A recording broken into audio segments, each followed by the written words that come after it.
Hi, welcome back guys. This is your friend, Let Us Head Fanfics, back with amazing fanfiction. This is the series of What If Deku Becomes Leviathan. Now before starting, please give this video a like and subscribe to the channel if you want more videos like this. Now let's get into the fanfic. Tsukachi Naomasa rubs tired circles into his forehead, staring at the flickering computer screen with a mixture of exhaustion and bitter acceptance. The monitor displays a number of websites, all restating the same information in different formats. They've been following Razorback for at least a month now, yet there's still absolutely no information on the villain.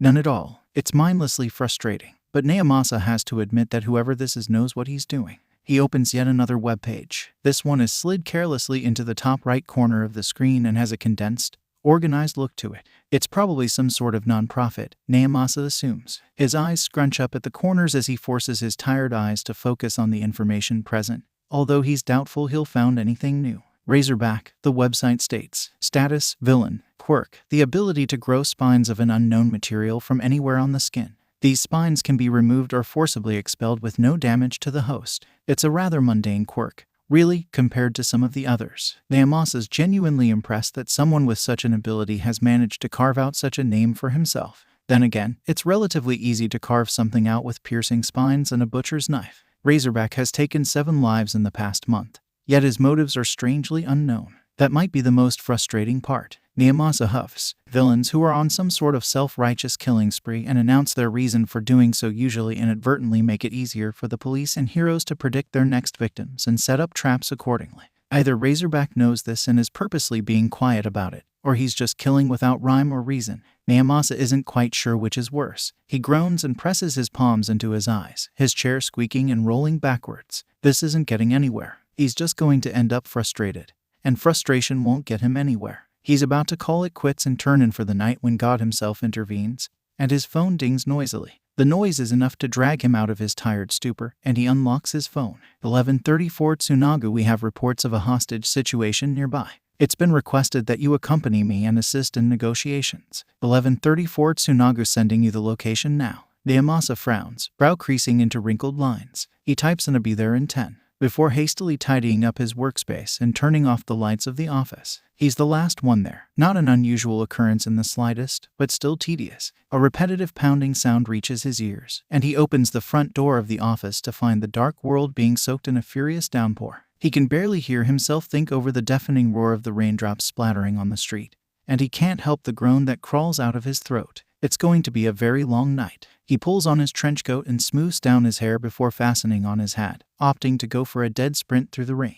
He shuts the door behind him, lingering in the shadowy underpass for a second before sprinting out into the rain.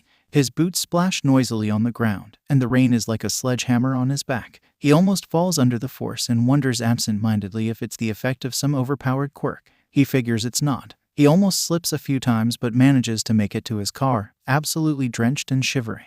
His hands shake slightly as he starts the car, and he settles for venting his former frustration into flipping off the rain through the car window. The headlights flare to life, illuminating a million tiny specks rushing past in white sparks. Already tired of the sound of the rain hammering on the roof, he turns on the radio and pulls out. It's nothing short of a miracle that he manages to make it to the location Best Jeanist sent him reasonably on time.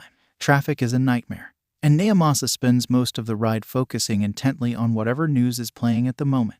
By the time he gets there, the situation has considerably worsened. The villain, who Naomasa has been told is nothing more than a teen in possession of some sort of helicopter blade quirk, has grown increasingly frustrated and has begun making threats. Naomasa takes a back road or two and manages to make decent time. He doesn't bother trying to avoid the rain at this point. He's going to get soaked either way, so he just ignores it bitterly as he runs to where a crowd has clustered around a narrow alley. He spots Best Jeanist at the front of the mob and shoulders his way through the cluster of people, eyes trained on the alley. As soon as he stumbles to a stop next to the pro hero, he's already talking. How's the situation looking? See for yourself. Best Jeanist answers grimly, mouth pressed into a thin line. Naomasa presses one hand to his forehead like a visor and attempts to squint through the rain pummeling him from all sides. He can make out the fuzzy image of what appears to be a teen with massive propeller-type blades instead of hands. They're hunched over and appear to be yelling furiously, although Naomasa can't hear them above the noise. In their grip trembles the hostage, a tiny child. They can't be older than 4, Naomasa realizes with a start. He can make out wide eyes and a mop of rain-soaked hair. They're shaking, and Naomasa jolts when his eyes land on the razor-sharp propeller blade pressed against the child's throat. "Oh my god, Tsunagu, why didn't you tell me that the hostage was a child?" he asks, hands curling into tight fists. Part of him wants to rush in and save the kid himself, but it's not his place. It would most likely only end up making the situation worse. He doesn't get a response, and based off of Best Jeanist's expression, he doesn't think he's going to get one. He swallows, mouth feeling dry, and turns back towards the scene. What are his demands? He wants a gun and some sort of transportation away from here with the promise that he won't be followed. Best Jeanist answers. My guess is that he's just some sort of petty crook acting out of desperation.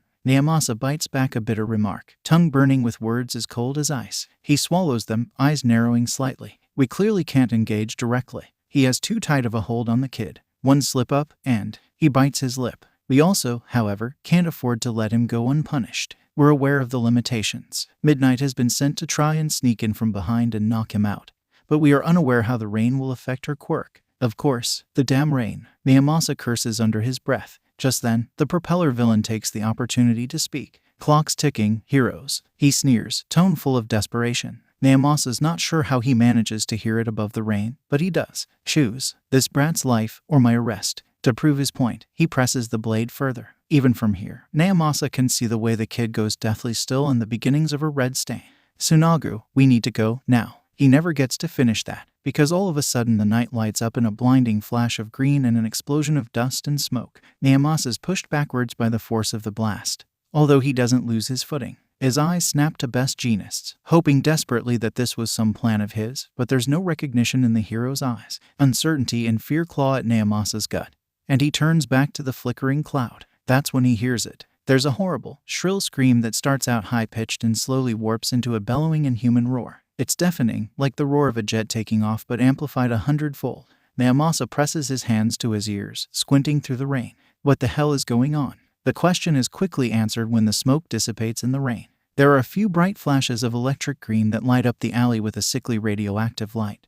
Before something crawls into view, Naomasa's heart immediately lunges into his throat, and he can hear his pulse pounding in his ears like the wing beats of a startled bird. The thing is massive, easily close to the size of the buildings it's next to. It's impossible to make out details in the downpour, but he can see a massive mouth filled with glittering teeth the size of his arm. The creature is curling upwards like it's swimming through the air, curling in lazy spirals towards the sky as if gravity doesn't exist. He spots 6 legs kicking and pushing at nothing, each tipped with curved claws glistening in the green light. Massive fins spread out all over its body, from its back and head, and a tangled wet mane blankets the back of its head and runs all the way down its spine to the tip of its long, swishing tail. Suddenly, the creature halts in its ascent and bends over, moving as if in slow motion. Piercing green eyes glowing like neon lights land on the crowd, and the beast cocks and snaps its head wildly. Its many legs go from leisurely treading the air to kicking and clawing at a frenzied pace, and the beast unhinges its jaw to its maximum potential and roars. No, it's not a roar. It's a horrible, gut-wrenching, ear-splitting scream. The frozen quiet that had been suspended over the crowd of spectators abruptly shatters like broken glass as people around him wail and shout, desperately trying to escape. Naomasa can only watch in mute horror as the beast swings its head from side to side as if looking for something, screaming again and again. Then, in one clean sweep, it twists in midair like a coiled spring and slams its fin-tipped tail into the nearest building, smashing through it in a cloud of smoke and debris. Naomasa lunges out of the way as chunks of brick and cement start raining down in clusters, looking around for shelter from what he fears might soon become an unstoppable rampage. He spots an alcove across the street and moves to sprint towards it, but is stopped by yet another scream that sends ice shooting through his veins and freezes him in place. The creature swoops over his head, close enough for him to touch and knocking him over just by the force of the action alone, and smashes into the buildings across the street. Its eyes are wild as it thrashes and claws at anything and everything. Every now and then it will disappear into the smoke, only to emerge in a flash of green lightning and a piercing scream. From his position sprawled on the ground, hands and sleeves soaked, Naomasa has an unobstructed view of the creature swooping and shrieking, destroying anything it touches like a horrible disease. He feels almost sick. Where had the thing come from? What was it? Was it a quirk? His radio buzzes and fizzles from where it is clipped onto his pocket, and he fumbles for it with one hand while trying to keep the rain out of his eyes. This is Tsurigami. He hears a staticky voice on the other end bark. What the hell is happening down there? Naomasa presses down on the button and prepared to respond but cringes as he's cut off by yet another twisted scream. As soon as it fades, he holds the radio close to his mouth and tries to shield it from the rain. The alley that the hostage situation was in suddenly exploded. This thing came out. He chokes out for lack of anything better to describe it as, eyes blinking furiously as rain pounds on his back. It's some sort of floating serpent the size of a building. It appears to be crazed and is currently going on a destructive rampage. Extensive damage. Extremely. He hears Tsurigami bark something indistinct before there comes a more crisp, "We're on our way." The radio then dissolves back into static. Naomasa jams it in his pocket, staggering to his feet and straining his eyes to catch sight of the creature in the distance. It's left a sickening trail of destruction the likes of which he's never seen before, even in all his time as the chief detective of the police. The amount of destroyed buildings and smoke hurts, and he's not sure if he wants to see it in the light of day. His attention is abruptly captured when, quite suddenly, there's silence. The creature is gone, Naomasa realizes, vanished into thin air. The only sign that it was ever here is the trail of shattered buildings and dust that it left. Naomasa stares, wide-eyed, his breathing coming in heavy puffs that turn to smoke in the flickering light of a bent streetlight. That's where he stays, alone on the street in the pouring rain, until the rest of the police force arrives. They search for months, but nothing is ever heard or seen of the creature dubbed Leviathan ever again. There was nothing, and there is nothing. No registered quirks to date or even slightly similar to what he saw that night. Eventually, they give up, hoping that the Leviathan's debut was a one-time occurrence only. Naomasa should have known that he wouldn't be that lucky.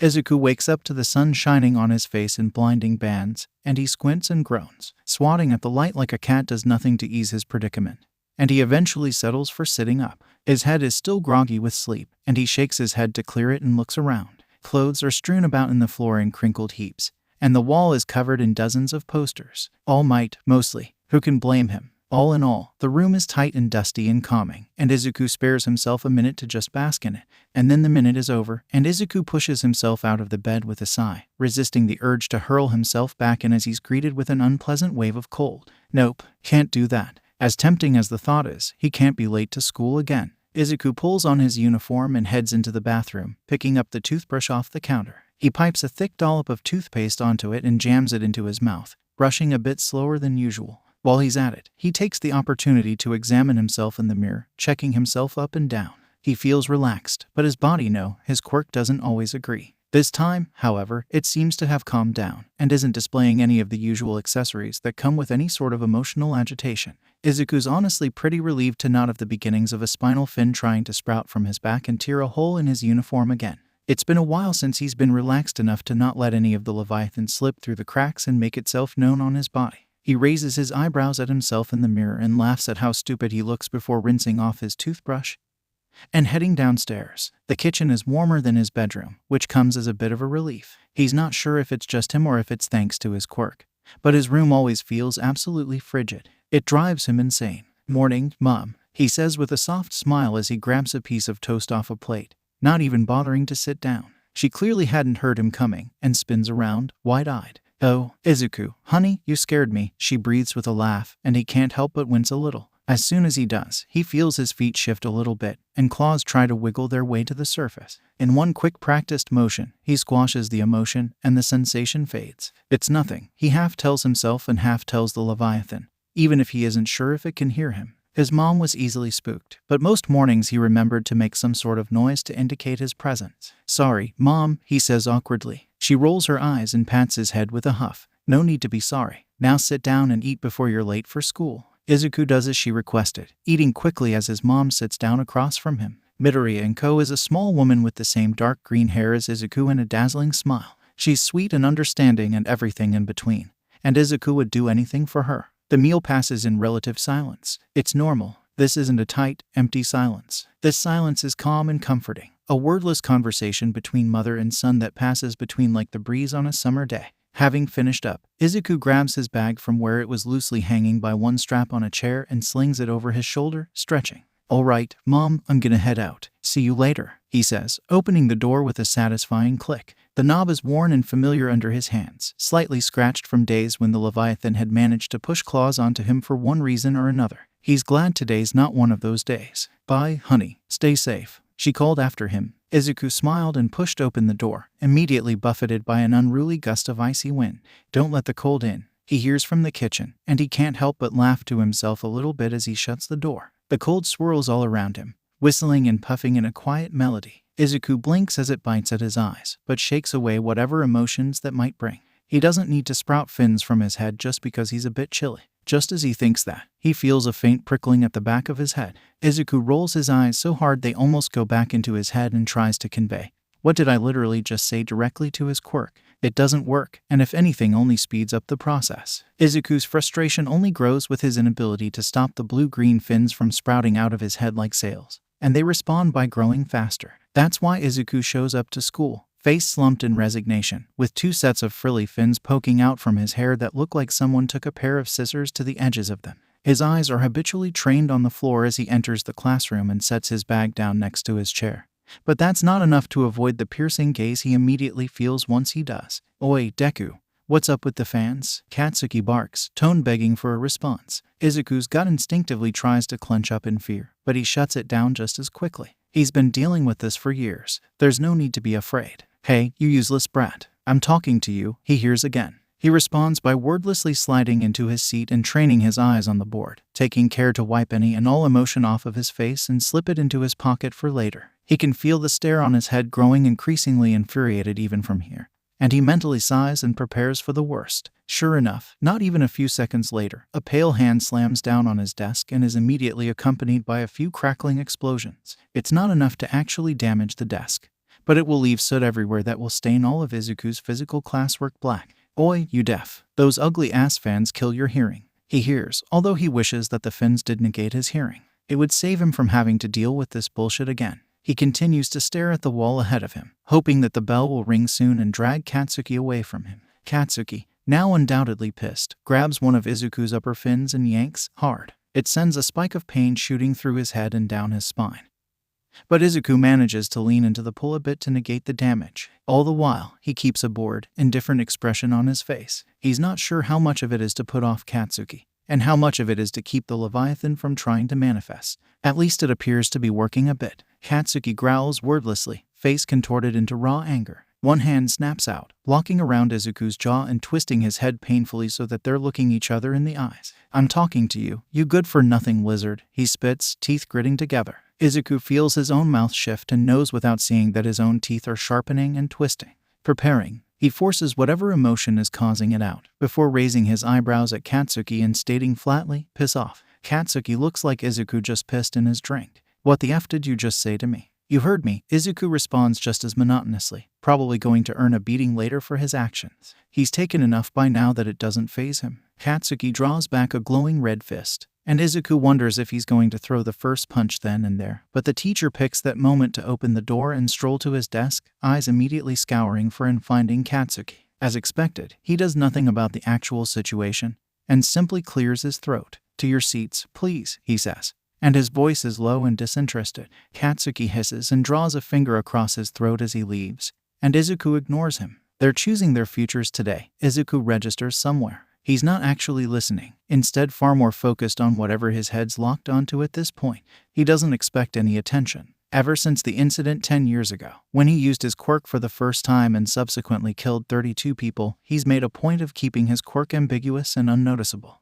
He's doing a pretty good job, actually. Most, if not all of his classmates think that his quirk is just some kind of flamboyant body modification that's not actually useful for anything, and he'd like to keep it that way. Nonetheless, the fins annoy him to no end because they're just too similar to the fins of the Leviathan that had been caked in blood and dirt on that infamous day. And if someone makes the connection, in his agitation, he barely notices Katsuki challenge the teacher over something stupid, like grouping him in with the rest or whatever, or the way his hands thicken and curl into claws. "You're trying out for UA, aren't you, Katsuki?" he hears the teacher ask. There are a few startled gasps and murmurs that follow, but Izuku isn't really sure why they're surprised. "Hell yeah, I am. Even aced the mock exam they set up. You all can bet your asses that by the time we're out of school, I'm gonna be a better hero than All Might himself." The rest of the class is in awe of his confidence. Izuku wishes he would quiet down. Come to think of it, isn't Midoriya trying for UA as well? Izuku has never wanted to disappear more than he did in that moment.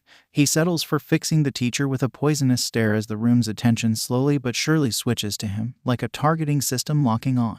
There's silence for a moment, and then the class bursts into mocking laughter. "Frilly little Izuku. No way," he hears among the cackling. "He'll get killed in the exam." He only shrugs, not bothering to fight back. It'll be over soon, and then they'll all forgot about it, and he can leave. He doesn't know why they care, anyways. And then, over the noise, he hears a familiar, threatening growl. Oh boy, Deku. A split second later, Izuku is pushed backwards by the sheer force of Kaken slamming his hand onto his desk. How dare you claim that you're on the same level as me, you worthless brat. He spits the words like Izuku had said he was going to purposely infuriate him, and Izuku swears he can see smoke coming out of the other boy's ears. It wouldn't be surprising. When did I ever claim anything? He asks flatly. This earns him an explosion to the face, searing his nose and cheeks as he grits his teeth and does his best not to respond.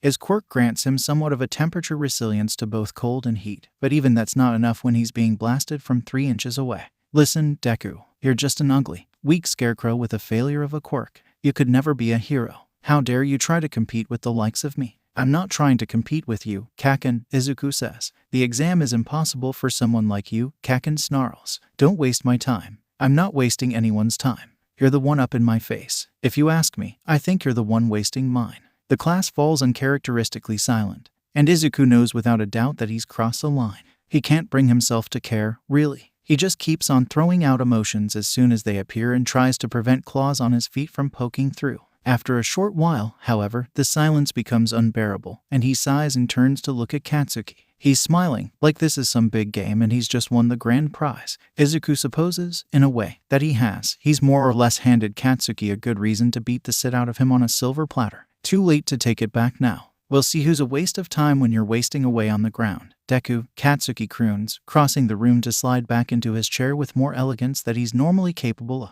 Izuku almost responds with great, looking forward to it, but he saves that kind of direct sarcasm for after school. The day passes in an unremarkable blur after that. Most days do, really, when the only thing he has to look forward to is an after-school beating. Today's especially hazy considering that he's fully aware that today's ass-kicking is going to be extra painful. Why can't he just keep his mouth shut and stay out of trouble for once? With an impressive lack of finality, the last bell rings, and Izuku starts packing his bag. Unsurprisingly, he doesn't get far, and the worn yellow backpack is ripped out of his hands and flung onto the floor. So you really think you're on my level? Huh. Katsuki sneers, suddenly mere inches away from his face. Izuku wants to say that he didn't imply anything of the sort, but bites his tongue and instead gives Katsuki a bored look. I guess I'll just have to teach you what my level looks like, then. He senses the punch before he sees it. His quirk is reptilian in its nature, and he's particularly susceptible to heat signatures. Katsuki's habit of warming up his hands before swinging makes it almost laughably easy to step out of the way,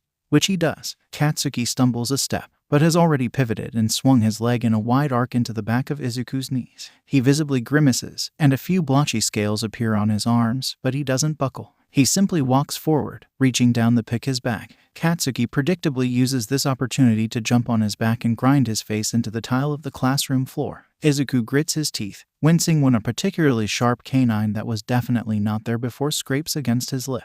His emotions are beginning to slip from his grasp. He needs to reel it in before Katsuki can figure out that he's not as weak as he's led everyone to believe, or God forbid connect the dots and realize that Izuku is a horrible creature and a murderer and a monster. Katsuki's smart. Izuku will give him that. But not even he's smart enough to connect the two pieces with the lack of hints Izuku's left. This calms him down a touch, and he hears his teeth squeak as they shrink a bit closer to what normal teeth should look like.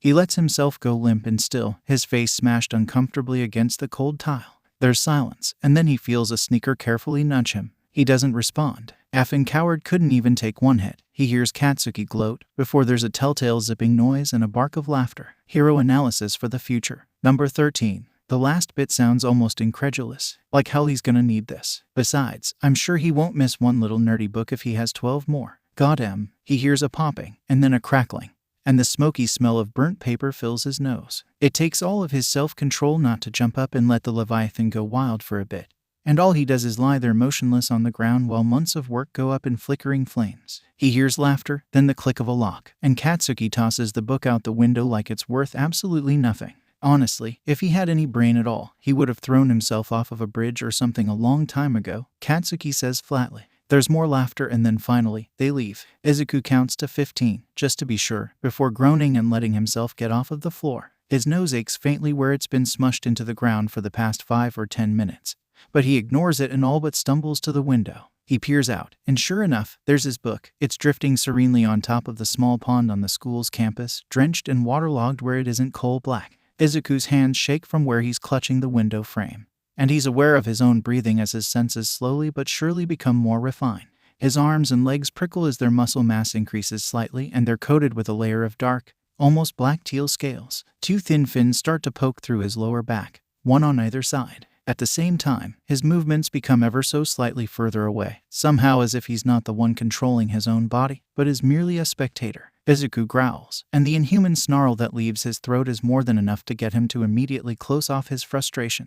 He's losing control. He can't lose control, not here. He closes his eyes and breathes. In and out, in and out, in and out. The Leviathan's attributes slowly but surely disappear, scales vanishing back into his skin and fins curling back towards him until there's nothing left. Once they're all gone, he lets out a breath he didn't know he'd been holding. He's back in control. Izuku huffs and grabs his backpack off of the ground as he leaves the classroom, heading down the hallway and out the door. Once outside, he circles back around to the back where the fountain is. The book is probably demolished, but it won't hurt to check to see if anything's salvageable. Surprisingly, most of it is. Katsuki's explosions only really burnt the cover and the first few pages. The rest of it's uncomfortably wet and will most likely dry into a wrinkly mess, but there's minimal ink bleeding and most of his notes are still legible. To him, at least. Izuku lets out a bitter sigh of relief as he tries to squeeze a bit of the water out. It doesn't do much, but he still holds onto the book like a lifeline as he makes his way off campus. The walk home isn't a long one, but his wet hands are shivering by the time he's hardly halfway there. He knows it's because his hands are still wet from the pond, but that's not going to stop him from being bitter around it. He opts to hold the soggy book in one hand and tuck the other into the collar of his uniform, squeaking when his cold hand touches his collarbone. He's so caught up in this that he almost doesn't hear the muddy, frothing voice echoing around him as he passes through the underpass. Keyword, almost. Well, how convenient. Hope you don't mind if I borrow your skin, kid. Someone gurgles, and suddenly he's surrounded in a thick, goopy liquid the color of vomit. It's churning and twisting and Izuku inhales sharply, alive. It's the sludge villain, the one from the news. Just his luck. It doesn't take long for Izuku to realize that he could very easily die here. Shit, he yells, eyes going wide as the first sparks of fear begin to take root in his chest.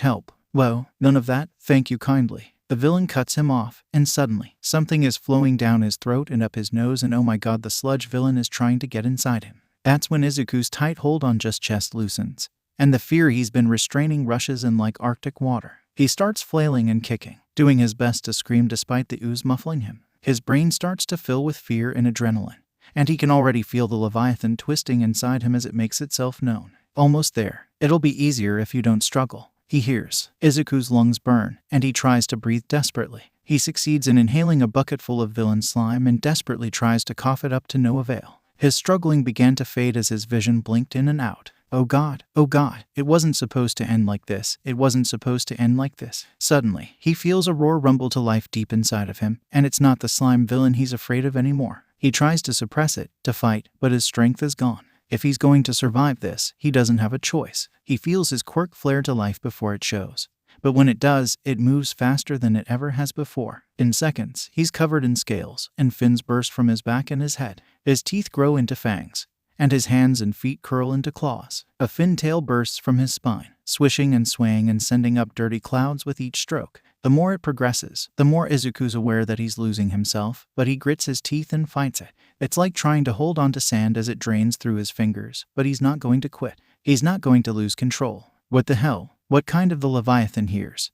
But Izuku forces himself to pay no mind. On instinct, he opens his jaw as wide as it will go, and the slime villain eagerly rushes to cram themselves in. Instead, however, Izuku lets out a horrific, twisted scream that's far louder than anything something of his size should have been able to produce. The force alone sends the slime villain flying out of its would-be host in a spray of ooze, eyes wide as they splatter across the ground. Holy what the hell are you? Izuku drops to all fours, eyes glowing a bright radioactive green. His fingers are clenched white-knuckled as he can feel his strength being sapped. His gaze is fading as his control loosens. The slime villain is crawling away, eyes narrowed accusingly. Izuku turns to stare at it, breathing heavily, and it gurgles something equivalent to a curse. He can't last much longer. How dare you assault me? He growls, and it comes out much lower and rougher than it should. He tries to make it sound braver than he feels. What the hell are you? The slime villain gurgles. That urge overcomes him again, and Izuku opens his jaws and screams once more, paralyzing the offender in their place before stalking forward on broken, puny limbs not made for walking like this. A noise catches its attention, however, and his fins flare outward,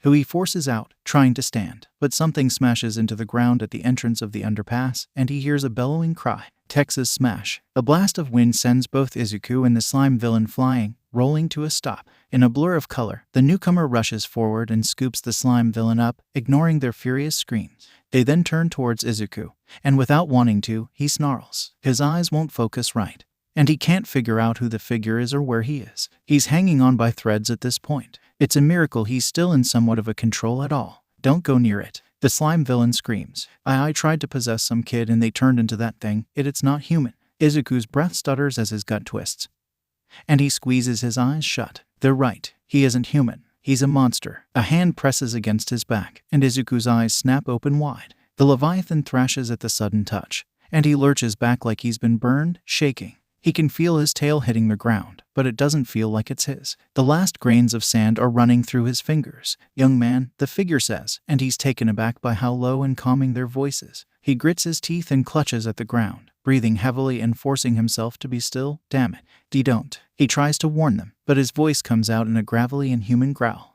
No.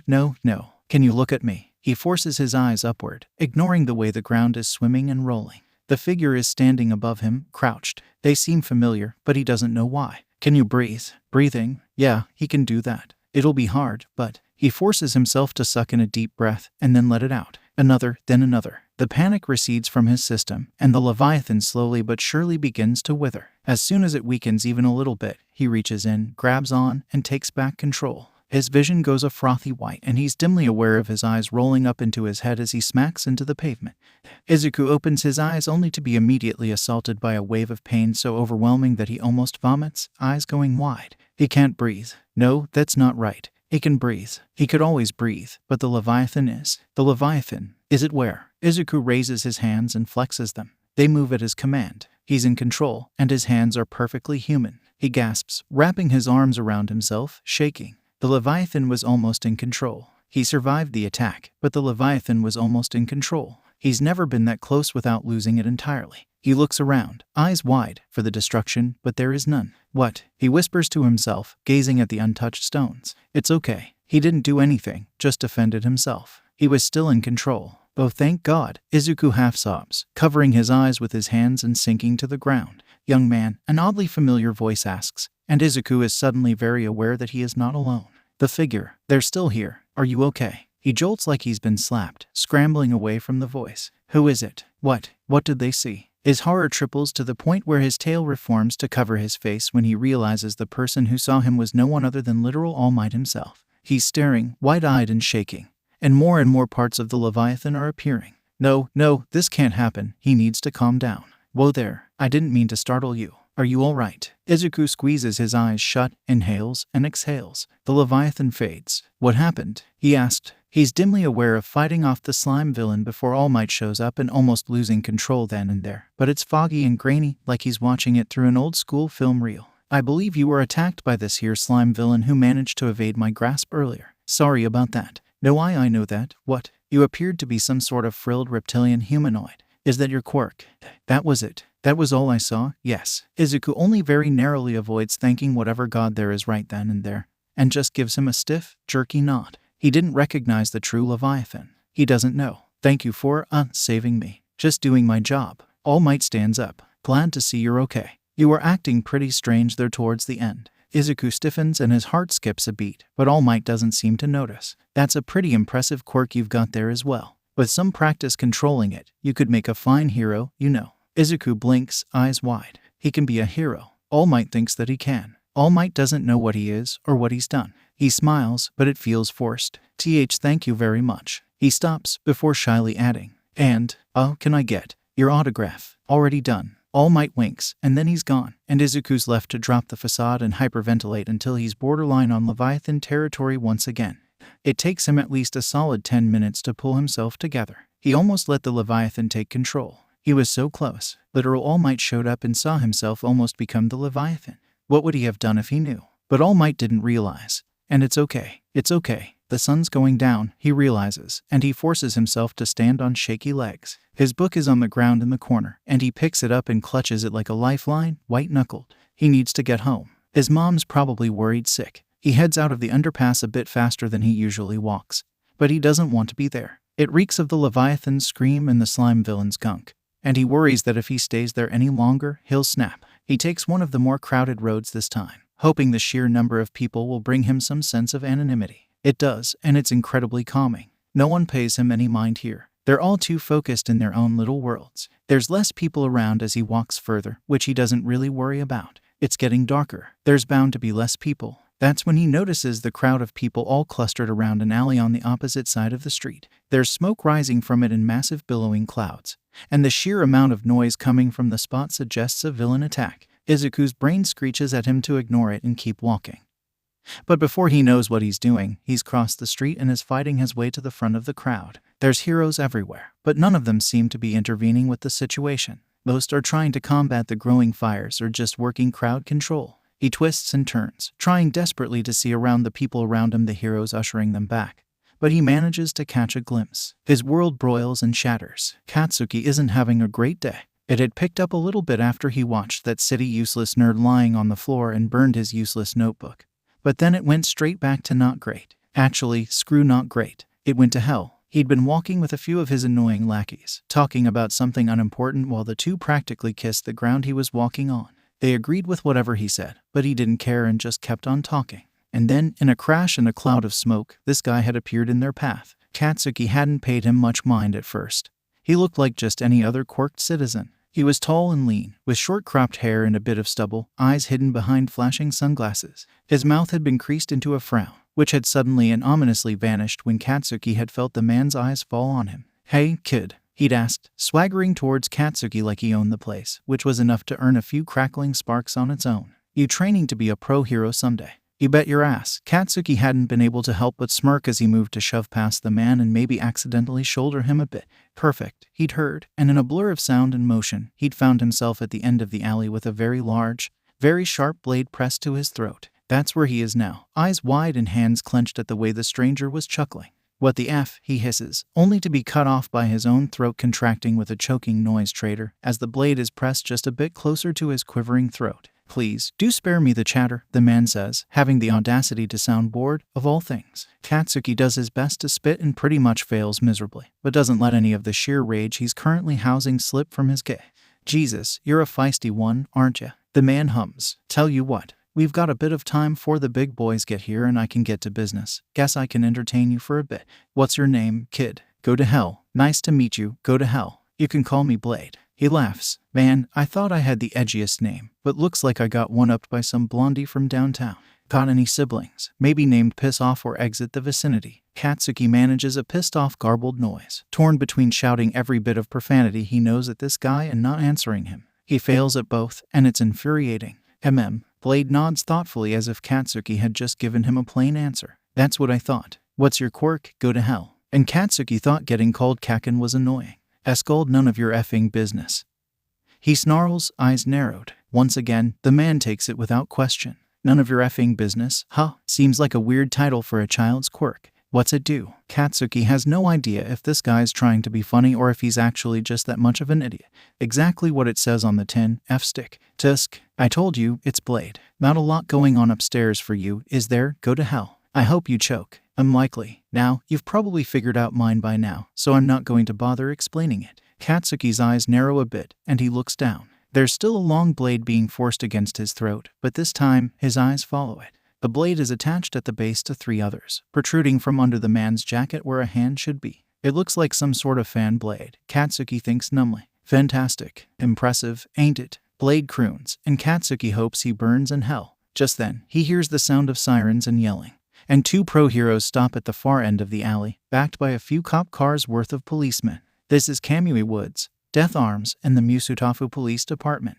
You are in violation of multiple laws, including public quirk usage and hostage-taking. Please stand down. Someone yells. "Oh, finally," Blade sighs. Was beginning to think they wouldn't show. Looks like they just couldn't help but come save the poor little pro hero in the making from mean old me. He laughs, and Katsuki can't wait to watch this dude rot and maybe take a piss on his grave. "No thanks," Blade calls, this time addressing the heroes directly. "Really, boys? We all know I didn't kidnap a poor, innocent child for sits and giggles. You didn't even stop to hear my demands." He clicks his tongue. "Unprofessional." "Very well," a single voice says, and a figure Katsuki doesn't recognize steps out from the crowd. He's dressed in a simple trench coat fluttering in the wind and a hat. and from what Katsuki can see, his face is calm and composed. What are your demands? Oh, it's him. Katsuki hears the man mutter to himself before he murmurs, what do I want?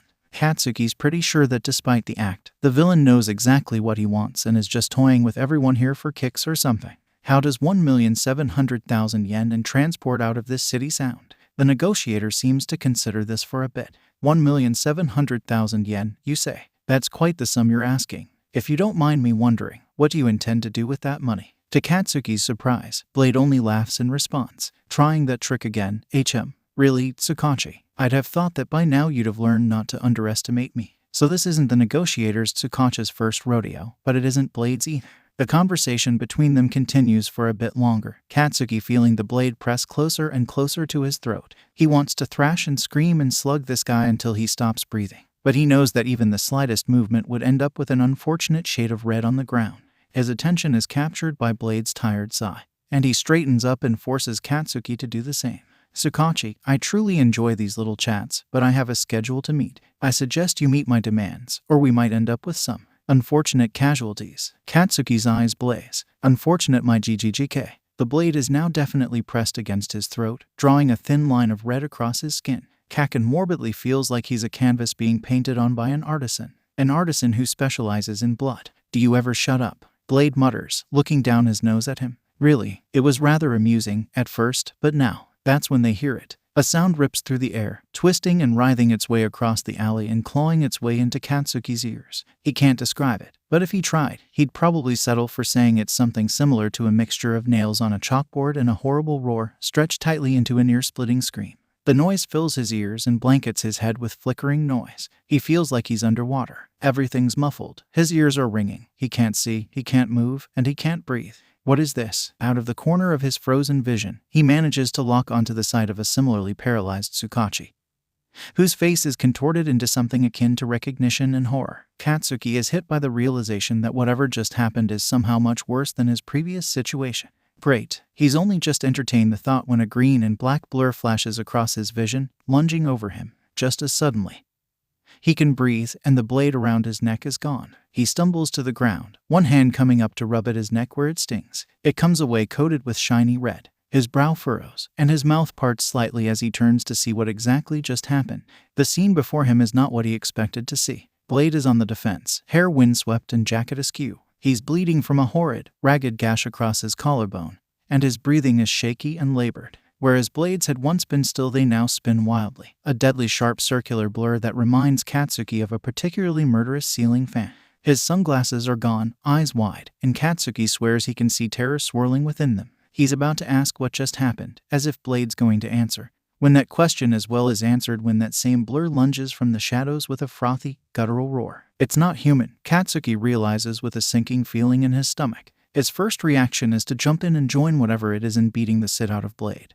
But even he knows that getting involved right now is a bad idea, with a capital B. Blade looks so much different than he did before. The cocky, relaxed villain that had only just held Katsuki captive is gone. In his place is a narrow-eyed man who's trying too hard to defend himself from all sides as the thing bounces and ricochets off of walls like a pinball, swiping and slashing and roaring. Katsuki catches a glimpse of a frilly tail splattered with blood as it swings through the air and hits Blade's face with a deafening crack. Blade, however, is somehow mostly unfazed and takes the opportunity to slash at his attacker. There's a horrific, pained screech that does not sound human in the slightest, and Katsuki thinks he's going to be sick. This isn't like him. He shouldn't be afraid, damn it. This, whatever this is, shouldn't scare him. But it does. A glance behind him proves he's not the only one. Everyone, citizens, policemen, and pro-heroes alike, is frozen in silent horror, not wanting to move and risk attracting that thing. No one moves to help Blade. No one moves to run. Katsuki thinks that the dead stillness is scarier than whatever's behind him. He turns back just in time to see Blade land one more solid hit on what's most likely the thing's head.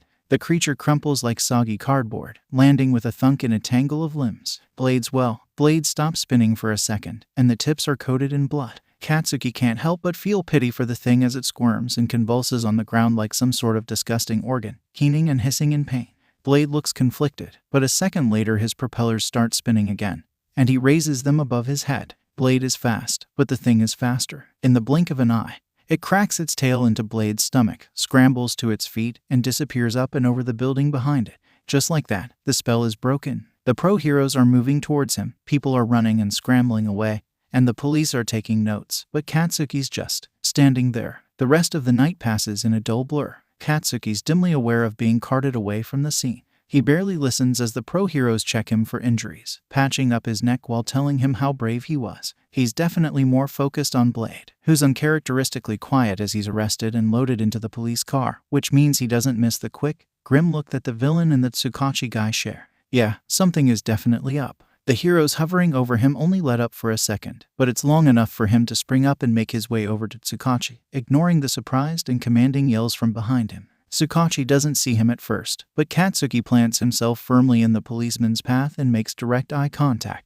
Try ignoring him now, bitch. What? He hisses. The F was that? Tsukachi blinks at him owlishly as if to say, who is this lost child and why is he questioning me, but ends up only biting his lip and turning away. Katsuki isn't going to take that for an answer. He skids into Tsukachi's path again, this time undeniably startling him. Don't think I'm dumb, old man. I saw that look you gave ceiling fan FR. You know something. You can fool them, but you can't fool me. What the F was that? For a second, Tsukachi almost looks impressed.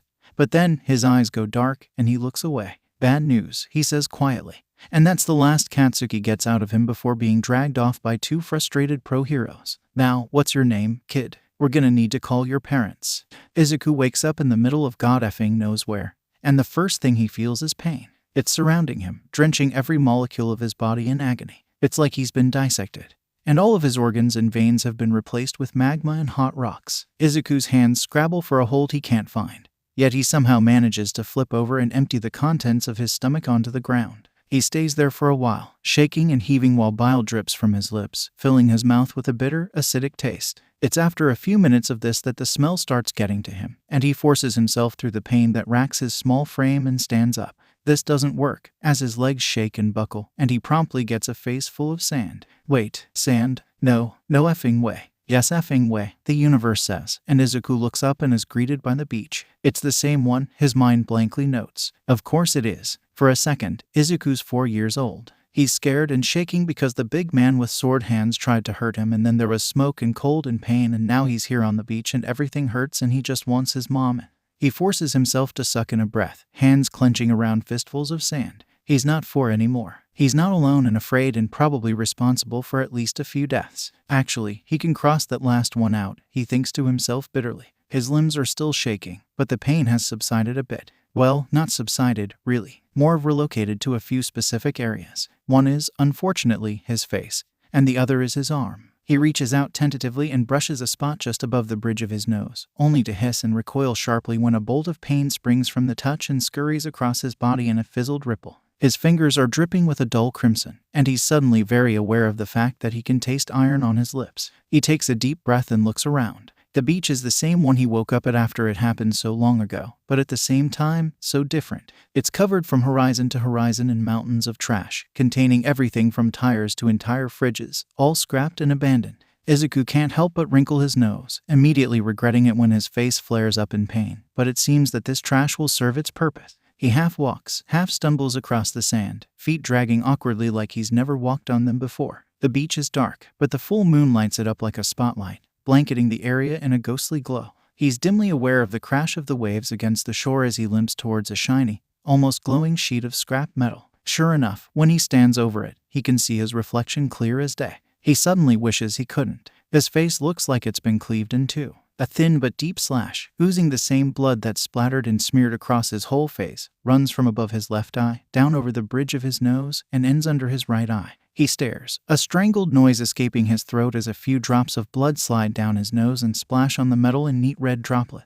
He's never going to be able to cover this up. He's going to show up to school, and everyone's going to look at him, and they're going to know. Izuku feels the panic rising in him, feels the Leviathan churning to meet it, and he crushes it. There's no use in panicking. Panicking won't get him anywhere. In his few years of his anything but quirkless, torturous existence, that's one thing he can say he's learned. He doesn't know what happened. He never remembers. He can only hope that no one saw him. What about Katsuki? He doesn't matter. He's probably fine. Izuku had felt the way the Leviathan had reared in his chest and screeched at the sight of the villain who started it all on that fateful day years ago. And he hadn't been able to stop it, but he'd known that it would go for that man and only for that man. Izuku can't help but hope that the Leviathan hadn't killed him. He forces the thoughts out of his mind and opts to focus on the other source of pain, the one on his arm. He grits his teeth and peels the tattered remnants of his uniform off from where they're stuck to his blood-soaked arm, ignoring the sting and scorch of pain as he does. After a few long moments, he succeeds, letting the now unattached sleeve drop to the ground with a wet noise. It makes his stomach roll, and for once, he's glad he doesn't have anything to throw up.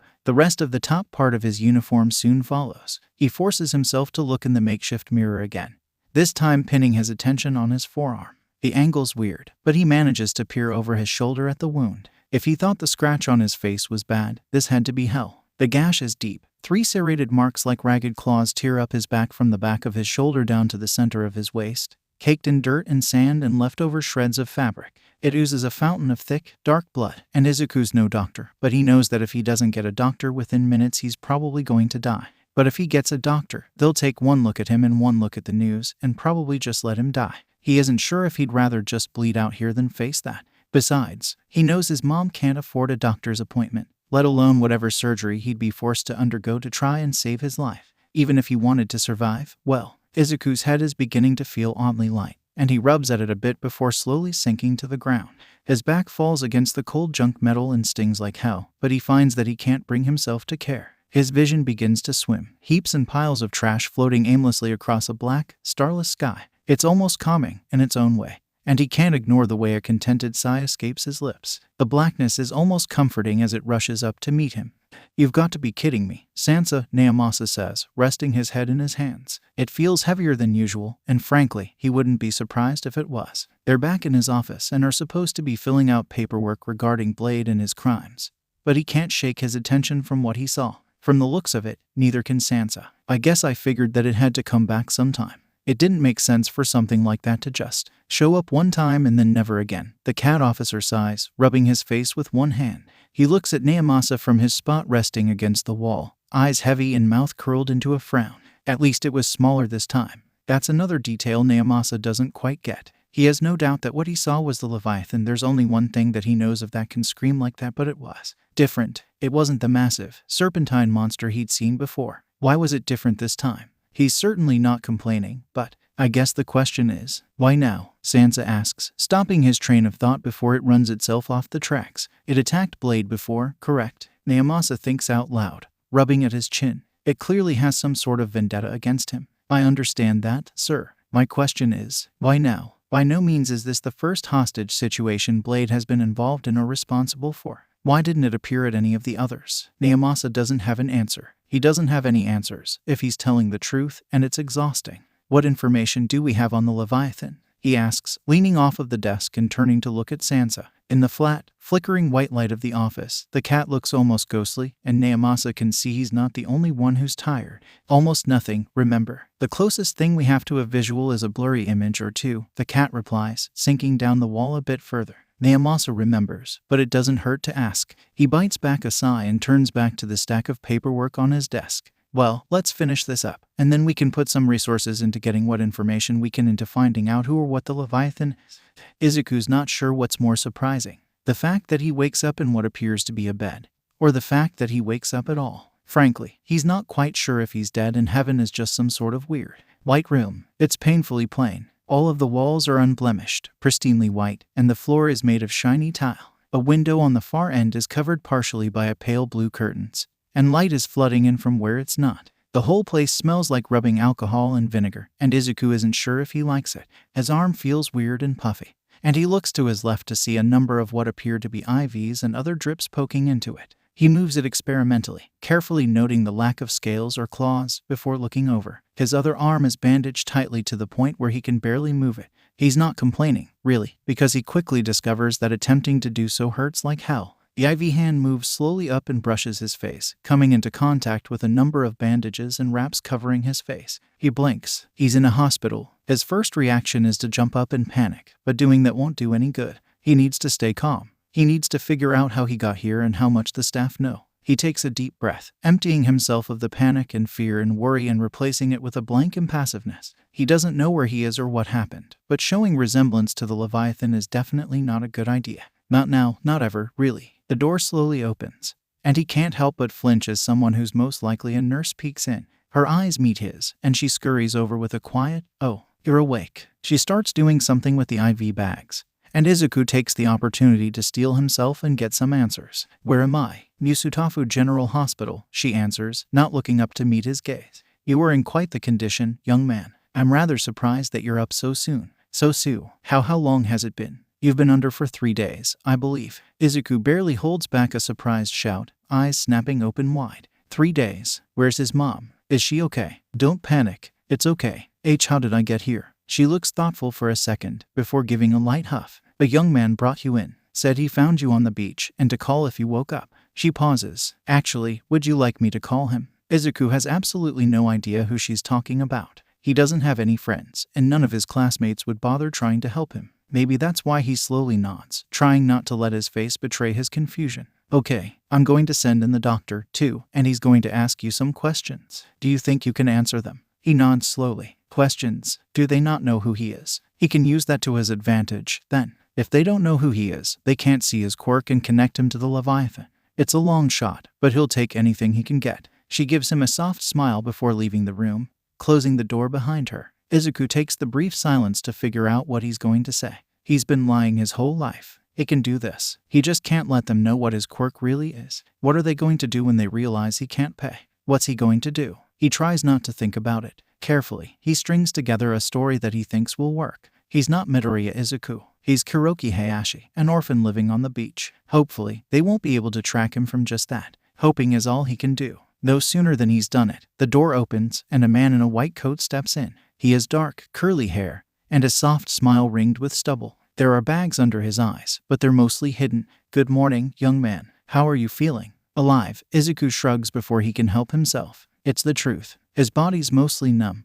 Anyways, and whatever feelings he had before are gone. But he says it with too little emotion. He's got to put on a good performance if he's going to get out of this without consequences. He forces an expression of trepidation onto his face, hoping the doctor doesn't catch it. The doctor lets out a slight puff of air that Izuku takes to be a laugh before pulling up a chair. He has a notepad in his hand, and Izuku knows that he's here to question him. My name is Dr. Shichaka. What's yours? Kuroki Hayashi, sir. Thank you for saving me. The man nods thoughtfully, scribbling something down on the paper. You're quite welcome, Kuroki. He rests the notepad on his knee before looking up at Izuku, gaze tinged with curiosity. Your injuries were quite extensive when you arrived. You were suffering from multiple lacerations and deep flesh wounds, as well as blood loss. Would you mind explaining how you attained these? Izuku nods, opting to twist the truth a little. Yes, sir. I was walking on the beach when a man showed up and attacked me. I don't know who he was, but he had, blades for hands, I think, or something like that. And he tried to get me to go with him somewhere, but I punched him in the nose and he got mad. He cut me up with his hands, and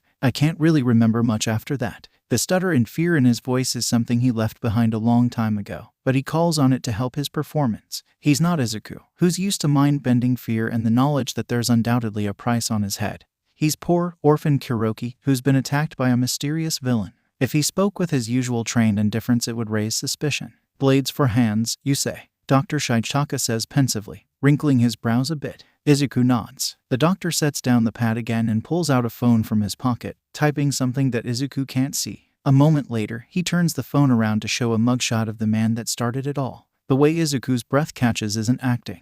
At least they caught the guy. Is this him? Dr. Shichaka asks, and Izuku nods furiously. Why, yes, sir. That's him. Shichaka hums thoughtfully, eyes narrowing a touch, before he puts his phone back and writes something else down on the sheet. Okay, Kuroki. Do you have parents or a guardian we can call to come answer for the rest? Izuku does his best to look like the question is painful, and squeezes his voice. No, Shichaka raises an eyebrow. I'm sorry, and my mom and dad died a while ago. I live on the beach. This certainly gets his attention, and Izuku's suddenly very aware that there's no turning back. He's now waist deep in his lie. What is he going to do once they're done with him? They'll try and put him in the system or a foster home, no doubt. He's got to get out before then. But how is he going to escape a hospital unnoticed? Wow, he really didn't think this one through, did he? Dr. Shichaka mutters something else before standing up, smiling faintly, although now it's definitely more forced. All right, then. I believe that's all, Kuroki. Thank you for your compliance. Now, I think you have a friend who's here to see you. He waves as he leaves. For a minute, the room is quiet. Yet Izuku feels choked. A friend who wants to see him. Who could that possibly be? The door opens, and Izuku blinks. It's definitely not anyone he's ever seen before, he'll say that much. The boy that steps into his room is tall and wiry, with tanned skin not unlike Izuku's. He has a head of pepper gray hair that covers the upper half of his face and could rival Izuku's in messiness, uninhibited by things such as physics or gravity. What's uncovered of his face is mostly taken up by the huge circular glasses perched on his nose and his wide, toothy grin. "Beach kid, you're up," he says in an accent Izuku doesn't recognize, practically springing over to the side of the bed. Izuku blinks, overwhelmed by the sheer energy in the movement. "Beach kid, is that him?" It makes sense, seeing as whoever this is most likely found him bleeding out on a beach, but he's not quite sure how that makes him feel. Yeah, I am." He gulps, feeling gray eyes trained on him. Sorry, do I know you?" Gray hair ponders this for a second, index finger tapping on his chin, before shrugging. "Well, technically, no, but seeing as I saved your ass, I think you should." He taps one hand on the side of his head before curling his fingers into a gun. "The name's Akayoideki, but you can call me Bit if you want." Izuku stares as he slowly waves with his good hand, trying not to look as awkward as he feels. He fails. Nice to meet you, Bit." Bit grins, and Izuku is painfully confused as to who this kid is or why he'd like to be called Bit of all things. Before he's even aware of it, Bit's talking again. "I've seen that face before. I call myself Bit because I make things out of bits and baubles I find. It's like my legacy." He winks, and Izuku can't help but laugh a bit at how seriously he says it. He goes to respond, then pauses, staring at Bit curiously and chewing on his lip. Bit meets his gaze, raising an eyebrow. "Yeah?" he asks. "Why?" Izuku blurts before he can stop himself. "Why what? You found me on the beach, right?" Yeah. You were pretty effed up. Not gonna lie. I thought you were dead." Izuku's not sure what to say to that, so he just asks his question. "Then why'd you bring me here?" Bit stares at him like he's just asked if the sky was green. Because you were literally dying. Alone on a beach in the middle of the night. What else would I have done with you?" He says it so incredulously that Izuku has to remind himself that most people in real life don't look down on him as a stupid, mumbling nerd with a useless quirk. That's Katsuki's influence. It feels strange to think about. Sorry, I'm just not used to." Never mind," he tries to say without sounding pathetic. Bit lets out a garbled noise. "Are you implying that the people you hang out with would have let you die? If we're talking about Katsuki, he might have been the one to finish me off, really."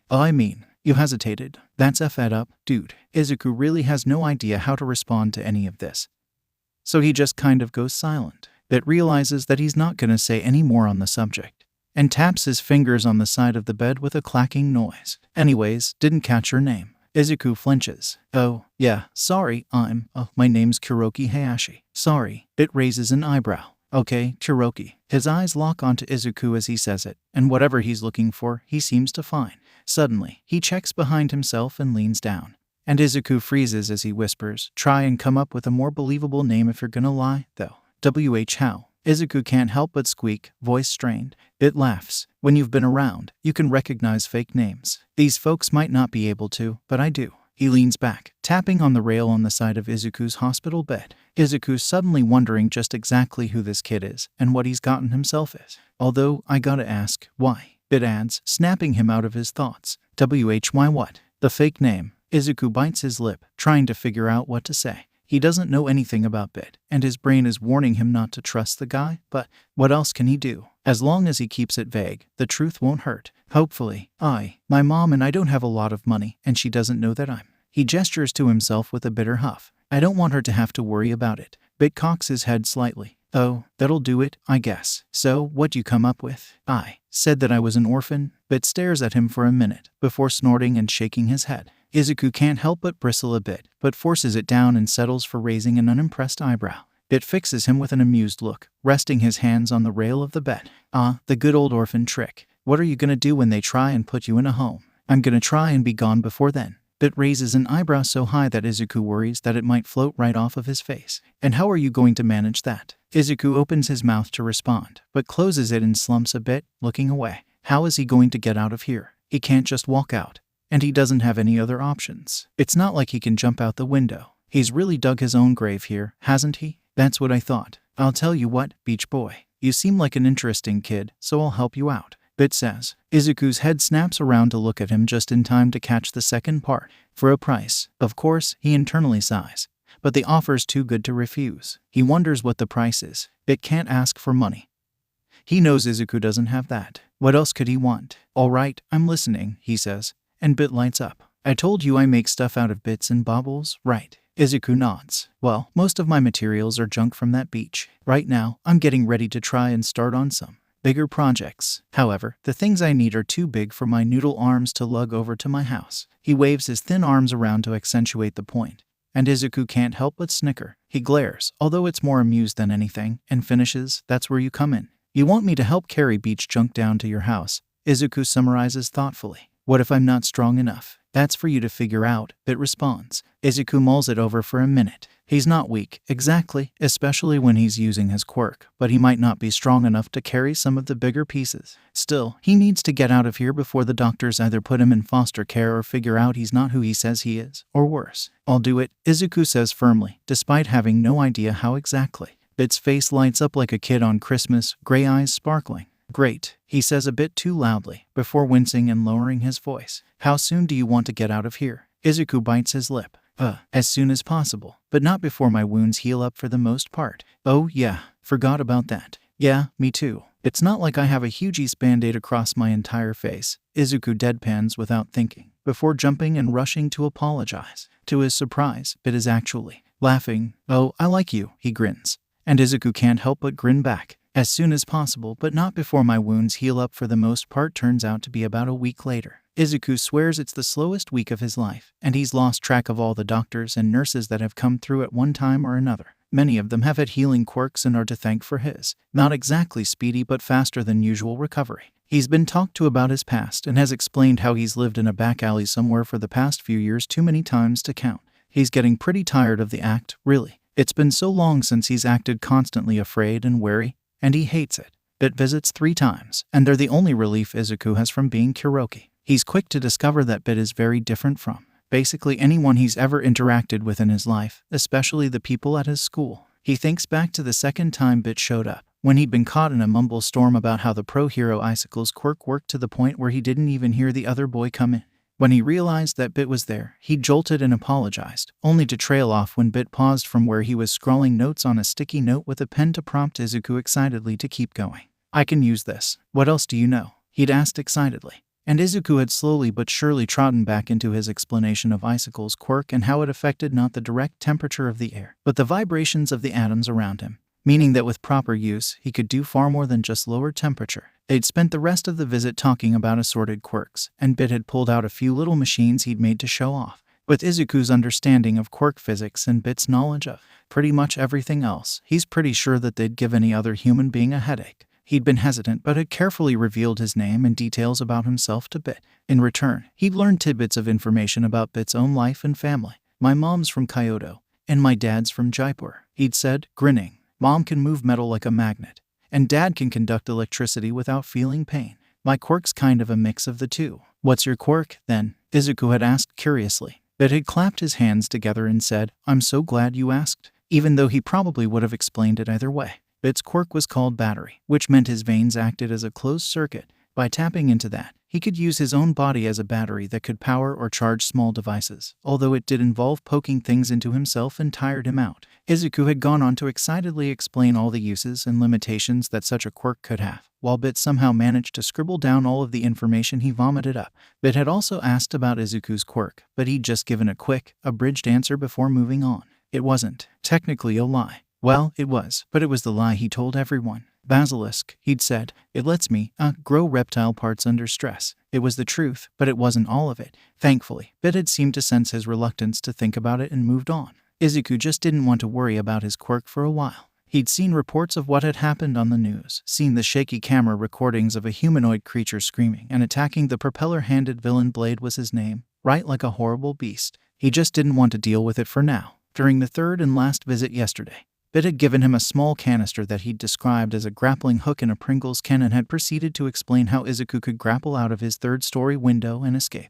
This feels very James Bond, Izuku had said, examining the capsule in his hands like it might explode. Knowing Bit, even to the minor extent he did, the possibility was rather likely. Bit had shrugged. So what? And if I fall and die? He'd asked slowly. Bit had only grinned. Try not to. That's why Izuku's currently peering out the window at the alley far beneath him, clutching the canister in his hands tightly as he gulps. The night is cold, icy wind sweeping in through the open window and sending chills down his back. He's going to have to move fast. Please don't kill me, Bit, he mumbles, zipping up the thin jacket Bit snuck him over his hospital gown and leaning backward out of the window. Once the edge of the roof is in sight, he unscrews the lid of the metal can and presses a hidden button on the side. The force of the hook shooting out of the can very nearly sends him toppling out of the window. And it's nothing short of a miracle that he doesn't fall to his death. A second later, he hears a clatter and feels the line catch as the hook sets. It's all Izuku can do to hope that it doesn't come loose as he slowly leans out of the window, gripping the canister with one hand and the line with the other. His shoulder is still bandaged, but by now he can actually use his hand. Moving it hurts, but he'll have to manage. It's pitch black as he presses a button and the canister slowly lets out more line, buzzing as it and Izuku descend into the darkness of the alleyway. His hands are sweaty and he's shivering, but he keeps his grip on the line as tight as he dares. He sighs with relief as his bare feet touch the cement of the ground. It's cold and gritty against his skin, but he can't find it in himself to care. The Leviathan tries to make itself known, but he crushes it before it can and clicks another button. The spokes on the hook retract, and it whizzes towards the can as the line recoils with astonishing speed. Izuku grunts as the hook hits the inside of the canister with a thunk, the impact making him almost drop the thing. He manages to keep his hold on it and quickly screws on the lid, doing his best to stash the thing in his pocket as he moves to run down the alley. He's shivering by the time he manages to wind his way to the beach without being seen, which involves avoiding streetlights and ducking into alleyways when necessary. The cold is gnawing at him like a pack of rabid dogs, and he's not sure if it's thanks to his reptilian blood. He can hear the crash of the waves and the whistle of the wind when he arrives, the thin paper gown billowing around his legs as he scours the coastline for Bit's lanky figure. All he can make out in the pale blue light is a stretch of sand, glittering white in the moonlight, and piles of garbage that reach towards the sky like jagged mountains. Each boy, he hears before he succeeds, and Bit appears in his vision, waving one hand above his head. Izuku tries not to slip as he makes his way across the trash-littered sand, his face splitting into a grin to match Bit. You made it. Told you that thing would work. How was it? He asks excitedly as Izuku pulls the canister out of his pocket and hands it over. I didn't die, so that should be answer enough, he says, and Bit rolls his eyes and gently cuffs the side of Izuku's head. Come on, smartass, give me something I can work with. He knows what Bit means. He wants constructive criticism, and not, it effing sucks. Well, he rubs the back of his neck, eyes landing on the canister. When I shot it out, it almost knocked me clean out the window, so something to negate the kick a bit. Got it, Bit says, examining the device with an impressive amount of scrutiny. Anything else? Can I ask why you made a grappling hook out of a Pringles can? Bit shrugs in response, fiddling with a screw that Izuku hadn't noticed before. Why not, you know? That's not. He starts but shakes his head. More often than not, Bit just does things because. Besides, the thing did get him out of the hospital and away from whatever bills and questions he couldn't afford. I mean, thank you. No need to thank me, Bit says, winking. I held up my half of the deal. Now, it's your turn. Izuku's mood drops, and he looks around the beach. There's so much garbage, heaping tons of it. It's also the dead of night, and he's shivering and worn to the bone by his escape through the city. Right now, yup, Bit says with a cheeky grin, and Izuku goes to give some sort of protest when he's abruptly cut off. I'm kidding, beach boy. It's like midnight, and you're in a paper gown. Izuku must have let his relief show on his face because Bit snorts and nudges him with one hand. Come on, did you seriously think I was gonna make you shovel sandy trash in the middle of the night? Izuku shrugs, and Bit shakes his head. You are unbelievable, have I told you that? He says, and Izuku gives him an amused look. Yeah, a lot. Can't stop the truth. Bit shrugs, and heads away from the water's edge, beckoning. Izuku stays where he is, frozen in confusion. Bit turns around after a few seconds, looking at him strangely. Come on, what are you waiting for? I am just going home. You're coming to my place. Not the answer he was expecting. This wasn't something they discussed. Bit had said that he would get Izuku out of the hospital and meet him at the beach. Izuku had assumed he'd just walk home from there. I what? Why? He stutters before swallowing his confusion and attempting to portray it through a facial expression. Bit turns back to him, crossing his arms, and his telltale grin is a dead giveaway that he's already thought through some possibility that Izuku hasn't even considered yet. It's not that Izuku isn't smart. He can analyze quirks and come up with plans in seconds. But escaping a hospital and getting home unnoticed isn't exactly in his area of expertise. He's a bit curious as to why it seems to be Bit's. You're going through all of this trouble to make sure no one knows you were at the hospital, right? Bit asks. Oh yeah, what happens when you show up to your house in a hospital gown? As if to accentuate the point, Bit gestures to the pale blue paper gown that's currently billowing around his knees. I can get you clean clothes and a shower, Bit continues. It'll be like you were never there. Izuku has to admit that he's right, as usual. Are you sure? He can't help but ask. Bit snorts. Would I have said it if I didn't mean it? Izuku doesn't exactly have the answer to that, but he takes it as a yes. If you insist, he answers meekly, and Bit rolls his eyes and huffs. Now let's get going. If my friend gets hypothermia and dies on my watch, well, then that wouldn't be good. Izuku's too startled by the fact that Bit referred to them as friends to laugh at the wording of that statement, and he only realizes that there's a pair of jagged, blue-green fins peeking out of his hair when Bit starts snickering at him. Shaking his head and ignoring the way his fins flare out, refusing to be hidden, he crosses across the sand and takes his place at Bit's side. They fall into light-hearted conversation as Bit guides them through the city, laughing and talking about obscure quirk-related things that most people probably wouldn't consider a conversation topic.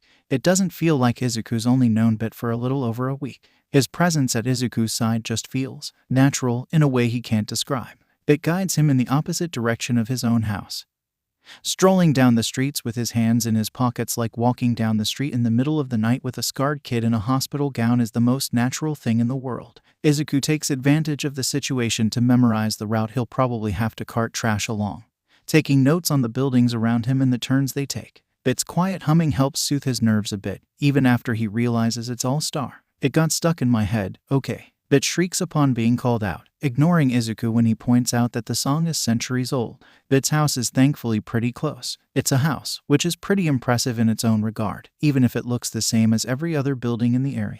Bit bounces up the porch steps and opens the door as the light switches on, most likely motion activated. He raises an eyebrow at Izuku, who lingers hesitantly in front of the steps. You coming? Your parents, will they mind? Izuku asks, painfully aware of the way his fins flatten themselves against his head. He settles for internally scowling and trying to squish down whatever emotion is causing it.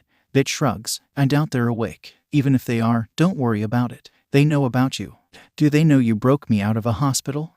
Not exactly, but they know you're my friend who got hurt somehow. They won't mind you, trust me. Izuku waits for a second longer, but at Bit's insistence, he heads up the steps and into the house. It leads into a narrow hallway, with pale yellow walls and cold floorboards lit by a single flickering bulb fastened into the ceiling. He looks around, taking it all in as Bit leads him down the hall to a slightly ajar door, pushing it open and stepping in without a sound. He flicks on the light, and Izuku flinches as he's temporarily blinded by the sudden brightness. By the time his eyes have adjusted, Bit is already digging through the dresser on the far side of the room. It's not exactly a huge distance. The room is rather small, covered in blueprints and posters of assorted bands. The bed in the far corner is mostly unkempt, and Izuku can make out an array of wires and metal scraps scattered haphazardly across it. His bare feet curl into soft carpet, and he looks down. The floor is blanketed with thin white carpet, populated by an assortment of metal springs and wires. He takes special care not to step on them, backing up carefully. His attention travels up to the ceiling, and that's when he notices how the room is lit. Instead of a normal light, the room is illuminated by a strange pattern of glowing wires that zigzag out from the center of the ceiling in strange, rune-like patterns. He's about to ask about it when he catches motion out of the corner of his eye. He barely snaps out of his stupor in time to catch the clothes that Bit throws at him, which otherwise would have hit him in the face. Bathroom's behind you if you want to shower. If not, there's something to get you out of the paper dress, Bit says, collapsing onto the bed and sending a small clutter of electronic parts bouncing to the floor. Izuku looks up at Bit, then down at the clothes again. Are you sure? Yep. Get dressed. I get cold just looking at you. Izuku can't help but huff at that and goes into the bathroom to change. Showering doesn't feel right. He can do that when he gets home, so he settles for just changing. Bit's clothes are a touch big on him. The sweatpants are bunched up around the ankles and the shirt hangs loosely over his shoulders, but they're infinitely better than the hospital gown, which goes into the trash can. He does rinse his face off in the sink, rubbing his hands over his eyes and sighing. Curiously, his eyes flit up to the mirror. It's the first time he's seen himself, he realizes. His eyes latch onto his own face, and he's struck by how different he looks. He's still freckled and wiry, with weird proportions and green hair that won't stay down, but now there's a line of pale skin that crosses his face. It's stark, contrasting vividly against his tanned skin and dark eye bags like a warning sign. He wipes his face off and heads out of the bathroom, tying the jacket he'd been wearing during the escape around his waist. When he gets out, Bit has moved to the floor and is lying spread-eagled with his legs tangled in his bed sheet. Izuku stands there for a moment, not entirely sure how to react. Thankfully, Bit spots him and scrambles to his feet. How are those working for you? Bit asks once he's standing again, fixing his shirt. Izuku rubs the back of his neck, laughing awkwardly. They're a bit big, he offers. Bit snorts. Well, it would make sense, seeing as you're 4 foot, 4.5, 5'4", Izuku answers defensively, although he can't help but somewhat mirror Bit's grin. Well, are you ready to go? Bit says, deftly changing the topic. Izuku nods, tangling his fingers in the fabric of the shirt. It's a soft cotton, and even if he feels a bit awkward wearing it, it's much warmer than what he was wearing before. Bit flicks the lights off, and Izuku glances up just in time to watch the light of the glowing pattern on the ceiling retract until it's nothing more than a glowing speck in the center. What is that? He asks as he follows Bit back outside. To the light thing. Bit grins and claps his hands in the way that proves he's just been waiting for Izuku to ask, skipping onto the sidewalk and launching into an elaborate explanation that takes up half of the walk to Izuku's house. After that, discussion tapers off into a comfortable silence. Bit isn't humming All-Star anymore, for better or worse, so the only noise is their footsteps on the pavement and the whoosh of passing cars. That is, until Bit says, you never did tell me what happened to you. Izuku pauses, fins flaring open a tad as he turns to look at Bit. What? How you ended up on the beach? Half dead. Izuku hesitates, fins folding up like paper fans. He knows he can tell the truth, but he's not sure how much of it.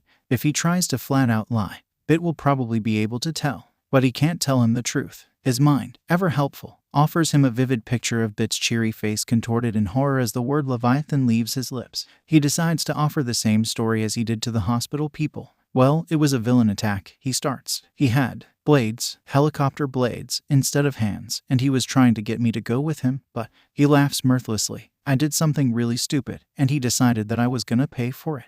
The last part's not technically a lie. Letting the Leviathan loose was the stupidest thing he possibly could have done. It's nothing less than a miracle that it didn't completely take over him and kill a bunch of people. Nonetheless, he knows that he couldn't possibly have prevented it. The Leviathan saw the man, reared forth, and Izuku had been powerless to stop it. The thought terrifies him, or at least it would, had he not suppressed it a long time ago. It was a one-time scenario, and the Blade Man is in jail now. He won't lose control again. At least, that's what he tells himself. Bit stares at him thoughtfully, storm gray eyes glinting in the yellow glow of the streetlights. Izuku's sure he's going to point out a flaw in his story, some facet of his lie that he didn't think through, but he just says, huh. And that's that. They arrive at Izuku's building shortly after that. He peers up at the dim apartment building, searching for the window that he knows belongs to him. He finds it with ease, having memorized it a long time ago. Through the curtains, he can make out a dim glow, which means his mom is still up. There's no putting that off. He'll have to face her and have some sort of alibi ready. So, what are you gonna tell your mom? Bit asks, standing under a streetlight next to him. His hair is waving in the light breeze, tinted with a golden glow. Izuku's shoulders slump, and he chews his lip. Izuku subconsciously reaches up to trace the space where the slash had been, trailing his fingers across his face. He's lucky to have both eyes, but it'll be impossible to hide it from anyone, let alone his mother. What will he say? Want me to go up with you? Bit asks. Why? She'll want to know where you were for the last week or so, right? Probably. Then say you were at my place. It's a pretty solid alibi, actually, but it brings forth a question that Izuku's been meaning to ask. How do you just know all of this? Bit stops to look at him, cocking his head ever so slightly and sending a gentle ripple through his silvery hair. What do you mean? It's like you've thought of everything.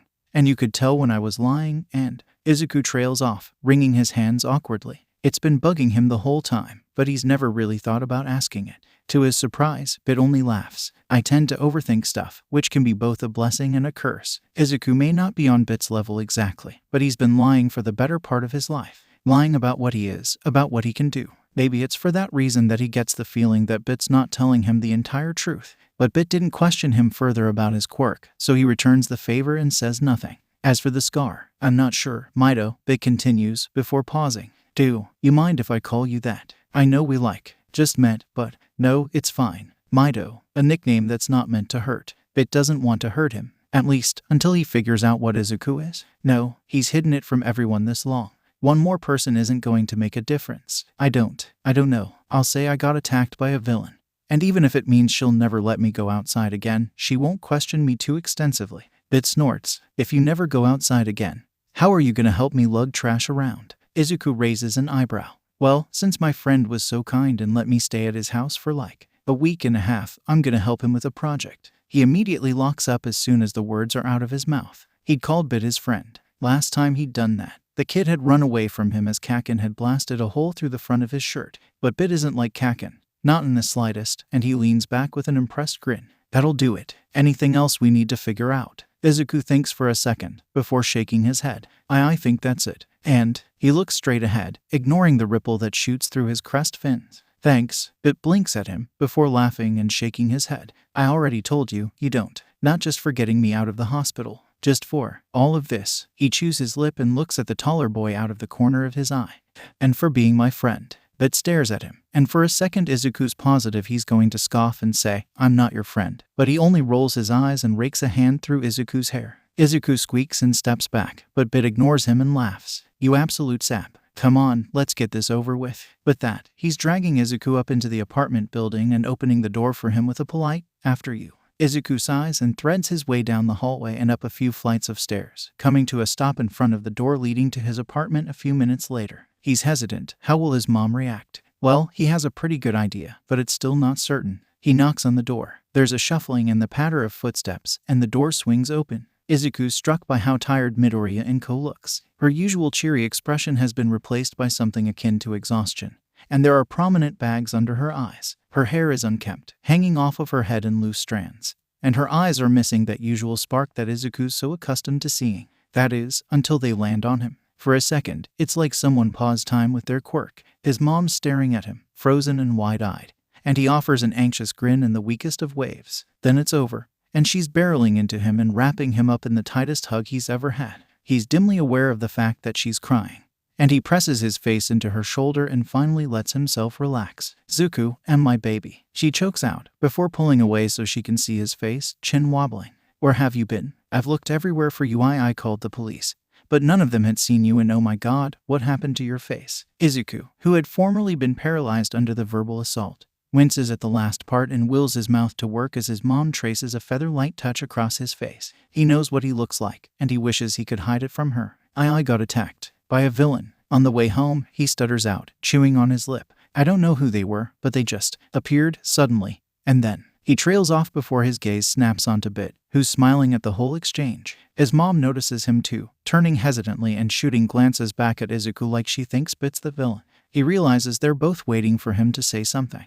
Mom, this is Bit. He, helped me and let me stay at his house while I was out of it. It sounded better in his head, but she buys it. You must be Mrs. Midoriya, Bit says, picking up where he left off effortlessly. You've got quite the kid, you know that. It's the right thing to say. And his mom's gaze softens as she chuckles to herself. He's really something, isn't he? Izuku sputters, blushing slightly and attempt to convey betrayal through his gaze.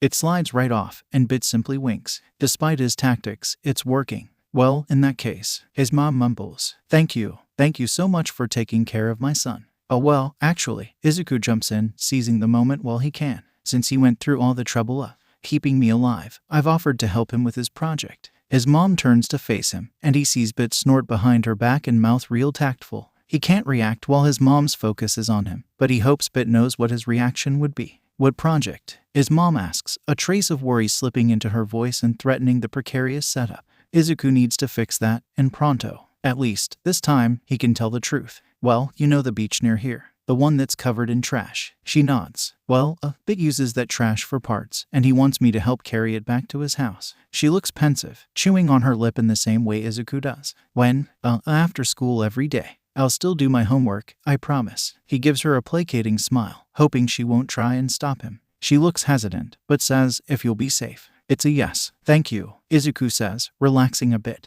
He won't be grounded for the next year, although he's not sure what grounding would do. It's not like he has any friends that he can. But he does have a friend now, doesn't he? Behind his mom, he sees Bit grinning him and giving him a thumbs up, and he smiles slightly.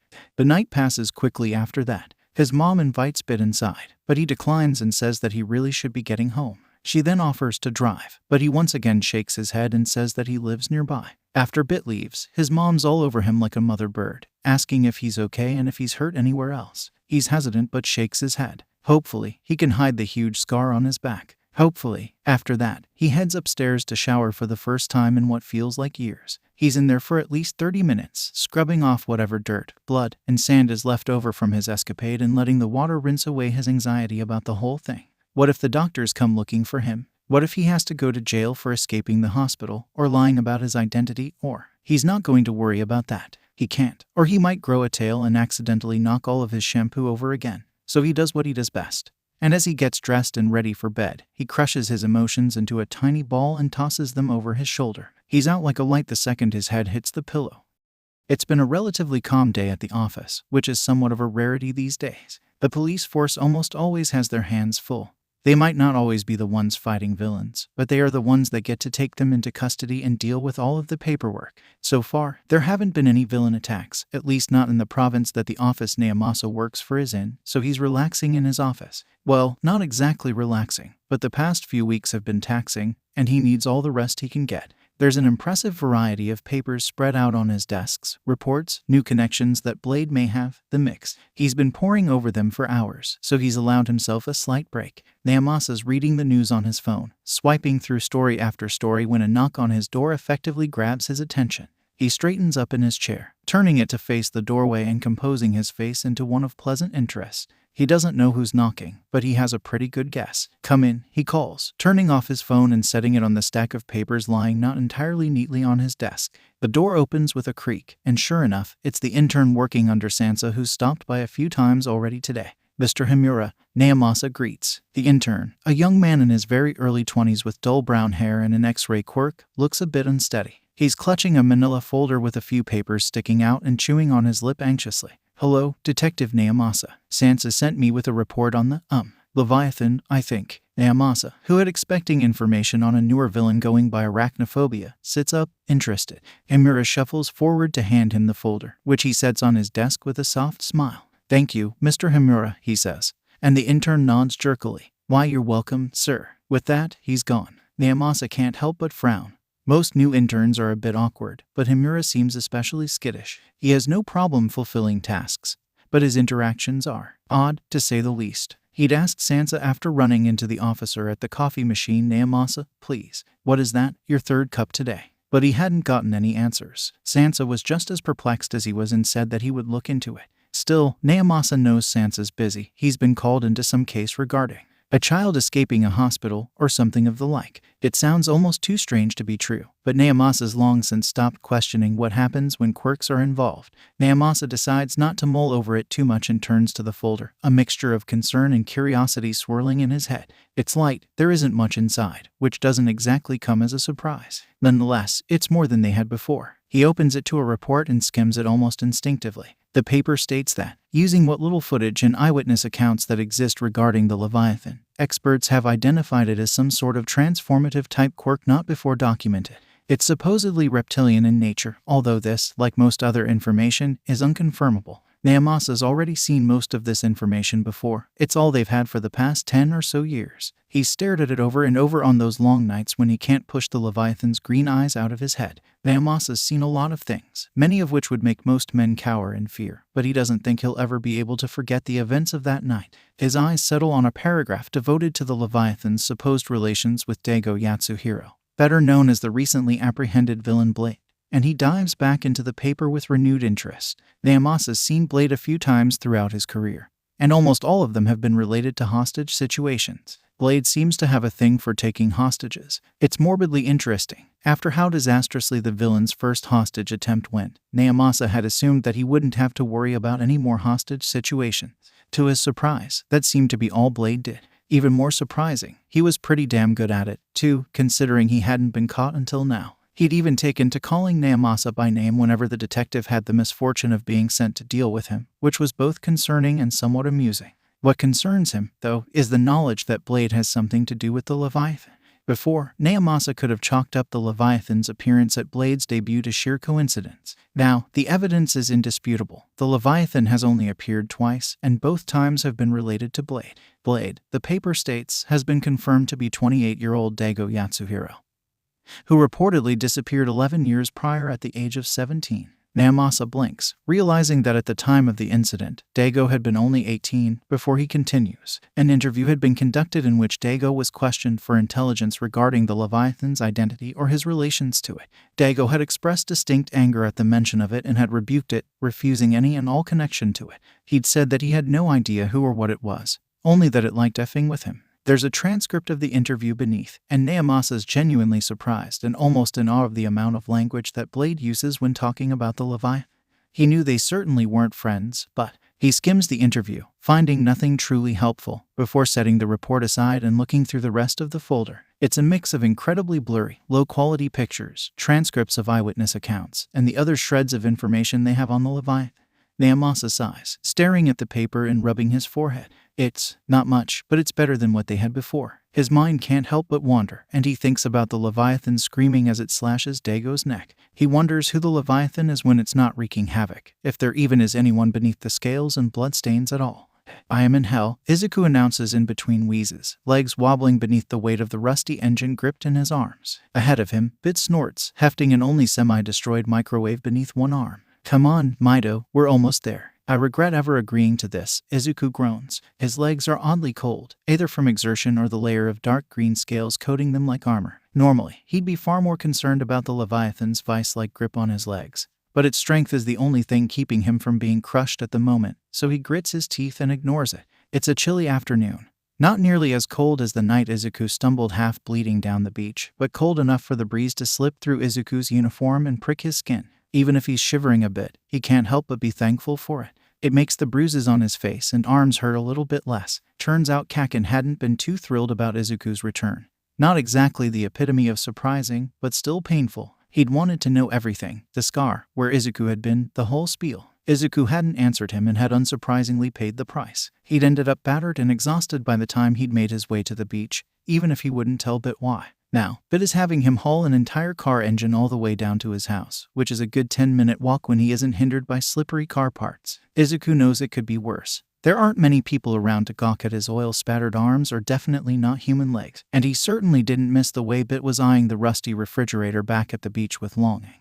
But he still feels closer to death than he's ever been. Other than the time he literally almost bled out, of course. He almost stumbles over a crack in the pavement and hefts the engine with a grunt, trying to keep it from slipping out of his hands. What do you need this for anyway? He asks, doing his best to catch up to Bit without falling over. Ahead of him, Bit ponders for a second before answering. Multi-purpose drone. What would you need a multi-purpose drone for? Bit shrugs and continues onward. You never know, he says as if that's an ample explanation. Izuku's whole body feels like it's on fire, but he keeps walking. According to Bit, it's only a little while more, and if he wants to be a hero and make up for what he did, he'll have to work harder than this. He feels the Leviathan churn inside of him and the scrape of claws on the inside of his shoes, and he moves a little bit faster. Izuku almost cries in relief when Bit says, "Here we are." He doesn't trust himself to put the engine down, seeing as he might not be able to pick it up again, so he just awkwardly wobbles behind Bit as he opens the door. To his surprise, the door opens to not an empty hallway, but a person. It's a woman, tall and thin. Much like Bit himself, with long, gleaming hair that looks like it's made out of strands of pure silver. Her eyeliner is sharp enough to kill a man, and her sharp face is turned into a frown. What in the she starts to say, but stops when her eyes land on Izuku. Her voice is sharp, with an air of power to it, and Izuku would probably be impressed if he wasn't in the process of being crushed into the ground by the weight of her rusty engine. "Hi, Mom," Bit chirps, waving with his free hand. "This is Izuku. He's helping me get parts." Izuku can't exactly wave, but he stutters out a strained, hello. He's never exactly met with anyone's parents before, other than Kaken's mom, once or twice. He's not sure what he's supposed to say. Mrs. Akayoida stares at them for a second, before rubbing her face with one hand and shaking her head. "You must be the Midoriya kid," she says, and Izuku nods awkwardly, not sure if that's good or bad. Mrs. Akayoida glances at him with a raised eyebrow before sighing. "Good lordiki, what have you roped this poor boy into?" She steps aside to let them pass into the house. Bit bounces in, leaving Izuku to stumble into the doorway and try to keep the engine from drizzling oil all over the floor. "This way," Bit calls from down the hallway, and Izuku turns the corner just in time to see him open a door and trot down a flight of stairs. Fantastic. Izuku's too focused on just getting to the staircase to notice Mrs. Akayoida steps behind him until there's a thin hand on his shoulder, steadying him. "I'm sorry about him," she says quietly. "He can be a bit overbearing." "No, it's fine," Izuku says, shifting his grip a bit and preparing to hopefully not fall down the stairs. "He's great, actually." Mrs. Akayoida breathes a laugh, and out of the corner of his eye, Izuku can see her shake her head. "Are you sure you've got that? It looks heavy," she asks, and Izuku swears he sees her hair glow slightly. It must be related to her quirk, magnetism, right? I got it," Izuku answers. "I carried it this far. I'm not giving up now." This earns him a more open laugh, and Mrs. Akayoida disappears from view.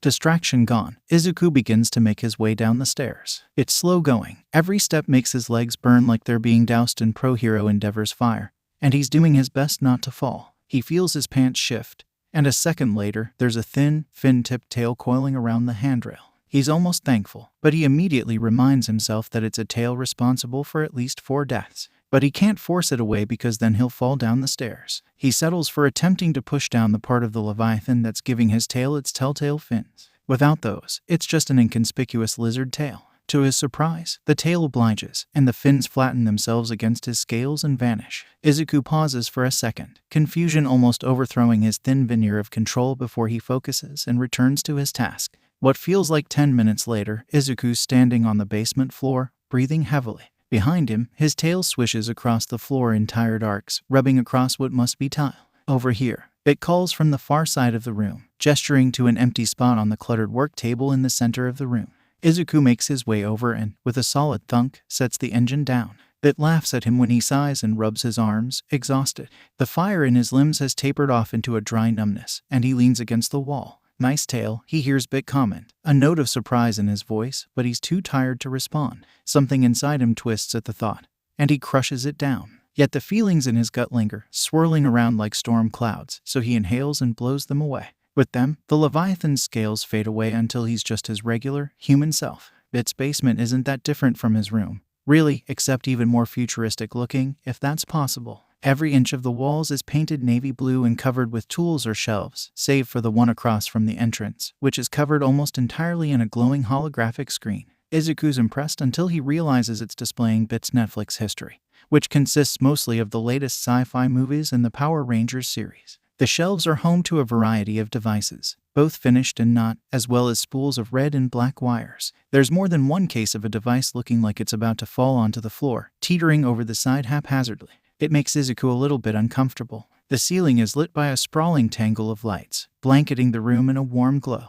It almost resembles some kind of glowing spider web weighed down by glowing specks of dew. It's not quite as spectacular as the creation lighting Bit's room, but it's certainly something to look at. Well, not directly at, Izuku thinks, rubbing his stinging eyes. The table in the center is barely visible under the array of blueprints and spare parts covering it, but it appears to be made of some sort of sturdy metal. Out of the corner of his eye, Izuku spots the infamous Pringles grappling gun lying on its side amidst a pile of bolts. "I think this'll be enough to power it," Bit says, inspecting the engine curiously. It's oozing thick, dark oil all over the table, but if Bit notices, he doesn't care. "Great," Izuku deadpans, slumping against the wall. Bit pokes at the engine for a little while longer, before stretching and springing back over to the door. "Come on, don't just sit there, we gotta go." Izuku, who has by now curled up into a slumped mess on the floor, looks up and raises an eyebrow, stepping on the dread rising in his stomach. "Go where?" Bit shoots him a wink, and Izuku has a feeling he already knows the answer. "To get more supplies, of course." Izuku buries his head in his hands and groans. Bit laughs.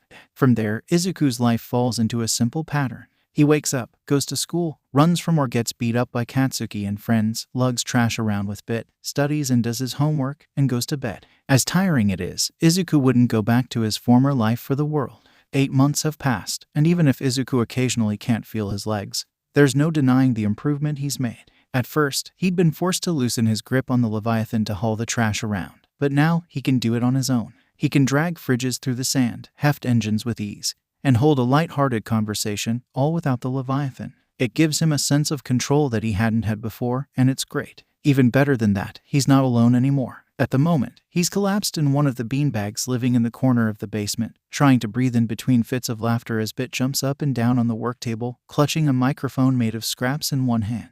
Bit's custom speakers are cranked up to the max, and Izuku can feel the music pounding in the walls. Bit pauses to catch his breath, and Izuku takes the opportunity to yell, "Hit it, Fergie." Immediately, Bit flawlessly launches back into his rendition of Fergalicious, yelling the lyrics at the top of his lungs as Izuku howls with laughter. He's not sure how exactly Bit hasn't crushed any of the appliances on the table yet, but it's the funniest thing he's ever seen, so he's not going to stop him. Someone else, however, is. The music is loud, but Mrs. Akaioida is louder, and Izuku almost falls out of the beanbag when she yells, "Aki, other people have ears." Bit looks offended on a personal level and turns the music down until it's what a normal person might consider loud. Izuku makes eye contact with him for a second before falling right back into uncontrollable laughter, ignoring Bit's indignant shriek. "I'm glad my misfortune is funny to someone," Bit says flatly, although there's no actual malice behind it, and he's doing his best not to grin. "How?" Izuku starts, but has to take a second to breathe.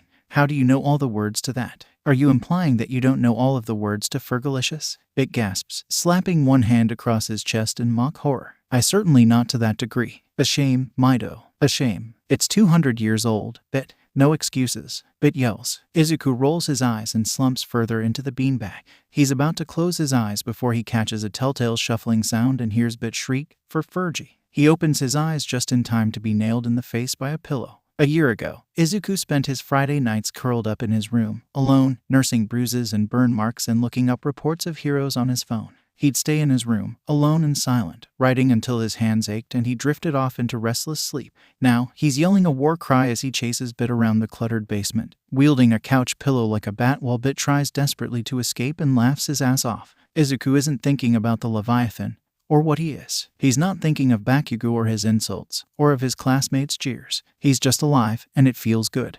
Katsuki notices the change. It's absolutely bizarre. Ever since stupid Deku got that ugly effing scar that he won't talk about, he's been different. He still flinches when Katsuki slams his desk and tries to get the truth about his uselessness through that thick effing skull. But he doesn't ever cower. He doesn't even look afraid in the slightest. Deku doesn't go straight home anymore, either. And the thing about that is that Katsuki can't effing figure out where he's going. He drills Deku about it almost every day, shouting and blasting him with explosions that make the other kids inch away. But the damn lizard just shrugs, as if this is all some big game to him, and he's trying to make a fool out of Katsuki. Well, it doesn't matter. He doesn't matter. Katsuki's gonna get into UA, and he's gonna show Deku that that damn dream of his is absolutely effing stupid. So, Bit says, UA, huh? Izuku's brain immediately starts coming up with things along the lines of I probably won't make it in. But it doesn't hurt to try or what of it. And he has to remind him that he's not with his class. Bit just wants to know. Yeah, Izuku says, rubbing his hands on the cement of the wall beneath him and letting his legs dangle over the side. It's dangerous, but he can't bring himself to care. Bit first brought him to this place months ago. It's a hotel that went out of business years ago and hasn't been repurchased since. It's a huge, empty building on the corner of the street near the beach, and most people don't bother going into it unless they're drug dealers or police sent to investigate. The stairwell, however, remains mostly untouched and presents roof access to those brave enough to climb all 40 stories. It's an undeniable workout, sure, but nothing Izuku can't handle at this point. Bit isn't quite as lucky, but he survives. In exchange for braving the climb, he's presented with a perch above the city that allows him to see Musutafu spread out for miles on one side and the rippling sea on the other. It allows him a clear vantage point from which he can just watch the world without fear. It's become a sort of safe place, even when he's not with Bit. How'd you find this place? He'd asked, and Bit had answered with, I needed somewhere to test a parachute, and hadn't elaborated at all. It's late, and the city has already begun to light up to fight off the darkness. Neon lights and glowing billboards cast colorful glimmers of light on Izuku's shoes as he sits on the edge of the building, wrapped in the night sky and ambient noise. Bit sits at his side. The silver-haired boy isn't as bold as to let his legs dangle over the side, but he's still resting cross-legged at the edge. I've heard their entrance exam is hard as hell, Bit says. His glasses glitter in the light like a kaleidoscope, and his wild hair drifts around his face in ghostly wisps. Makes sense, seeing as it's the top school in the country, Izuku muses, leaning forward to rest his head in his hands. Beneath him, a taxi honks as it passes by, sparking a cacophony of car horns in response. You've got your sights set on the top?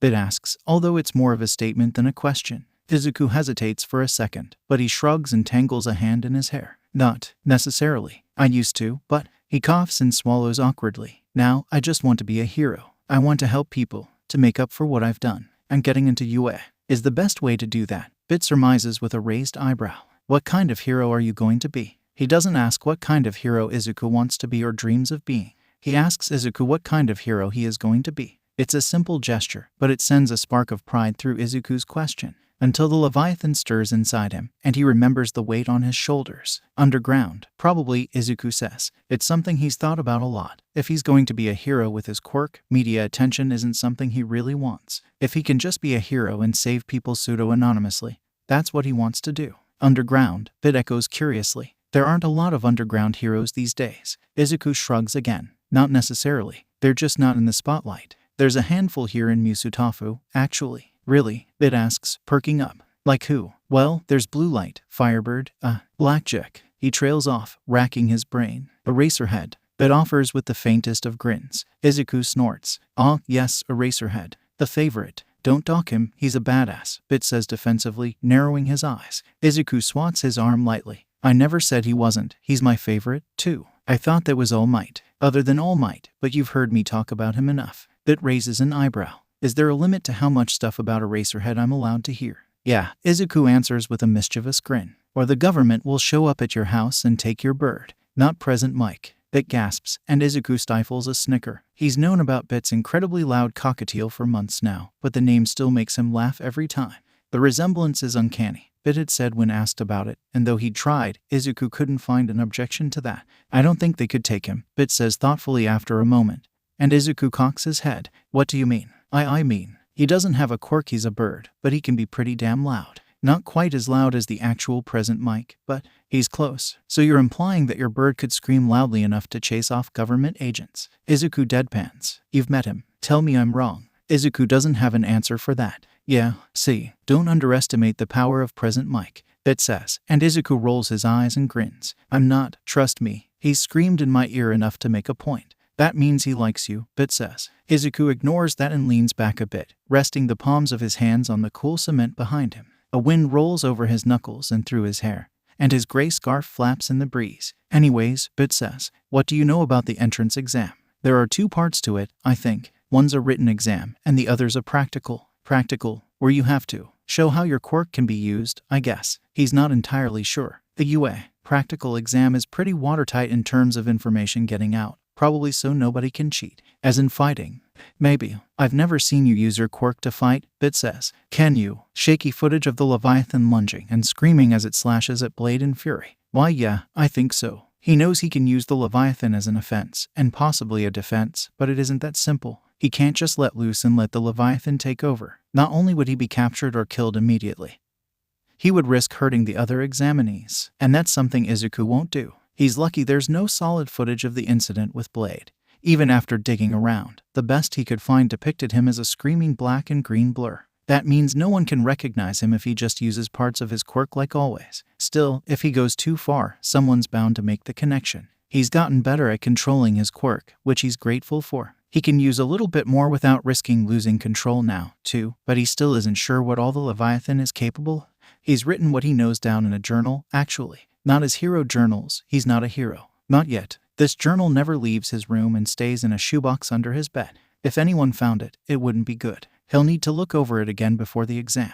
Well, in that case, I don't think you have anything to worry about, Bit says, jolting him out of his thoughts, and Izuku looks up. What? You said you can use your quirk to fight. And I don't think you have to worry about the written exam, so you're all set. I don't think it'll be that simple, but... He sighs and turns to Bit, who's watching him with a curious expression. Thanks, just stating the obvious. Bit shrugs with a grin, and Izuku can't keep the smile off of his face. They turn to the streets below, where blinking lights and noisy cars blend into a painting of the city. The sun has set completely by now, and the sky is a flat expanse of navy blue. The city's glow rises over the horizon like an eternal sunrise, painting the sky with a slightly yellow. It's peaceful, a moment of relief in a busy, dangerous world. And the peace is abruptly shattered by Bit saying, I should build a jetpack. Izuku blinks and looks over at Bit, who's peering down at the streets below with a thoughtful expression. Bit, no, he says, recognizing the face immediately. Bit, yes, think about it. I am, and that's why I'm saying no. If I built a jetpack, we wouldn't have to take the stairs. You're right, because we won't be able to when you end up in the hospital. Have some faith. I had some faith, and then you tried to build a drone out of a car engine that I had to carry. First of all, you agreed to that. Second, what's wrong with the drone? It had exploded. Bit. A minor setback. It took out the mailbox. I never liked that mailbox anyway. Izuku can't help the laughter that bubbles up inside him as Bit effectively deflects every criticism directed at his creations, and almost doesn't notice when Bit gets up. Wait, where are you going? Izuku asks, surprised. Bit doesn't turn around, jogging towards the door. Bit, Izuku asks again, inching away from the edge of the building and standing up slowly. Bit opens the roof access door and stops in the doorway, turning around with a shit-eating grin. To make a jetpack. Bit, Izuku starts, but Bit disappears down the stairwell. Izuku, tasked with preventing Bit from blowing up either his garage or himself, sighs, gets up, and sprints after him, in what feels like the time it takes Izuku to blink. The next 2 months pass. The UA entrance exam grows closer and closer, looming over him like an insurmountable mountain, and he busies himself with studying for the written part of it and helping Bit with his latest creation. Before he even realizes it, it's the night before the exam, and he's supposed to have fallen asleep at least 2 hours ago. It's not that he hasn't tried to sleep. There's just an excited buzzing in his chest that seems more than content to keep him awake. It hums loudly, spreading excitement and anxiety throughout him like the tide washing over the sand. And Izuku buries his face in his pillow and wills it away. After a while of tossing and turning restlessly, he gets up and turns on his lamp. If he's going to be awake, he might as well get something done. Crossing the room to his desk, he yawns and rubs his eyes as he rummages around in the bottom drawer until his fingers close around an uncharacteristically clean notebook.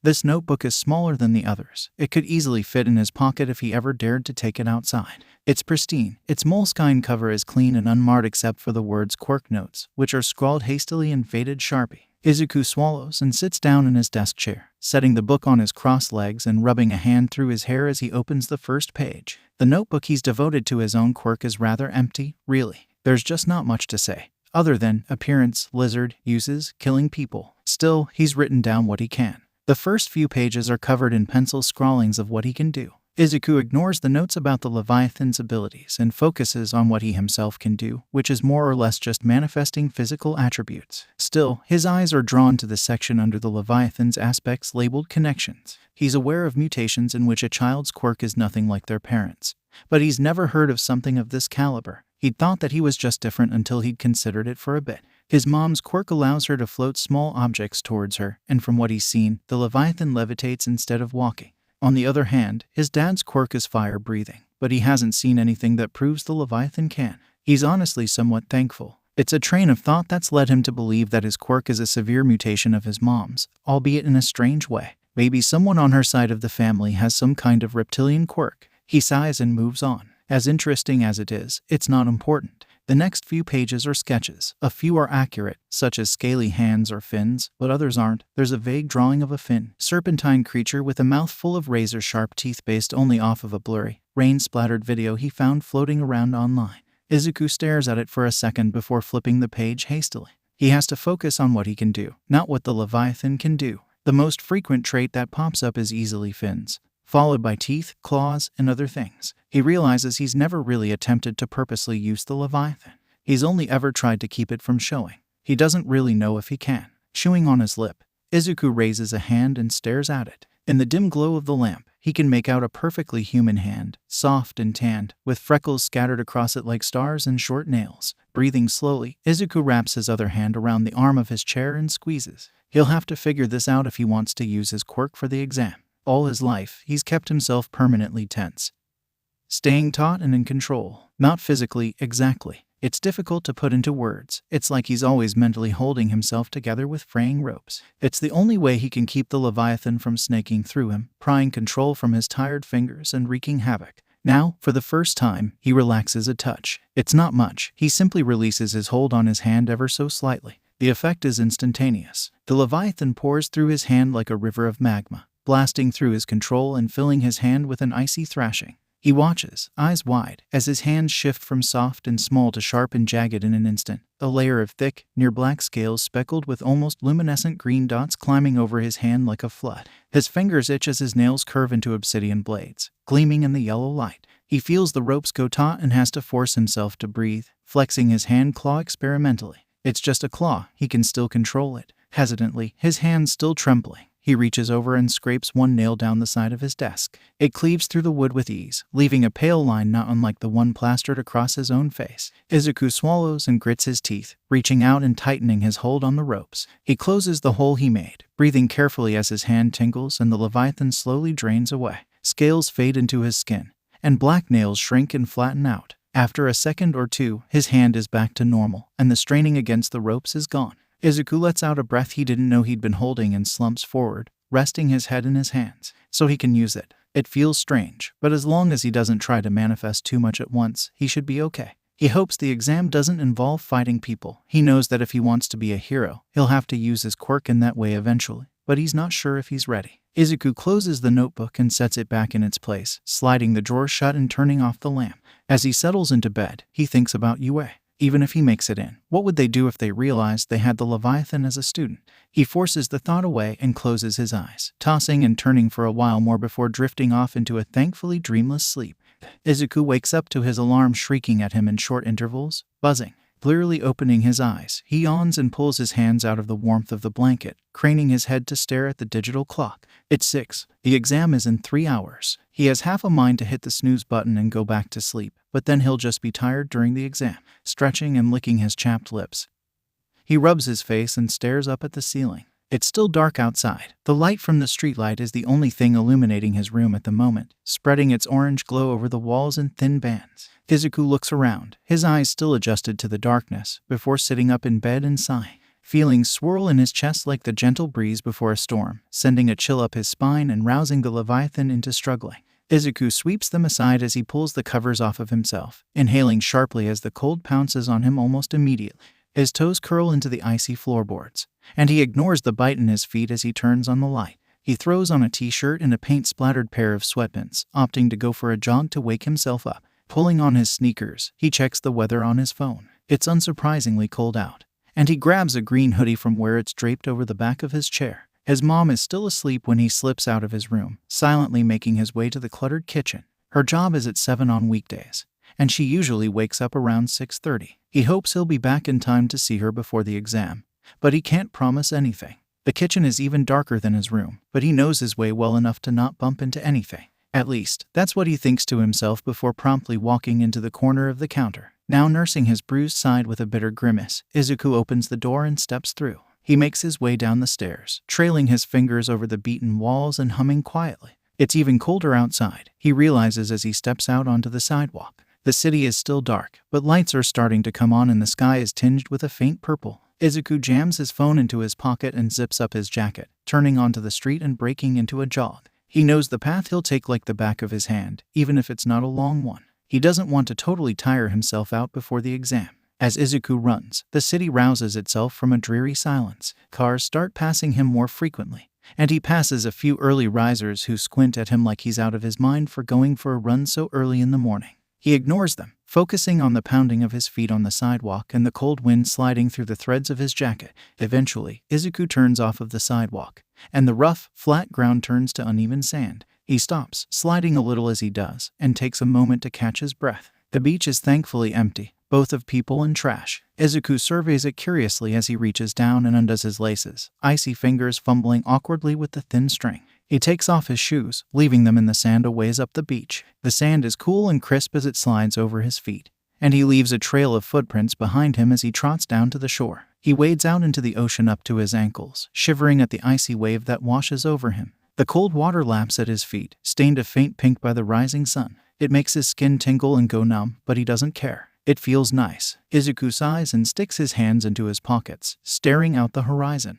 A gentle wind sweeps through his hair, sliding green curls into his face, and he smooths it back with one hand. "So," he says, his voice a whisper barely present above the wind. "This is it, huh?" No one answers, simply because there is no one to answer. He's alone except for the seagulls drifting lazily overhead and the occasional passing car. Izuku takes a deep breath as nervousness and fear churn in his gut, and he lets himself think about the thing he's been avoiding focusing on. It's today. The thing he's fantasized about for years, the UA entrance exam, is actually here. He has one chance not to F it up. It doesn't feel real, really. Maybe the true panic hasn't set in yet, Izuku thinks somewhat amusedly. He'll be competing against the best of the best to join the best of the best, but he needs the UA reputation if he wants to be an underground. There aren't many, and if he wants to be recognized as one, he'll need the renown that UA offers. A particularly large wave rushes over his feet, drenching the cuffs of his sweatpants and spraying his face with the stinging smell of salt. Izuku shakes his head to clear his thoughts, rubbing at the scales he can feel sprouting under his eyes, and steps back onto the dry sand. The ocean ebbs and flows just beyond him, and for a second he takes solace in the fact that it doesn't care what he is. The ocean has seen him at the lowest of his lows. It's here he found himself the first time it happened, all those years ago, and it's here he awoke the second time. Yet it still washes over his feet and whispers to him like it does any other. Izuku sighs and heads home to get ready for the exam. UA is even more terrifying up close. Izuku has to pause for a moment to take it all in, because holy shit, it's huge, jutting forth from the ground like some great mountain. It glitters and gleams in the sunlight like its windows are made of diamonds, perfectly reflecting the blue sky above, and Izuku can't help but wonder what it looks like inside. If he wants to find out, he'll have to make it that far. Swallowing whatever fear he's feeling, he takes a deep breath and starts walking. There are people all around him, talking and laughing. He can't tell what most of their quirks are, but he knows that he might have to compete against them. The thought makes him slightly sick. He's going to have to use the Leviathan to hurt and destroy things, the thing he's feared doing for most of his life. He's spent so long ignoring it and trying to fend it off that the thought of actually using it just feels wrong. But he'll have to if he wants to become a hero and make up for what he did. Izuku's so caught up in his train of thought he almost doesn't catch the familiar scratching sensation at the inside of his shoes. He glances down, eyebrows dropping as he recognizes the itch of his feet turning into claws, and attempts to find whatever emotion's causing it. This turns out to be a mistake, and Izuku promptly trips over his own feet and hurtles towards a face full of cement and embarrassment. He can't hold back the startled yelp that escapes his throat and squeezes his eyes shut, bracing for impact. It never comes. Izuku slowly opens his eyes and finds himself suspended above the pavement, hovering in place. It feels like gravity has suddenly let go of him, and if someone bumped him, he would just go drifting off into the atmosphere. He's weightless. Sorry, I didn't mean to use my quirk on you without asking. I just figured it would be bad if you tripped, a voice says, breaking him out of his thoughts, and he blinks as a pair of hands guide him into a standing position. As soon as his shoes touch the ground, gravity returns in a fierce wave, and he almost falls down again. Once he's regained his balance, he turns around to see who helped him. It's a girl, probably his age. She has curly brown hair, which is short-cropped and curling around her face like a halo, and her eyes are practically glowing with excitement. I'm so nervous, she admits, wringing her hands with an anxious smile. You probably are too, huh? Izuku nods quickly, not entirely sure what to say. She smiles and waves a hand, turning to jog towards the gates. Well, bye. Good luck. Izuku shakes himself out of his stupor just as she passes through the doors, and he's dimly aware of the fact that he never even said thanks. Whoops. Izuku shakes his head and ignores the scales prickling around his ears, heading into the building. It's not hard to find the auditorium, mostly because it's more or less the place everyone is going. Izuku follows the student in front of him, a tall boy with dark blue hair and probably some kind of lightning quirk, into the auditorium. It's massive, just like the rest of UA, spreading out an unfolding flower. As Izuku gazes on the rows and rows filled to the brim with excited competitors, he's reminded of a coliseum more than anything. He finds a seat near the back next to a short girl whose eyes are hidden by thick black bangs. She turns as he sits down in the desk and looks him up and down. Well, he's not sure exactly what she's doing since her eyes are covered before turning back to the center of the auditorium. Izuku follows her gaze and spots the stage right as a thin man he's seen a few times in pictures prances up to the microphone like an overly energetic deer. He snags the mic stand with a practiced vigor, leans in close, and screams, "Welcome." The sheer force of the sound alone almost knocks Izuku out of his seat, and he slams against the wall behind him with a startled cough. All around him, indignant murmuring seeps out of the crowd and hovers above the seats in an annoyed swarm. Izuku blows out a long breath and adjusts his position, rubbing his ringing ears. "Welcome to my live show." The man Izuku knows can only be present mic continues, although the sound is thankfully quieter this time around. Everybody say hey. This is met with more or less absolute silence, and the girl next to Izuku with the bangs stifles a laugh into her hand. Present mic pauses, waiting for a moment, before realizing that it's hopeless and continuing undeterred. "I've got shivers down my spine too, listeners," he yells as if that's why no one is responding to him. And Izuku raises an eyebrow at the fact that he refers to the real live people he's addressing as listeners like he's still on his radio show. Technically, they are still listening to him, but that's not exactly how the word is generally used. All right, examinees, I'm gonna give you the lowdown on how this'll go down. Are you ready? This is also met with tense silence, which present mic promptly fills by screaming yeah.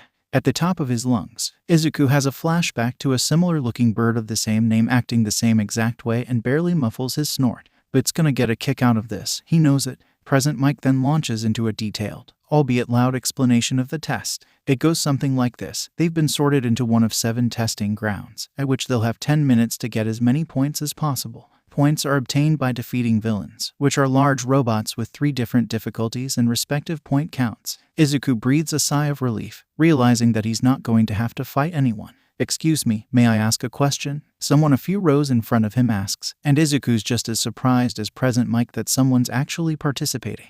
On the handout, there are clearly 4 types of villains listed. Such an error would be the height of embarrassment for a top-tier National Academy of UA's caliber. Izuku has to take a moment to process all of the professional wording this person just used in the span of 5 seconds, and wonders just who the hell it is. Moreover, the black-haired head that he presumes is the speaker twists around, pointing at someone behind Izuku. Izuku turns to check behind himself curiously, before looking back and realizing quite suddenly that the person is pointing at him. "What's with you?" "Yeah, you curly-haired kid." he says, and Izuku feels every set of eyes in the auditorium shift to settle on him. He instinctively shrinks down in his seat, fighting back the scales trying to clamber up his face and embarrass him further. "Can't you stop laughing for a second? You're distracting," Black Hair accuses, and Izuku's not sure whether to be upset about what's happening or impressed that Black Hair managed to hear him at all. "If you think you is some pleasure jaunt, then leave this place at once," Black Hair finishes with a glare, and Izuku forces his gaze downwards onto his prickling hands.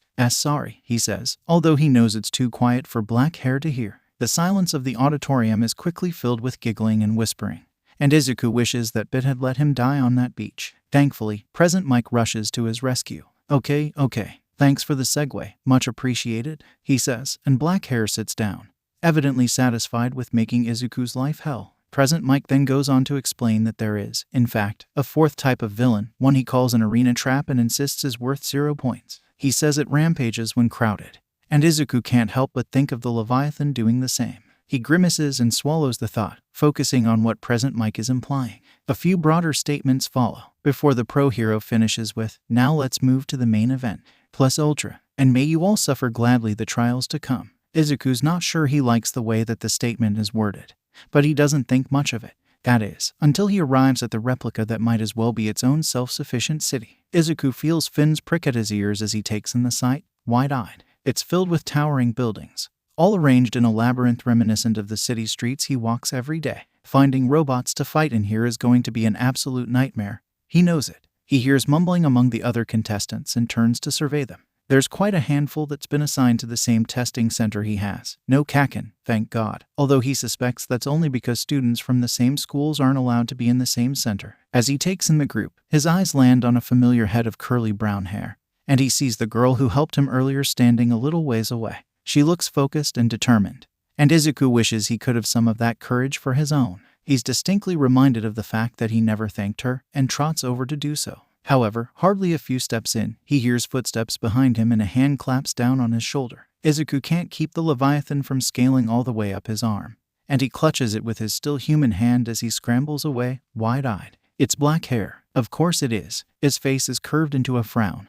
and he opens his mouth to say something. Izuku recognizes the slight stutter in his speech and the sudden widening of his eyes as they trace the line marring Izuku's face. It's one he's seen a million times before but can never seem to ignore. Black Hair immediately composes himself, face taking on a professional mask. "Who exactly are you?" he says curiously, although it has a dangerous edge to it that reminds Izuku of some of Kaken's taunts. "You didn't come to obstruct your fellow test takers, did you?" Izuku's not exactly sure how going to talk to someone gave him that idea, but he's distracted by the eyes he feels settle on him once more. Everyone's whispering, looking at him curiously. Izuku realizes with a start that they've all already written him off. Whatever, nothing he's not used to. Izuku forces his hand to return to normal, turning away from Black Hair without answering and heading towards the start line.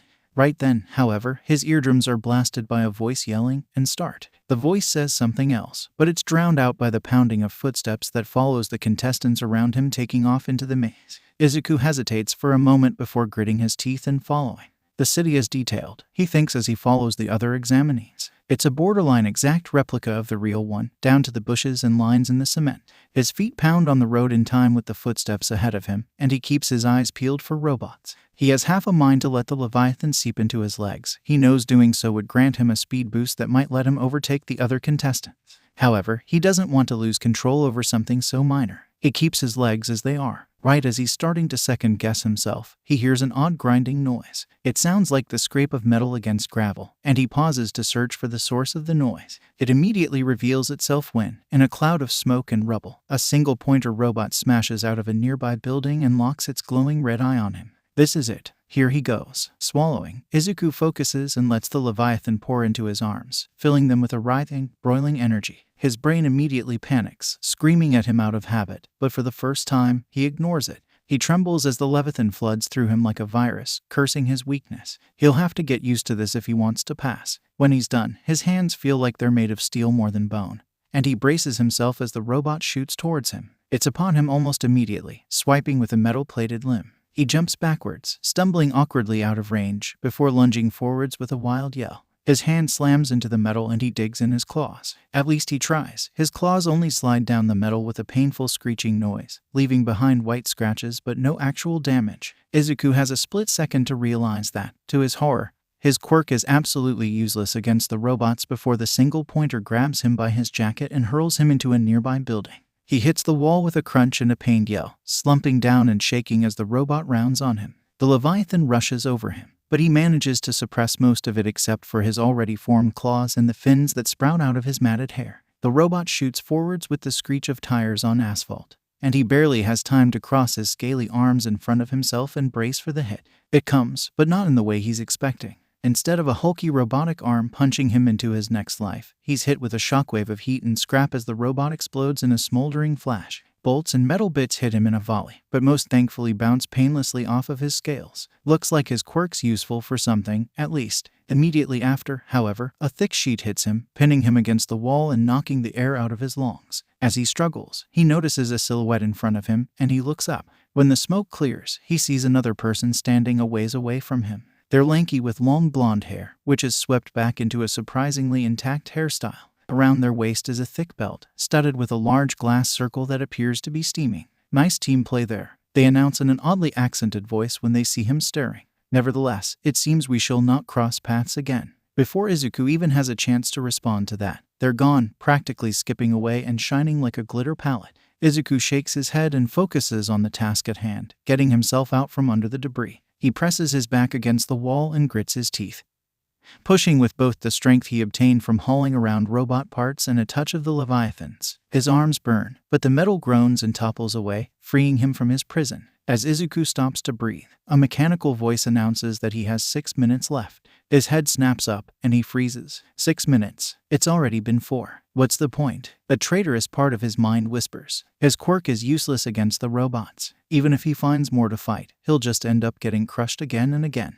Still, Izuku thinks, flexing his claws and pressing against the slowly increasing strain on the ropes. He has to try. It doesn't take long to find the main area. Destroyed robots litter the ground in heaps that remind Izuku of the scrap-covered beach, and still more meet their feet at the hands of the other examinees. He hears some yell out their scores as they strike down another foe. 28 points, 45 points. It's almost ironic, he thinks as he stands there, watching the robots and contestants weave around each other like they're performing some kind of deadly dance. He, the Leviathan, with a death count beyond measure staining his conscience, can't destroy something when it actually matters. He doesn't know why he's even surprised. Still, he throws himself into the fray again and again. He takes on a three-pointer, breathing ragged and hot against his lips, only to be slammed against the ground and tossed like an unwanted ragdoll. He lunges at another one-pointer, swiping and slashing for all he's worth only to be punched in the gut with enough force that he thinks he hears a rib snap. He's trying his hardest, yet he can't do anything. Izuku can't help the frustrated snarl that escapes him as his teeth sharpen and he feels fins poke at the backs of his arms and legs. The thrashing and churning inside of him is getting stronger.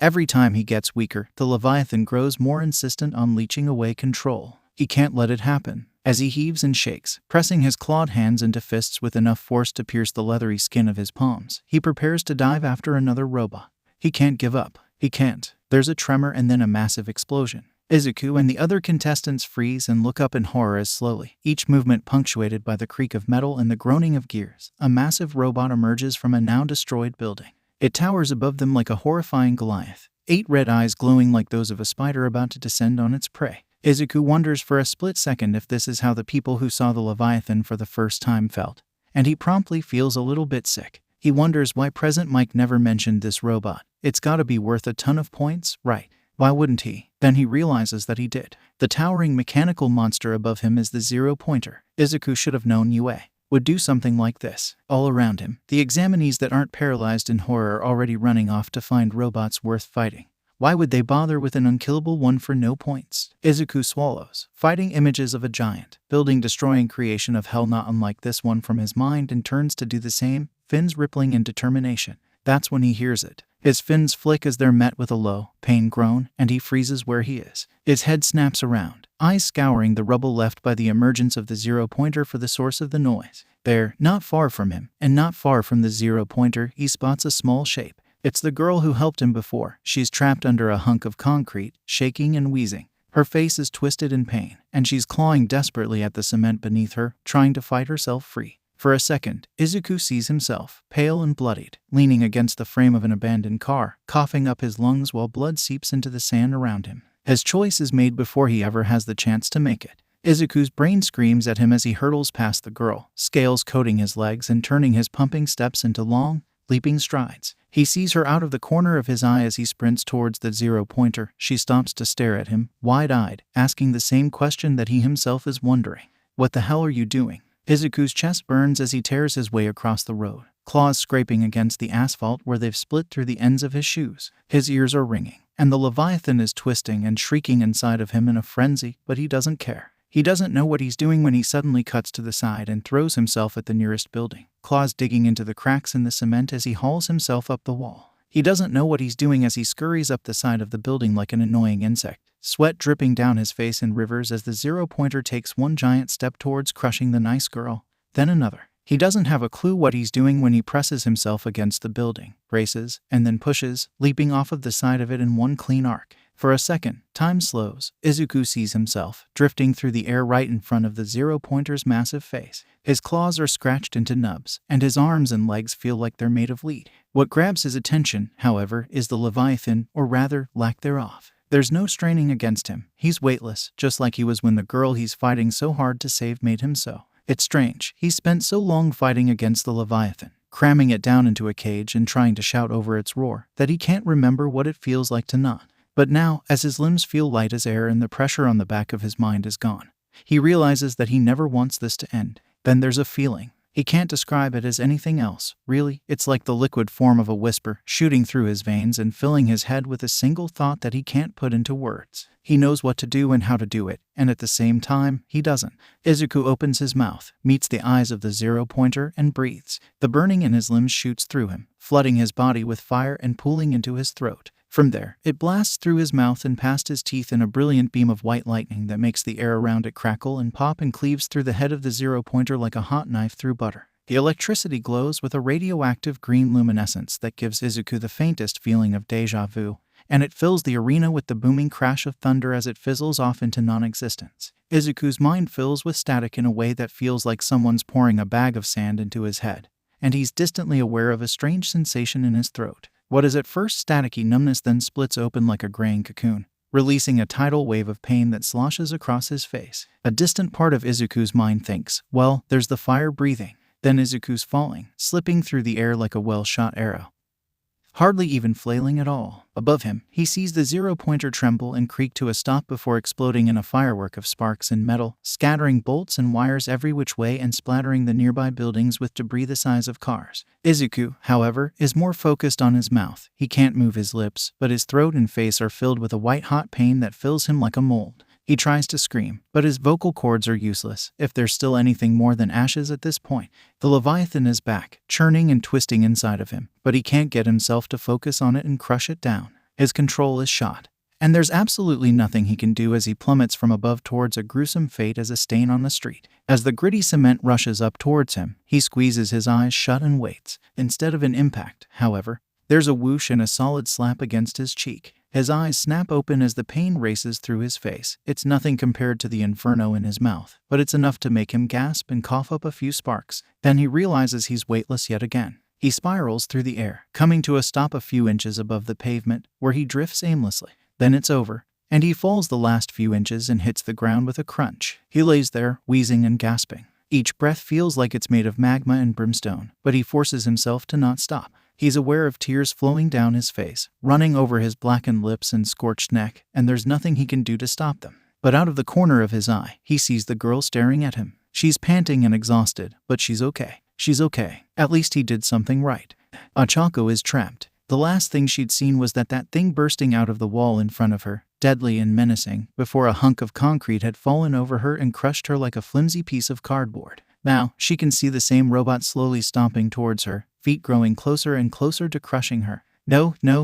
She can't die here. She needs to become a hero. No, she needs to stay around for her parents. She can't die here. She won't die here. Ochako groans and screams in frustration as her fingernails scrabble uselessly over the asphalt beneath her. She strains and pains, trying to push herself up, but the cement weighing her down is too heavy and she can barely move it. She tries to twist around her arms and use her quirk, but her hands are pinned in front of her. No matter how she struggles, there's no way she can find a way to touch it. She's desperate as she yells and pushes at it desperately, cursing her own weakness. Why won't it move? Why can't she get up? Then there's a blur of movement just beyond her, and for a split second, Ochako locks eyes with the boy from before. She hadn't thought anything of him when she'd used her quirk to keep him from tripping not an hour ago. He'd just been another person she could help, so she had. Then she'd seen his face, cleaved in two by a thin white mark that contrasted sharply with his dark freckles. Beyond that was a pair of green eyes, deep, like a forest, yet weighed down and pained by something Ochako couldn't understand. She'd known that he hadn't just been anyone.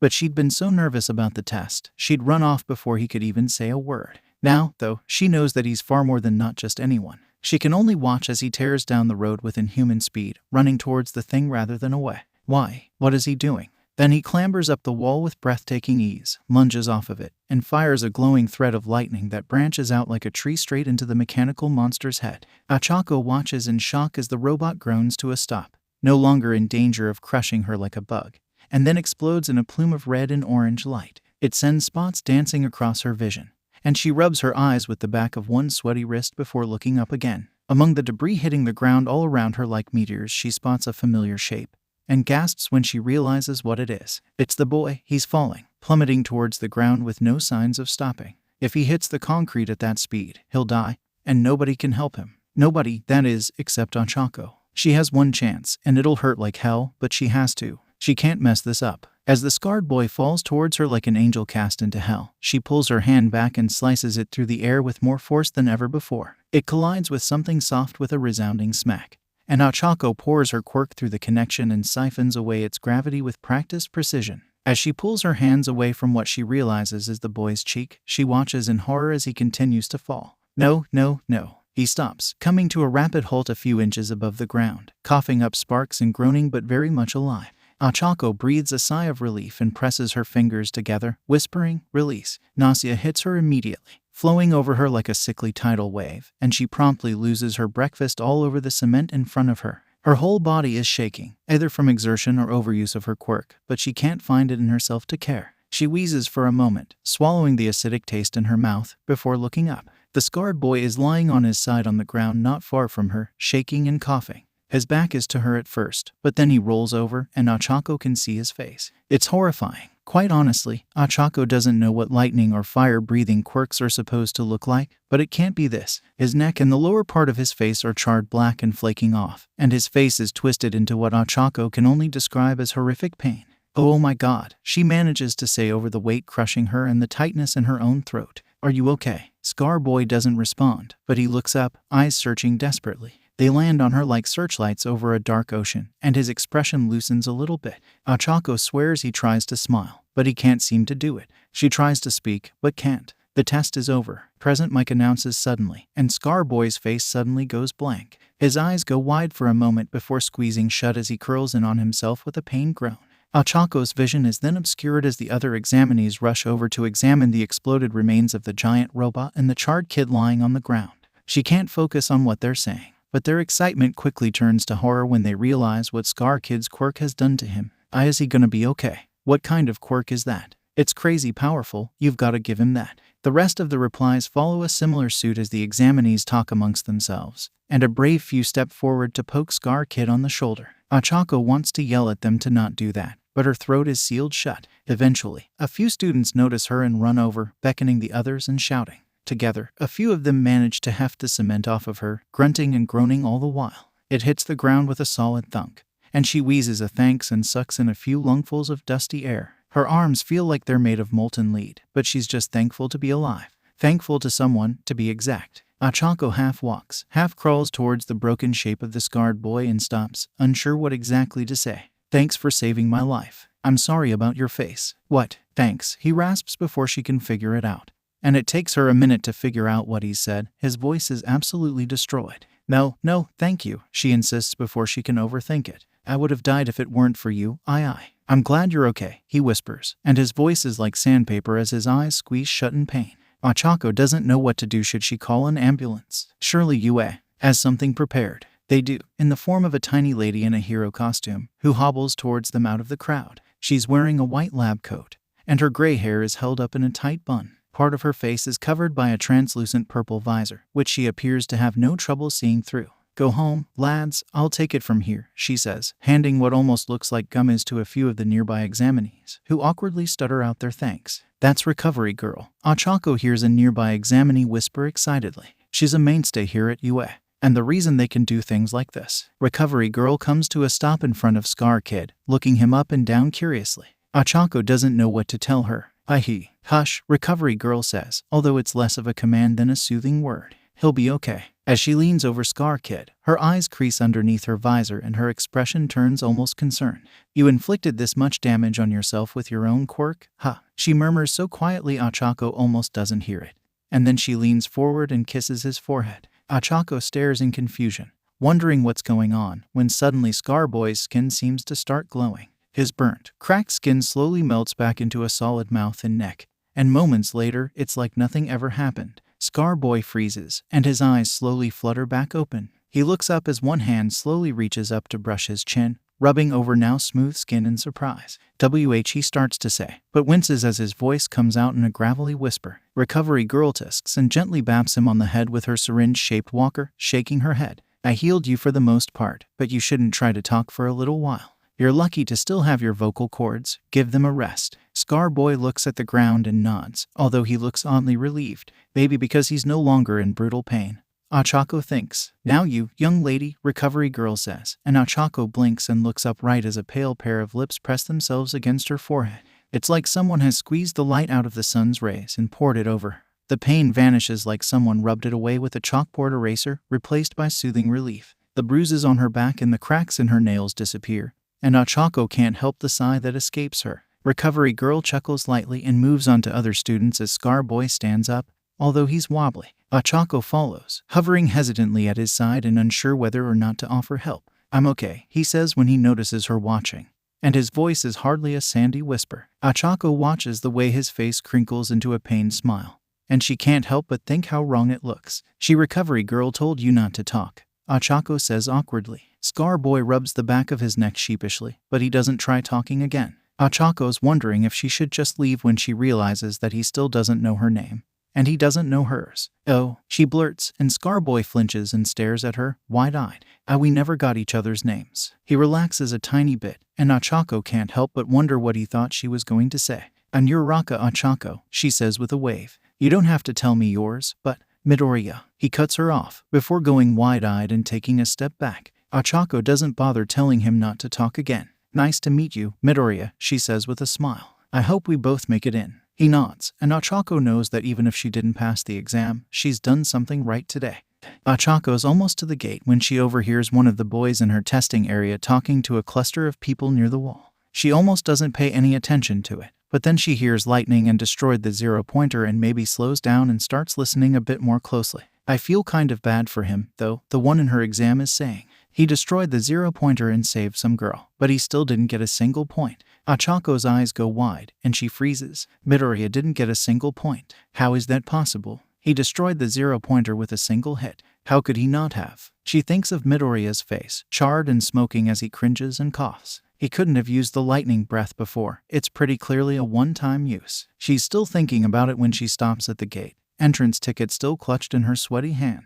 The outside world beckons, telling her to leave the fantasy she's in and return home. Ochako thinks of her 28 points, and how useless they would have been if she was nothing more than a splatter on the bottom of a giant robot's foot, and then she thinks of a boy with no points who sacrificed everything to save her. She turns away from the entrance, striding purposely back into the building.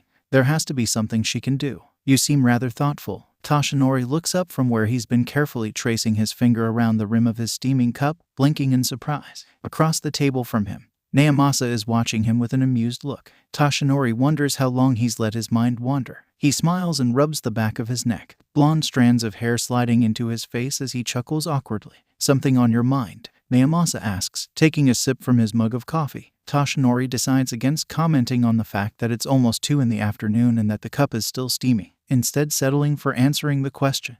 "Yes," he admits. "It's the truth. Ever since Nedzu allowed him to watch the entrance exams, he's been lost in thought. It's bothered him. It won't do him well to be distracted in a fight." Nonetheless, his mind still keeps straying back to the stringy, green-haired boy from the underpass. "Mind if I ask what's captured your attention?" Naomasa asks, leaning back in the booth. Toshinori can't help but glance up and around before he answers. The cafe he's offered to meet Naomasa at is a small one. Not many people come here, and those who do usually pay no mind to the thin, scraggly man who seems to appear out of nowhere. Toshinori finds he somewhat likes the quiet. Not that he doesn't enjoy the fame and prestige he's awarded as All Might. It's just nice to relax every now and then, even if it goes hand in hand with the guilt gnawing at his stomach.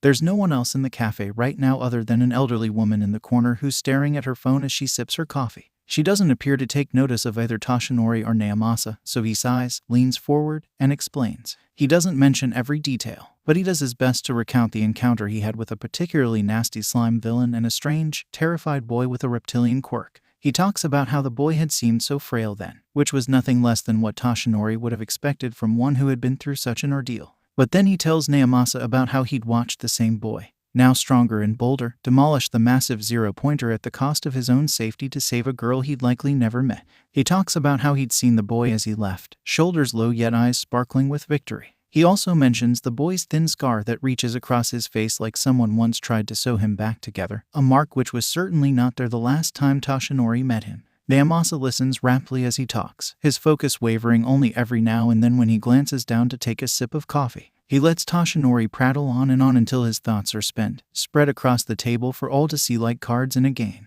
It's odd. I just can't seem to get my mind off of him, Toshinori finishes. It is odd. He's seen plenty of astonishing individuals and strange quirks, but this boy just seems to strike a chord with him. Well, Naomasa says after a while of pensive silence. Could he be the one? Toshinori has to take a moment and think about it. He's wondered about it, asking himself if the reason his mind refuses to move on from the boy is that he could possibly be the next holder of One for All. It's no simple decision. He'll have to get to know the boy far better. He can't imagine it will be too hard, seeing as he'll be working at UA. But he'll have to be careful. I don't know, he answers, and it's the truth. Naomasa nods, finishing off his coffee and staring out. It's a start, he says, and Toshinori can't help but agree. From there, the conversation passes into something more lighthearted. Toshinori lightly scolds Naomasa after he tries to order another coffee, and Naomasa responds by calling him a hypocrite. A part of Toshinori's mind still lingers on the strange boy, but the rest finally lets go and lets him enjoy this brief moment of peace. Izuku sighs, rubbing his face as the crashing waves throw another cloud of salty spray into his face. Beyond where he's curled up on the sand, the sea paces up and down the shore like a worried animal, reaching out with sweeping curtains of blue and trying to brush the tips of his bare feet. The moon is only just rising above the horizon, alone in the darkness except for a few wispy clouds. Izuku knows his mom will be worried, but he doesn't want to think about it right now. He crosses his arms behind his head, laying down and training his eyes on the ghostly glow of the moon. It's full tonight and brighter than he's ever seen it. Izuku likes the moon. It's not as valued or appreciated as the sun, but it does its work nonetheless. It doesn't ask for a reward when it climbs the dome of the night sky each evening. And it doesn't worry when people thank the sun for what it does, in some abstract way. It reminds Izuku of underground heroes. Thinking about heroes revives the pain in his chest as his test score flashes across his mind's eye. Not a single point, and not a single hope. Izuku grits his teeth and tries to swallow the thoughts that swim up from the darker part of his mind. Did you really think the Leviathan could make it into the hero course of all things? Have you forgotten what you've done? How could you protect others from villains when you can't even protect them from yourself? Izuku lets out a gurgled yell, and he can't tell if its distortion is thanks to Leviathan or the current state of his throat. His hands clench up, sore fingers digging into the rough sand. The thoughts refuse to stop. You don't have the right to stand alongside them. You don't deserve to be a hero. You don't deserve anything. I know I don't deserve it. Izuku screams, breaking out of the spiral of thoughts. His throat feels like it's made of hot rocks and burns like he's swallowed magma, but he doesn't care. That's why I'm going to earn it. Today he learned that his quirk could be used for good. He bent his quirk to his will, and he saved a life. He doesn't deserve to be a hero yet, so he's going to prove himself to everyone, to the people he killed, to the world, and to himself. Midoriya Izuku is going to make up for what he's done, or he's going to die trying. Izuku stays where he is, breathing heavily with his eyes squeezed shut. His lungs expand and compress like a rusty billow, and each breath sounds more like a wheezing sob than a noise a normal human should make. There's no way he possibly got into the hero course, but he has a pretty good chance of making general education. Izuku's seen rumors online that heroes have gotten transferred into the hero course from there after forcing themselves into the spotlight at the sports festival. Izuku will just have to be one of those people. He sits up, shaking sand out of his hair like a dog. The sea curls around where his heels are pressed into the sand, the tide having reached up in the time he's been lying here. It's still warm, and Izuku dips his hands into it the next time it drifts up to him. The water runs over his hands, and as it recedes, it takes the darker thoughts with it. Izuku gets to his feet, wiping off his sandy hands on his shorts. The ocean wind rustles his hair, whispering a quiet goodbye, and Izuku turns and heads away from the beach. The walk home is short most days, but Izuku moves slower than usual tonight. His mom already knows about the test. He filled her in before disappearing into his room for a few hours. She tried to offer pity at first, but gave up after a while and told him that she was always there to talk. Izuku had slipped out of his room while she was watching the news and headed to the beach, desperate for some isolation. He'd left a note to make sure that his mom didn't think that it was going to be a repeat of what had happened 10 months ago, but he knows she'll fuss over him nonetheless. He pauses to kick a lone soda can that's lying on the sidewalk, sending it flying into the street. As it clatters across the ground, he hears a sudden shout. "Get back here, you piece of shit." Izuku turns to the direction of the noise, blinking in surprise as the Leviathan begins to wake out of anxiety. Sprinting towards him, glasses askew and hair blasted with smoke, is Bit. Bit is all Izuku has time to think before Bit slams into him with a yell of surprise, knocking them both to the pavement. They hit the ground hard, and Izuku grunts as his bruised back grated across the rough cement. "Oh, Fumido," Bit says, and Izuku opens his eyes to see Bit crouched over him. I didn't see you there, sorry." There's a furious yell, and Bit ducks as a bottle flies at where his head has just been and shatters at the pavement. Izuku tries to ask what exactly Bit's gotten himself into now, but his throat protests painfully. He swallows and clambers to his feet, rubbing the back of his neck as the Leviathan swirls inside of him threateningly. Running towards them is a man, clearly enraged. He doesn't look like any sort of villain Izuku's ever seen, which is good, but it doesn't make the current situation any less terrifying.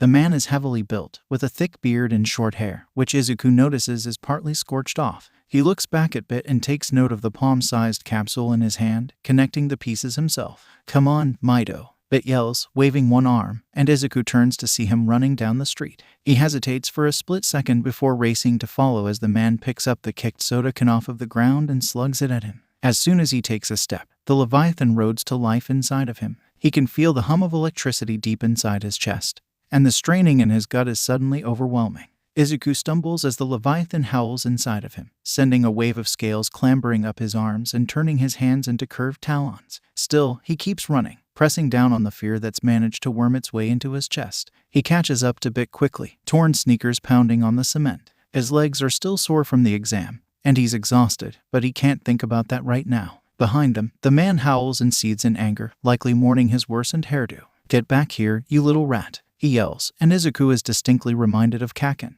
Izuku's mind flickers to life like an old computer, presenting a solution that should have made itself known ages ago. He's run down this street to escape Kaken a million times before. He knows how to lose someone. Izuku grabs Bit's arm, careful not to tear his shirt with his claws, and pulls him along as he ducks into a narrow alley. Up ahead, there's a chain-link fence that's relatively easy to jump if he gets the momentum. And beyond that, there's a dark street with dozens of good hiding places. Izuku increases his speed and jumps, swinging up and over the fence. Behind him, Bit pauses and stares at him in momentary awe before hoisting himself up the wires and dropping down to the other side with precision that Izuku can't help but think looks practiced. Izuku doesn't stop to look back, tearing down the alley onto the street. He grabs Bit and drags him around the corner, scanning the area before choosing to duck behind a bush. Bit crouches beside him, breathing heavily and ignoring Izuku's poignant stare. "It was an accident," he starts to whisper before going silent a second before the man bursts out on the street. Izuku's almost impressed that he managed to climb the fence. "Where'd you go, brats?" he says. He's unsurprisingly met with no response. Then, however, he starts making weird sniffing noises. The realization hits Izuku right as the man peers over the top of the bush with a devilish grin.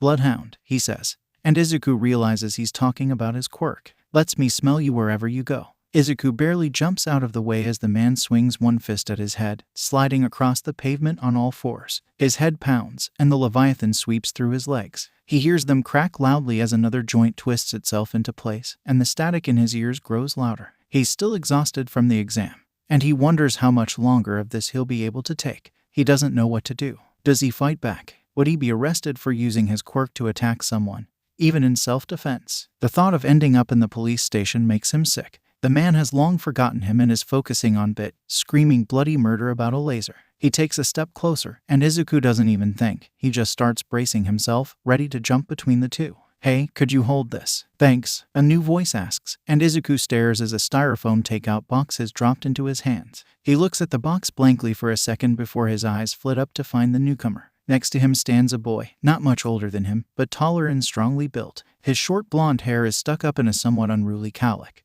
and his face is split into a beaming grin. Sorry if this gets awkward, he warns, and Izuku doesn't even have a chance to puzzle out what that means before the stranger is between Bit and the angry man. Excuse me, sir, he says in a chipper voice as if the older man isn't trying to burn him into the ground with a glare. What seems to be the issue here? That brat lasered all of my hair off. The man snarls. Behind the blonde-haired person, Bit slides to his feet and stands up rod straight. You walked in front of my lightsaber, he accuses, and Izuku has to take a minute to figure out what he means. You have a lightsaber, like the ones from Star Wars? Blonde hair asks curiously, turning to watch Bit. Izuku wants to warn him. Once Bit's found a fellow connoisseur of century-old movies and memes, he'll talk for hours. As he'd been expecting, Bit's face lights up. Yes, you know it. Of course. Blonde hair grins, and it practically lights up the block. Izuku's reminded momentarily of All Might. Who doesn't? The answer to that is Izuku, apparently. I swear to God, the first man growls, seething at either being cut off from his victim or ignored. Suddenly, he pulls back his arm and swings it around in a surprisingly quick right hook. Izuku's not fast enough to cry out. The man's arm hits blonde hair's head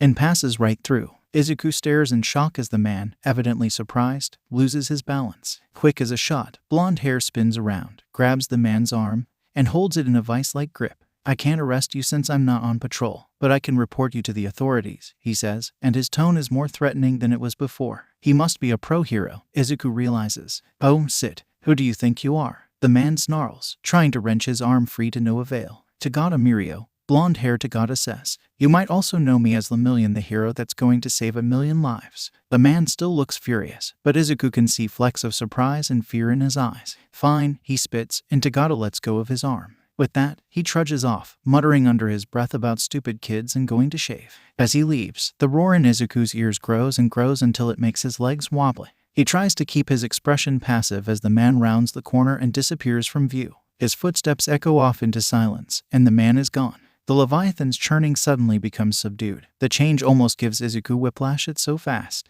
The Leviathan goes from screeching and tearing at the ropes to curling up, still poised, but calmer. Izuku lets himself relax a little bit, confused but still thankful. Now, Tagada says suddenly, and Izuku realizes that they're probably going to get in trouble too. He points at Bit, who looks at the accusatory finger blankly. You really should be more careful when handling lightsabers. I'll let you off with a warning this time, though, alright. Bit doesn't even try to contradict him. He seems more excited about the fact that Tagada knows what a lightsaber is. Izuku can't help but be impressed. He hadn't known until Bit had forced him to watch the movies it was from. Yes, sir. Bit salutes, and Izuku elbows him in the side. This earns him a sit-eating grin that should not be on the face of someone who almost got their nose broken by a pissed-off adult. And thanks for getting me out of there, Bit says, and it takes Izuku a minute to realize that he's addressing him. I'm usually better at that, but he caught me off guard. Can I ask why you were carrying a lightsaber on you? Tagada interjects, and Izuku can't help but be grateful. It's the same question he'd been wondering but unable to ask. It's not exactly functional, yet, Bit admits. I needed something to regulate the heat output, and the lady who owns the department store down the block sometimes gives me discounts if I show her what I'm working on. Tagada nods, although he clearly doesn't understand exactly what all of that means. And you made it yourself. Yep. Bit grins. Izuku rolls his eyes. Well, thanks for saving our asses, Bit says. I'm Akayo Eki, but you call me Bit. Tagada blinks at him. Izuku catches his eye and shrugs, nodding and hoping he gets the message. Well, Bit, he says. My name is Tagada Mirio. Bit waves, and there's a moment of silence before he looks at Izuku curiously. Izuku realizes painfully late that he's supposed to introduce himself. I'm. He starts but cringes as it comes out sounding like sandpaper. His throat doesn't feel much different. Bit's surprise is evident on his face, and he opens his mouth only to be cut off by Tagada. Hold on, Tagada says, looking at him carefully. Fin things. Lizard quirk. Did you take the UA entrance exam today? Izuku nods, surprise rising in him. Tagada knows. How? Tagada's grin grows. You're the kid that blew up the huge robot with your lightning breath, right? Nejire was telling me about you. Izuku slowly nods again, face colored by shock. Someone was talking about him. What? Hold on, he what? Bit cuts in, looking at Izuku like he's grown another ear. Izuku can't blame him.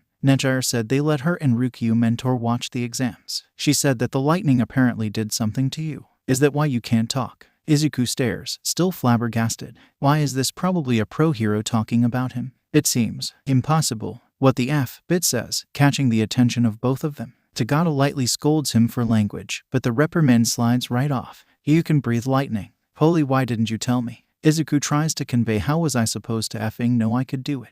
Through a facial expression. It doesn't work. Your name, though. Tagada continues, puzzled. I don't know if Nejire ever. This is Midoriya Izuku, Bit says, scrubbing a hand through Izuku's hair. Professional lizard and future underground hero. Izuku squawks, which results in a coughing fit as he tries to pry Bit's fingers out of his hair. He still can't help but grin a bit, even if it feels traitorous. Underground hero, Tagada says. So that's why you're trying to get into UA. I think there are a few people in my class who are going to be underground heroes. Izuku stares. Tagada's in UA. He thought he was already a pro hero. That reminds him of a question he's been meaning to ask. Although it also reminds him that he doesn't know how to ask it. He chews on his lip for a second, before attempting to gesture his words. This falls flat. And he sighs and awkwardly does his best to mime a hand going through his head. Tagada watches him curiously before a light bulb seems to go off. Oh, you're wondering about my quirk, right? Izuku nods hastily, somewhat proud of himself for getting the question across and ignoring Bit's amused look. It's called permeation, Tagada says, before glancing behind him. Actually, I'll tell you about it on the way to wherever you're going. I wouldn't want you to get hurt under my watch. I'm going home, Bit offers with a shrug, glancing at Izuku curiously. Izuku nods, although the thought of being walked home is somewhat awkward. So is Mido. My house is on the way to his. All right, Tagada says with a grin. And he spends the rest of the walk to Bit's house explaining his quirk he can just pass through things. Holy sit. And weathering the barrage of questions Bit shoots him on Izuku's behalf. Then, in a blink, they're at Bit's doorstep. It feels like they arrive too fast. Izuku wants to keep walking. He likes Tagada, with his smile that radiates warmth and safety and his exuberant way of talking. This is my stop, Bit says. Thanks for all the help, Tagada. And he points an accusing finger at Izuku, who raised an eyebrow. Text me, if there's anyone who would be interested in Izuku now. The Leviathan's sudden development of lightning abilities, it would be Bit. Izuku's not sure if he'll have enough energy to do so, so he shrugs. Best not to make any promises. Suddenly, Tagada makes a noise of realization and proceeds to offer both of them his phone number. Bit raises an eyebrow but accepts, punching it into his phone. Izuku hesitates, but Tagada grins and says, Don't worry, it's because I like you, not so I can report you to the police. It wouldn't be so nice if he knew what you'd done. Izuku frowns, banishing the thought. He's going to make up for it. He's going to earn the second chance that his lack of recognition has offered him. He adds a new contact to his phone and labels it Tagada. It's one of very few, but he can't help the excited glow that rises in his chest. Good night, Bit calls, and Izuku looks up to see him waving from the door. He waves back, hoping Bit doesn't blow anything else up.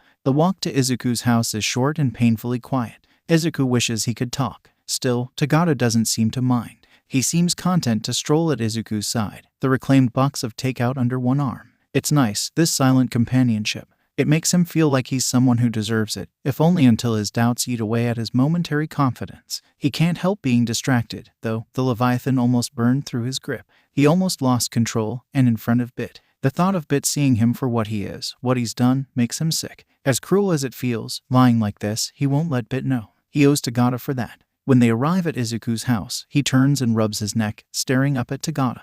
He forces out, wincing at the sound. Thanks. You're welcome, Tagada says. Don't force yourself to talk if it hurts you, though. Izuku nods, feeling a bit sheepish. Tagada gives him a thumbs up, bidding Tagada farewell. He opens the door to his house, expecting the instant barrage of motherhood that usually follows such an escapade. Sure enough, his mom is there in an instant, worrying over him and berating him over being so late. He awkwardly sidesteps her questions, partially thanks to his inability to verbally answer them. As he talks, he realizes he can feel the emotions he felt earlier returning to settle over him in a dark cloud.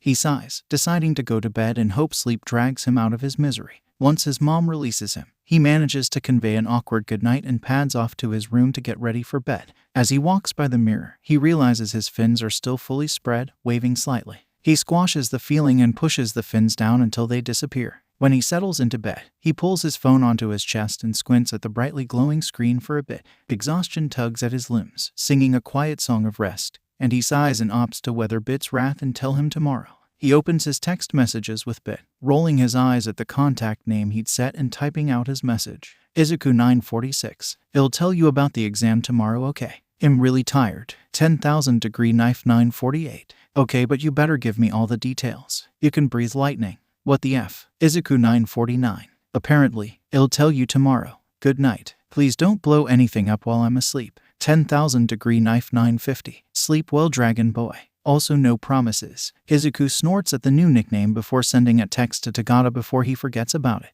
Izuku 952. This is Midoriya. Thanks again. With a sigh, Izuku settles into the bed, plugging in his phone and resting it on the nightstand. Almost as soon as his head hits the pillow, the day's events and exhaustion weigh him down and drag him into a blissfully dreamless sleep. The room is small, with bland, white walls lit by an occasionally flickering fluorescent light. The floor is a similarly tasteless white tile, which is splattered with dust and grime that's accumulated over the years. The room's furniture isn't much better. There's a rickety old cot, a barren shelf, and a toilet in the far corner. The only break from the monochrome emptiness is a single window, barred to prevent possible escape. Beyond the glass is inky blackness that sharply contrasts with the white. The bed squeaks shrilly as Yatsuhiro sits down on it with a poorly disguised grimace and crosses his legs. He stares blankly at the tile beneath his feet, mindlessly watching nothing at all. In the 10 months he's been here, he's somewhat run out of things to think about. The first few months had been okay. He'd had things to mull over to pass the time. Now, though, his head just feels empty, almost like someone's drained it. Some nights he'll find that he can't sleep at all and he'll end up staring at something for hours while his mind shifts in uncomfortable circles. He hates it. He hates it here. It had started with an accident. He'd been young. He'd been stupid. Robbing a grocery store was like level 1. And he hadn't even been able to pull that off. He'd been scared out of his mind as he'd grabbed that kid from the crowd. And then everything had gone to shit. F guardian angels. That kid had a guardian devil. How else could he effing explain what had happened? But the incident had brought an epiphany. When he'd held his shaking blades inches from that kid's throat, the police couldn't do anything. He'd had the upper hand, and it had made him feel powerful. After that, it was simple. Snatch some unsuspecting dumbass, get some cash in exchange for them, and get out. Sure, it was like walking through a maze of tripwires, but he knew where to step. The incident with the annoying brat with a sharp tongue should have been just another tally in his list of endeavors, but no. The guardian devil had been there. Yatsuhiro knew that it was the same creature that had attacked him the first time, except condensed into a smaller, more human form. He'd barely gotten a good look at it. The damn thing moved so fast. Then it had disappeared, leaving him to get thrown into a jail cell and left to rot. Yatsuhiro clenches his fist, something he can't usually do, thanks to his quirk. It takes focus, but he can change his blades back into oddly metallic hands for a short while. He's gotten better at it since he's arrived. The door at the far end of the room creaks slightly, and Yatsuhiro looks up. Usually, the guards don't bother him this late. He's supposed to be asleep. For a moment, there's silence, and Yatsuhiro wonders if he's finally losing his mind. Then, there's a strange noise, and the door begins to change. It starts near the handle. The shiny white paint begins to crack like dried soil, before turning a lifeless gray and cracking off in thin flakes. Beneath it, Yatsuhiro can see the same thing happening to the door itself. The gray spreads with a strange fizzing noise, enveloping the door like a disease. Within minutes, there's nothing left except a mound of dust in the doorway. Yatsuhiro looks up from the floor and stares at the stranger now standing there. They're dressed in simply a black hoodie and jeans, one elbow propped against the doorframe nonchalantly. Their skin is deathly pale, more ghostly than human, and their eyes are concealed by a horribly tangled mess of sickly blue hair. "Dango Yatsuhiro?" the stranger asks, and Yatsuhiro stares in disgust at dry, chapped lips. "Who are you?" he says, cutting straight to the point. He honestly has no effing idea who this person is. They're definitely not a guard, and he's never seen a prisoner who looks like this. The stranger's face curls into a cat-like grin that is far too wide for Yatsuhiro's taste, and he barely keeps himself from wrinkling his nose. If the stranger notices, they don't react. "So it is you. You're more boring in person." Yatsuhiro bristles, both at the insinuation and the complete avoidance of his question, but he keeps his face neutral. He needs to find out what's going on. "You're not here to talk," he says. "What do you want?" "Skipping through my dialogue." "Huh?" the stranger says to himself, before addressing him. "To get you out." Yatsuhiro pauses, a bolt distrust flashing through him. "At what price?" he asks, because nothing in this world comes for free, not the lives he's ransomed, and not his own. "We think you could be useful," the stranger says, as if that explains everything. "We, the League of Villains, never heard of you. What do you want me for?" "Let's just say we're planning something. Something big." The stranger grins. "And we know what you're capable of. You could be very helpful." Yatsuhiro knows that agreeing blindly to anything is like stepping directly on the tripwire. He lets his hands shift back into blades with a metallic screech, flicking them to get them spinning slowly. "What are you planning?" He asks. You'll find out when you agree, the stranger muses, and Yatsuhiro notes that he says when. He knows that he has the upper hand and that Yatsuhiro is at the disadvantage. He hates it. Well, clock's ticking. Help with your plan is all you want. Yatsuhiro asks. The stranger nods, and something under that mess of hair gleams in the pale light. Fine, he slowly says. It's stupid, but it's his only option for the time being. He'll find a way to bend this man sooner or later. He'll get out. He always does. The stranger's face splits into a grin, dry skin cracking. Perfect. My name is Shigaraki. Welcome to the League of Villains. When Shigaraki leads him out of the white, empty cell, trotting like the pretentious Chopiny bastard he appears to be, Yatsuhiro doesn't look back. Izuku stands in a dark alley lit only by a single, flickering streetlight. Beyond the frail curtain of yellow light is pitch blackness and utter silence. Not a single car drives by, and no people can be seen or heard. Izuku knows how this goes. He's dreaming again. It's been a few months since he's had the dream. He shouldn't be surprised, quite honestly, that it's come back now. Still, he can't help but be disappointed as well as curious as to when he fell asleep. His mind is foggy. He knows who he is and where he is, but memories outside of the dream are blurred and distorted like he's watching them through frosted glass. Izuku squints and gropes through his mind, trying to figure out where his sleeping self is, but he can't seem to remember. Izuku sighs and looks around. It's the same as always, crumbling brick walls, dirty cement, and unnatural silence. The streetlight casts sharp, ghostly shadows across the wall in his face, and he swallows and steps beyond the alley and onto the sidewalk. The streetlight flickers once, and then again, and Izuku knows it won't be long now. It never is. He's almost thankful, because he knows the waiting is the worst part. His fingers find the cold metal of the streetlight, and he grasps at it like a lifeline. It feels so real, even if he knows it's not. He wishes it didn't. He hears a fizzing, popping noise above him and wraps his arms around the streetlight right as its bulb explodes into a shower of sparks and a blanket of darkness. Just like that, with striking finality, the world is black. He opens his eyes, closes them, and opens them again. There's no difference at all. Either way, all he can see is nothing. Beneath his fingers, the streetlight begins to tremble. It's not easily noticeable, but by now Izuku knows the pattern, and he knows what's coming. He presses his forehead against the cold metal, reminiscing about the one thing that he knows is there. Beyond the streetlight, nothing is certain as far as he knows. If he takes a single step, he might just fall into oblivion. The vibration in the metal turns to a hum, and the ground begins to wobble beneath his feet. A noise drifts into his ears, distant and keening, like a mournful, broken howl. Izuku squeezes his eyes further shut, not wanting to look up at the rapidly approaching pinpricks of green that he knows are there. As the rumbling grows louder, so does the roar. Within moments, it's louder than anything Izuku can describe. And he loops his elbows around the streetlight and presses his hands over his ears. The wind rushes past him, trying to peel him off of the pole like he's some kind of particularly stubborn barnacle. Izuku shakes as it increases in speed, threatening to rip him off of his perch and throw him into the abyss. And then the wind stops, and he's alone in the silence, and he wishes that the wind would come back because he knows what comes next. With a piercing scream that splits Izuku's skull open like a geode and sends his brain scattering across the ground in crystalline fractals, it's upon him. He can't move, his bones are locked in place, as if someone paused time. He can't open his eyes, he can't breathe, and he can't even scream. He knows it's in front of him. He can feel it, in some sort of strange way. He feels its aura of torment and pain, and he knows that if only he could move his leaden limbs, he could escape it. But he can't, and he's powerless as the scream comes again. His arms splinter and break like thick tree limbs bent too far, and his grip on the streetlight vanishes. His legs scramble for purchase, but sure enough, there's nothing. He doesn't know why he always forgets. In the last fleeting moments of the dream, his eyes flicker open, and he stares into the many glowing eyes of the Leviathan.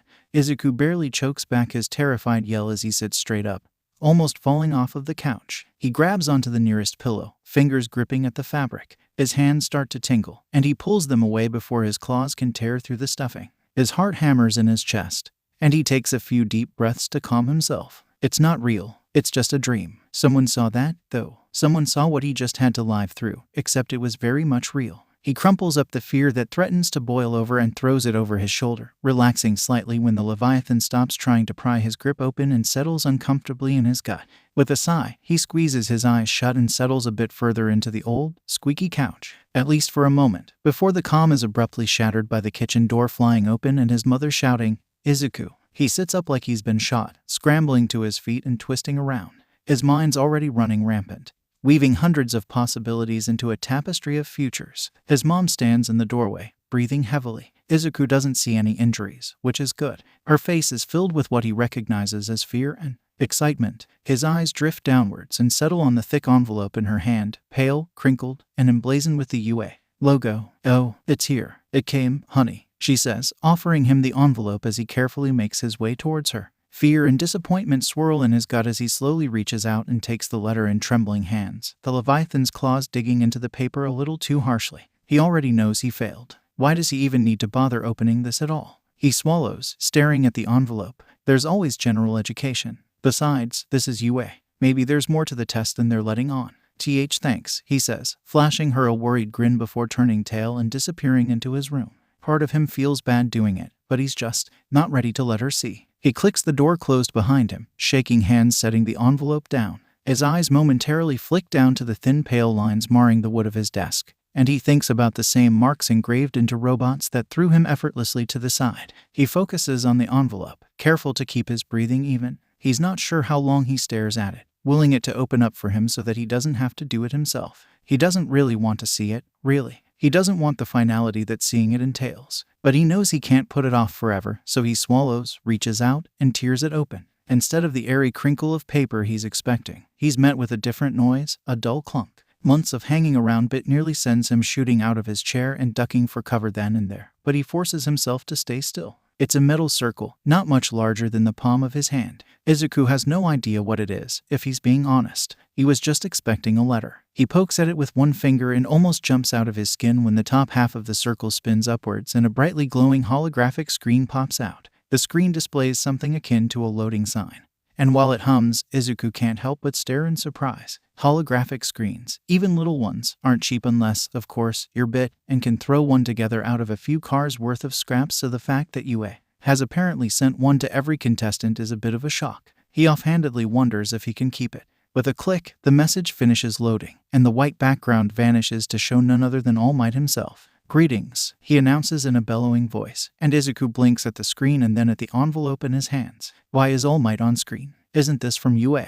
"I am All Might," All Might says as if Izuku doesn't already know exactly who he is. "Here to announce your results regarding the UA entrance exam." Izuku can't move, he just stares at the screen, unsure what to do. "Your score on the written test was more than sufficient. Well done." All Might starts, his voice a bit granulated by the hologram, and Izuku can't help but feel a flicker of hope in his chest. However, on the practical exam, you scored 0 points, which is, of course, a failing grade. The hope is extinguished just as soon as it came.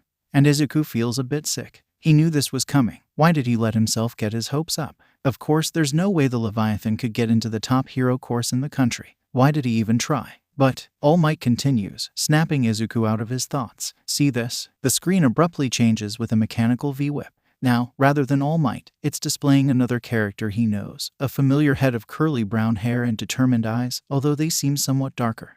"Uraraka," Izuku whispers to himself, eyes wide. "What is this?" "Excuse me," Uraraka says to another figure who Izuku figures by the outfit to be Present Mike. "Sorry to bother you, but I was wondering about the boy in my testing area." "Midoriya Izuku." Izuku stares. "He saved me from the 0-pointer, but I heard from one of the other examinees that he didn't get a single point." She hesitates, but appears to steel herself and stares directly at Present Mike with renewed determination.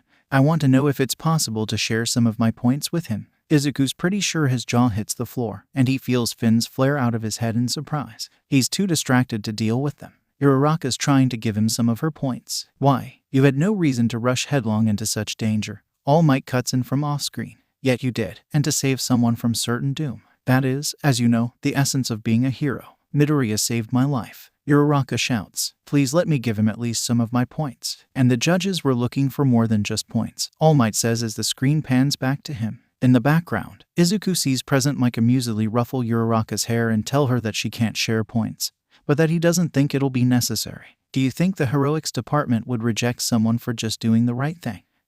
All Might laughs. "All of the judges agree, and they have selected to award you 60 rescue points." 60 rescue points. And while we're at it, Uraraka Achako also received rescue points for saving you in turn. 45 rescue points. Which means, no, it's not possible. This can't be real. You passed. Welcome to UA. Midoriya. Izuku stares long after the recording ends and the hologram flickers off. He stares until his eyes sting with exposure and start to water, and even then, he keeps staring.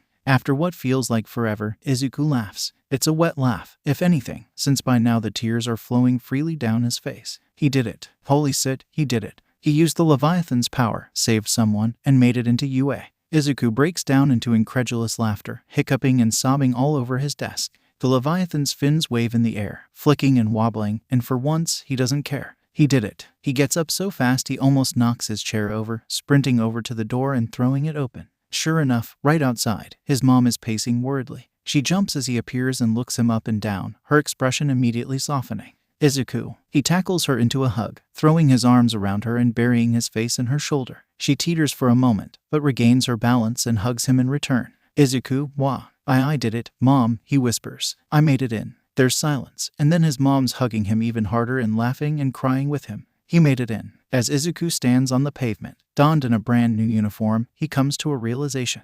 If he thought showing up to UA for the entrance exam was bad, he should have seen himself now. As he stares up at UA, windows shining with cloudy silver stolen from the overcast sky, he thinks he might pass out. His mind is running at 1,000,000 miles an hour, telling him that he needs to hurry, that he shouldn't go, that he's taking advantage of UA. He shakes his head to clear his thoughts and, hunching his shoulders, forces his legs to carry him into the building. Classroom 1A. That's his classroom. That's where he'll spend the next year of his life, alongside the people within it. Izuku, for all his nervousness, is excited. He's been waiting for so long to leave his cramped classroom and Ordura behind, to finally escape the fearful looks and sardonic snickering that followed him everywhere he went. He's opening a new chapter of his life, and he's praying to whatever god there is that it will be the one where his life starts getting better. He stops in front of the door labeled 1A in large block letters, hands hovering over the knob hesitantly. This is it. This is his new beginning, where he's going to atone for what he's done. He's going to help people. From here on out, he's not the Leviathan. He's Midoriya Izuku, on the track to being a pro hero. He opens the door and is promptly greeted with shouting. Shouting isn't something Izuku's not used to. He's grown up hearing Kaken screaming about this or that nearly every day of the past few years, so he can recognize when Kaken's trying to start an argument with someone too afraid to defend themselves. Oddly enough, it doesn't appear to be Kaken shouting this time. Izuku stands in the doorway and watches the scene before him, stomach dropping.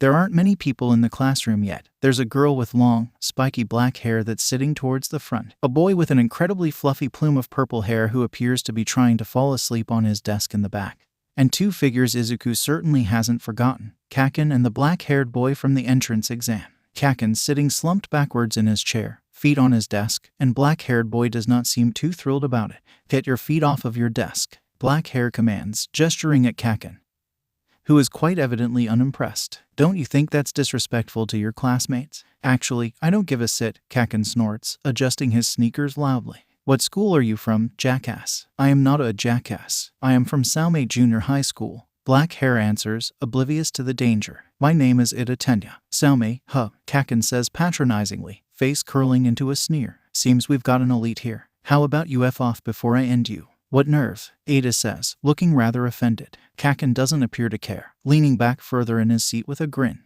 It looks more like a wolf baring its teeth than anything. Izuku's about to slip in the doorway and try his best to avoid a confrontation when Ada's gaze locks onto him with startling finality. Izuku freezes, hoping that he won't come over, but he does, gunning straight for him. Hello again, he says. I'm Izuku from Salme.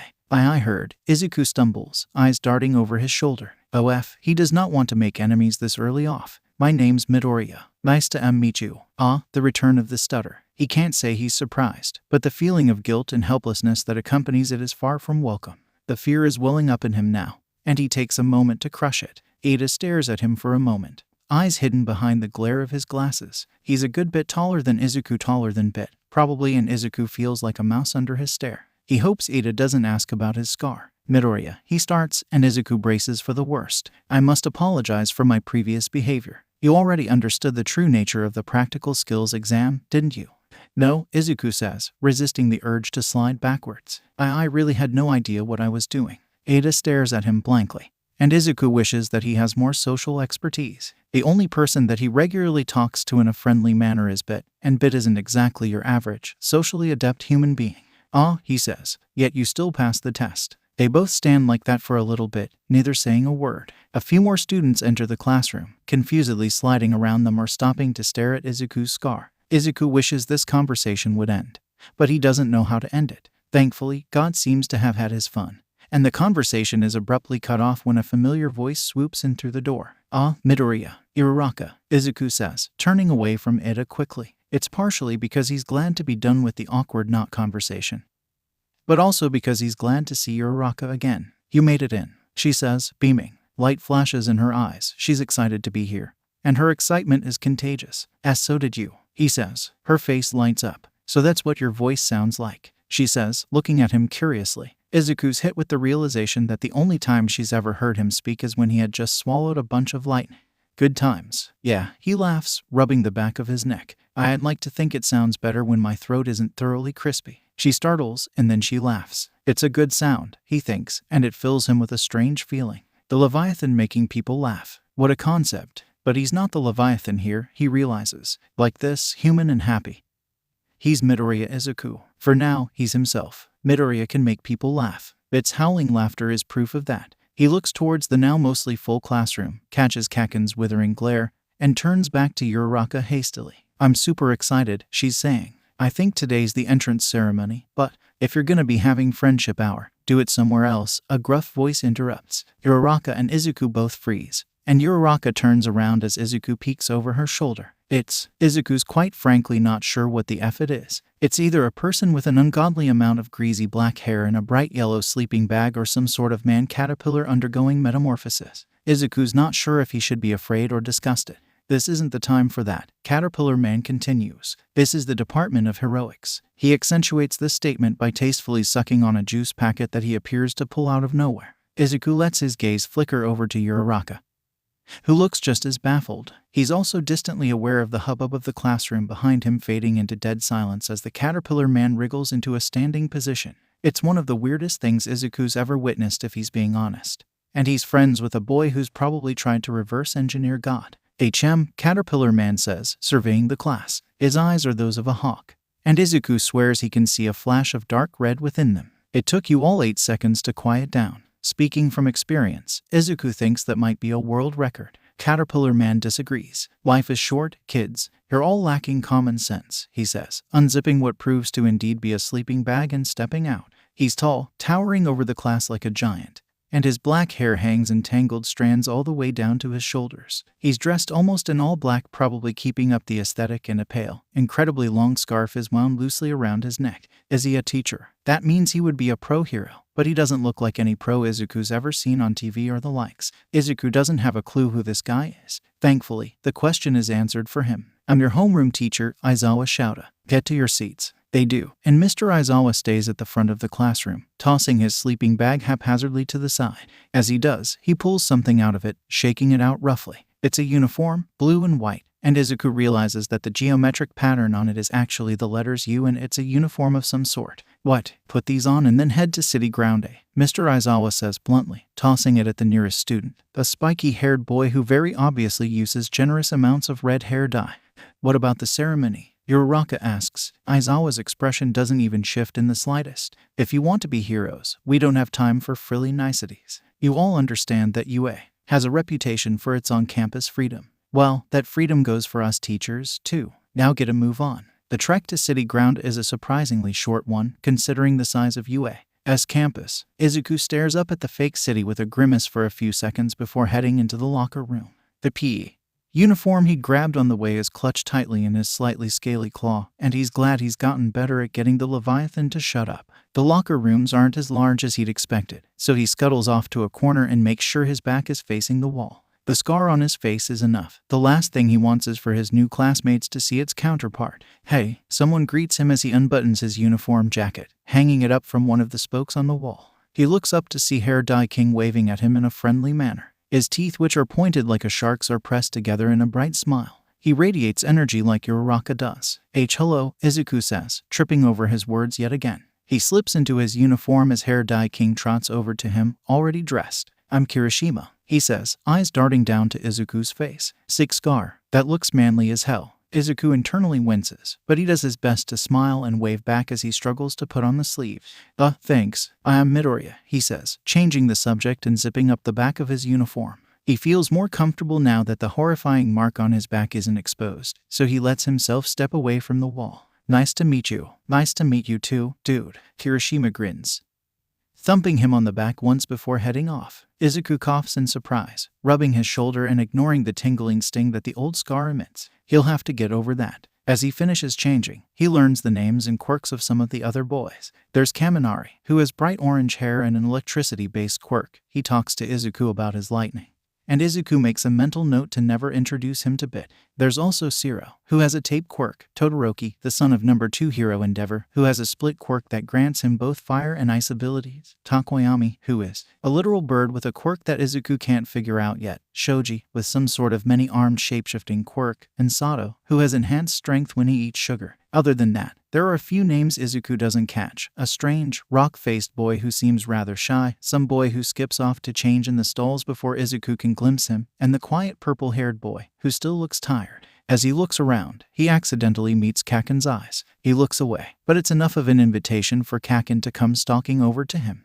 "I told you not to come," he hisses, grabbing Izuku by the front of his uniform. Izuku's hands fly up to clutch at Kaken's arms, pushing desperately. Oh God, he does not need this right now. "Hey, leave him alone," Kirishima says, attempting to pull him away. Izuku meets his eyes for a split second, trying to convey the danger that Kirishima's stepping into. "Stay out of it, city hair," Kaken spits. Kirishima looks undeterred. "Come on, dude, I'm not kidding," he repeats, pulling on Kaken's shirt again. Kaken finally lets go of Izuku's shirt to whirl around, hands sparking. "Don't touch me again," he snarls. Kirishima looks him dead in the eyes. "Don't touch him again, and I won't." Kaken stalks off to the far corner of the room, and Izuku slumps against the wall, scales blossoming around his eyes. "God, sit in front of everyone." "Really, Kaken? Hey, are you okay?" Kirishima asks, peering at him. Izuku nods quickly. "Yeah, I'm good. Thanks. You're welcome." That was really uncool of him. "It's nothing new," Izuku mutters mirthlessly, and Kirishima looks at him in confused horror but thankfully drops the subject.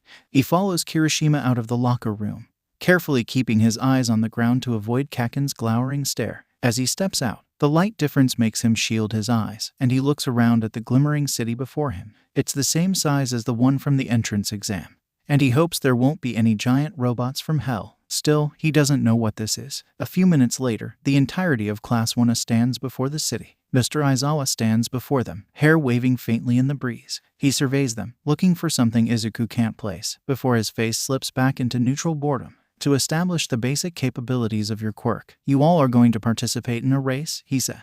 "Get from this side of the city to the other. Use your quirk. Anything goes, but do not attempt to hinder your classmates." Conversation spreads among the class, excited words bubbling to the surface. "So they'll get to use their quirks in a race. That's interesting." Izuku's not sure what he was expecting. "This should be fun." Uraraka says at his side. This proves to be a mistake, and Mr. Aizawa turns to look at her. "Fun, you say?" he echoes, and Izuku catches something dangerous in his tone. "So you were planning to spend your 3 years here having a good time? What happened to becoming heroes?" Uraraka turns a very pale color and tries to stutter out a response, but Mr. Aizawa beats her to it. "All right, then. New rule. The student who comes in last place will be judged hopeless and instantly expelled." That, unsurprisingly, puts a damper on the whole situation. "Our freedom means we dispense with students as we please," Aizawa says, a cat-like grin curling onto his face. "Welcome to UA, Class 1A. I expect you to do your absolute best." "Ready?" "Yes, sir," is the unanimous response, although some voices sound a good bit more terrified than others. Izuku's head spins. He can't come in last, or he'll be expelled?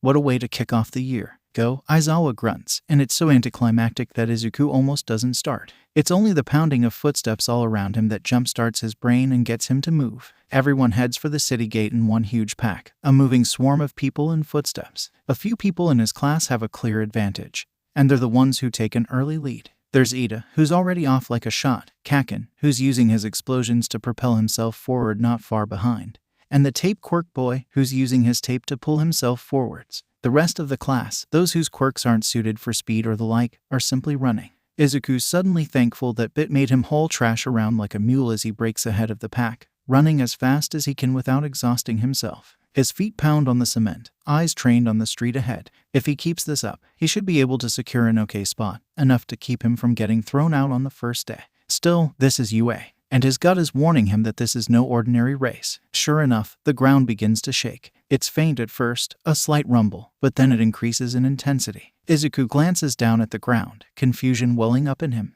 The Leviathan churns to life, feeding off of the dread growing in his chest as the rumbling turns to a gritty scraping. He glances up, and he realizes that the buildings are now moving. A quick look over at the nearest building, which is sliding along the ground at almost the same pace he's running at, reveals that each building is on a slab of concrete which is undoubtedly attached to some sort of track. All around him, the city is shaking and shifting like a broiling ocean of gray concrete and shining windows, cast against a dreary, overcast sky. Izuku keeps his eyes on the road and keeps running, ignoring the prick of scales that runs down his legs. Soon, however, the road's path is gone, replaced by a stream of constantly moving buildings that obscure his path to the goal. He can't lose his bearings, he realizes. If he does, now that the road's gone, he'll never find his way to the finish line. His heart begins to beat faster, anxiety filling him like cold water. He doesn't know what to do. He doesn't know if he can do this. It's only his first day. They're supposed to be taught how to do things like this, not know off the bat. Still, this is UA, and Izuku guesses they can do what they want. The fear within him swirls dangerously, and he feels his legs begin to snap and shift. A cold, slithering sensation overcomes them. And Izuku doesn't need to look down to know that, beneath his clothes, they're no longer human. It doesn't matter, no one can see them, and he needs the help. He keeps going straight ahead, his pace increased by his new bouncy leaps. His reptilian legs act as a sort of suspension, and he's able to tear across the ground faster than before. Beneath his feet, the road begins to move as well, sliding him slowly to the left. He changes his direction, angling himself towards the corner of the slate he's on. The tarmac of the road trembles beneath his feet, and Izuku has a split second to register what's happening before it begins to rise. Izuku grits his teeth and presses forwards, leaping off of the asphalt towards a platform containing a tall building that's currently sliding towards him. He barely makes it, skidding across the pavement painfully before getting back on his feet and continuing forward. It's like watching a broiling ocean, waves of steel and asphalt twisting around each other in terrifying waves. Sometimes the buildings crash together in a cloud of dust that almost resembles ocean spray. Izuku wishes it was the ocean. The ocean brings solace and understanding. This brings terror. He keeps going, darting around buildings and streetlights and trying not to get caught between colliding skyscrapers. It's a nightmare, he thinks. Nothing compared to the one he faces every now and then, but a nightmare nonetheless. So this is what hero work feels like. Even if it is, even if he has to face this every day, if he can make up for what he did, it will be worth it. A hum reaches his ears, distant and wailing, and Izuku peers over his shoulder. Something's coming down the street. It's too large to be one of his classmates, and the way it's moving across the ground is almost inhuman. Izuku realizes with a start that it's a two-pointer robot from the entrance exam, one of the same ones that had hurled him effortlessly into a building. He knows better than to fight it this time unless he wants his throat burned up like a toasted marshmallow. Gotta admit, UA. Wasn't the moving buildings enough? The robot's gaining on him, its metallic screeching becoming louder. Pincer-like hands reach towards him, gleaming in the pale light, and Izuku looks around for a way to escape. He spots two buildings heading towards each other, two Goliaths set to clash, and he swallows the dry fire in his throat and runs. The robot gains on him, and he lets it. If this is going to work, the robot's going to have to be right on top of him. God, this is a stupid plan, but what else does he have? With a sudden burst of speed, he skims between the two buildings as they creep towards each other, tripping as they hit each other with a resounding crack behind him. The robot is crushed between them like a tiny, insolent bug, cracking and snapping loudly before exploding with a resounding blast. He's tossed across the cement like a rag doll by the shockwave. And by the time his head has cleared enough for him to get to his feet, he realizes he has no idea which way to go. He's lost his way. He spins around, heart beating in his chest. Because he can't lose his way. He can't be last. His dream can't end before it's even begun. He can't lose this chance. Izuku's always been good at thinking his way around problems, so he lets his mind unfold like an old map, trying to find a solution. A memory drifts to the surface of his thoughts of himself, climbing a building like a slippery gecko, and he looks to the nearest building and runs. His hands shiver and shake as they twist into claws, and Izuku grits his teeth as the Leviathan's roaring grows louder. It's just his arms and legs. He can handle this. Climbing isn't as easy as it had been when he'd lost control, but it's good enough. He digs his claws into the cracks in the cement, shoes scraping on the rims of windows, and hauls himself up as fast as he dares to go. The building he's on moves slowly forwards, carrying him in a direction he can only hope is forwards. By the time he's made it to the top, almost slipping once or twice no thanks to the Leviathan screaming in its cage, the building has moved far from its original position. The city spreads out beneath him in the same way it does when he's standing on the abandoned hotel with Bit at his side, although this time it's confined and twisting. The building he's on is moving to the east, not away from the finish line, but not towards it either. He's about halfway through. He can see the finish line or exit to the fake city more than half of the city away, and from his squinting, he doesn't think anybody has made it yet. The Leviathan hisses, curling around his spine and his throat, and part of him wonders if he should purposely come in last. It wouldn't be fair of him to take away a spot in heroics from someone who actually deserved it, would it? He grits his teeth, shaking his head a little too forcefully to expel the traitorous thoughts, and moves towards the edge of the building. Not far from him, another smaller building is sliding towards him. If he times it right, he might be able to jump onto it without effing up his legs too badly. It's a stupid plan, clearly, but it's all he's got. Izuku backs up, watches the other building inch towards him with a gritty grinding noise for a few moments longer, and takes a running leap. The building suddenly starts moving away from him, and Izuku has a split second to think OF before he slams into the side of it and begins to fall. He flails, mind screaming as the Leviathan twists inside of him and tries to grab onto something. Recovery girl can't bring him back if he's dead, can she? His hands meet something cold, and he grips with all of his might. His arms are almost wrenched out of their sockets as his descent abruptly stops, and he swings into cold metal, wheezing. His savior proves to be a fire escape, which he quickly scrambles onto and descends in leaping bounds. His shoulders throb, and his chest aches, but he ignores it. At least now he knows which way to go. He rounds the corner of the building, running as fast as he dares. His eyes are trained on the direction he needs to go. He won't lose his way. Not again. Izuku slams into something, and it's certainly not metal. No, this something grunts when he hits it and topples backwards, almost dragging him down with it. He barely manages to avoid tripping again, stumbling back to his feet and staring down at the ground. It's the purple-haired boy from earlier, who looks a good bit more disheveled than before and is rubbing his head. His eyes lock onto Izuku, and they're icy and closed off, like a blizzard ripping its way through a shut-down city. They're set into his face, punctuated by dark bags. Izuku wonders if he has nightmares, too. Crab, sorry, Izuku says, holding out a scaly, clawed hand without thinking. He almost retracts it once he realizes how it looks. All oily dark scales flecked with glowing green, but he can't bring himself to do it. The boy stares at his hand in surprise, and it makes Izuku's gut twist a bit. He thinks of those same hands, tearing and slashing at Blade's throat. The thought feels vile. Izuku almost wonders if the boy is just going to ignore it. But then he slowly reaches out and curls his pale fingers around Izuku's cold, scaly claws. He's feather light, almost scarily so, and Izuku pulls him to his feet without any trouble at all. He absent-mindedly wonders if he's carried heavier microwaves for bit. Are you okay? He asks once the boy is back on his own 2 feet. This is met with yet another cold, calculating stare that seems to be trying to dissect him. Why does it matter? The boy asks him carefully. Izuku blinks at him. Because I ran into you. He tries, eyes crinkling with confusion. I don't. Izuku's not sure how to respond. He's been met with cold stares more times than he can count, but that's always been because of Kaken. He's not sure what he's done to this boy, but he doesn't have time to figure it out. Are you okay, though? He asks again. The boy doesn't answer him this time. Izuku knows that he should just keep going and that the boy obviously doesn't want to be near him, but his mouth moves before he has the chance to. Do you know the way to the exit? The boy's mouth twists into something not unlike a snarl, and he looks at Izuku almost angrily. Izuku resists the urge to take a step back, remembering a similar face adorning a blonde-haired boy. This kid won't attack him, will he? No, he can't. Aizawa's rules. No, he says. And the way he says it entails an unsaid what of it? He's defensive, Izuku realizes suddenly. He doesn't know why, but it's obvious now that he looks at it. It reminds him of some of his old classmates, too afraid to talk to him or admit weakness while the classroom king was around. I do, he says before he can help himself. Follow me. What? The boy's porcelain mask of distress slips a touch, revealing pure surprise behind it. Izuku does his best to act like it was an actual thought process that led him to say that and not him blurting things out on the spur of the moment like always. I know the way. I can help you, he says, moving past the boy. He needs to go. Someone's bound to have made it to the finish line already. Some of the kids with mobile quirks, no doubt. Why would you help me? The boy asks. Izuku doesn't have an answer to that, so he just looks towards the purple-haired boy with pleading eyes and asks, why not? That's not an answer. Izuku hunches his shoulders and rubs the back of his neck, claws grating over the scales his hands find there. I don't really have an answer. I just wanted to help. How do I know you won't be leading me the wrong way? That would be pretty detrimental to my own progress, I think. Also, I literally can't. It's against the rules, right? The boy says. Besides, Izuku continues without a clue what he's saying. 2's better than 1, right? This is met with silence, and Izuku isn't sure what else he can do.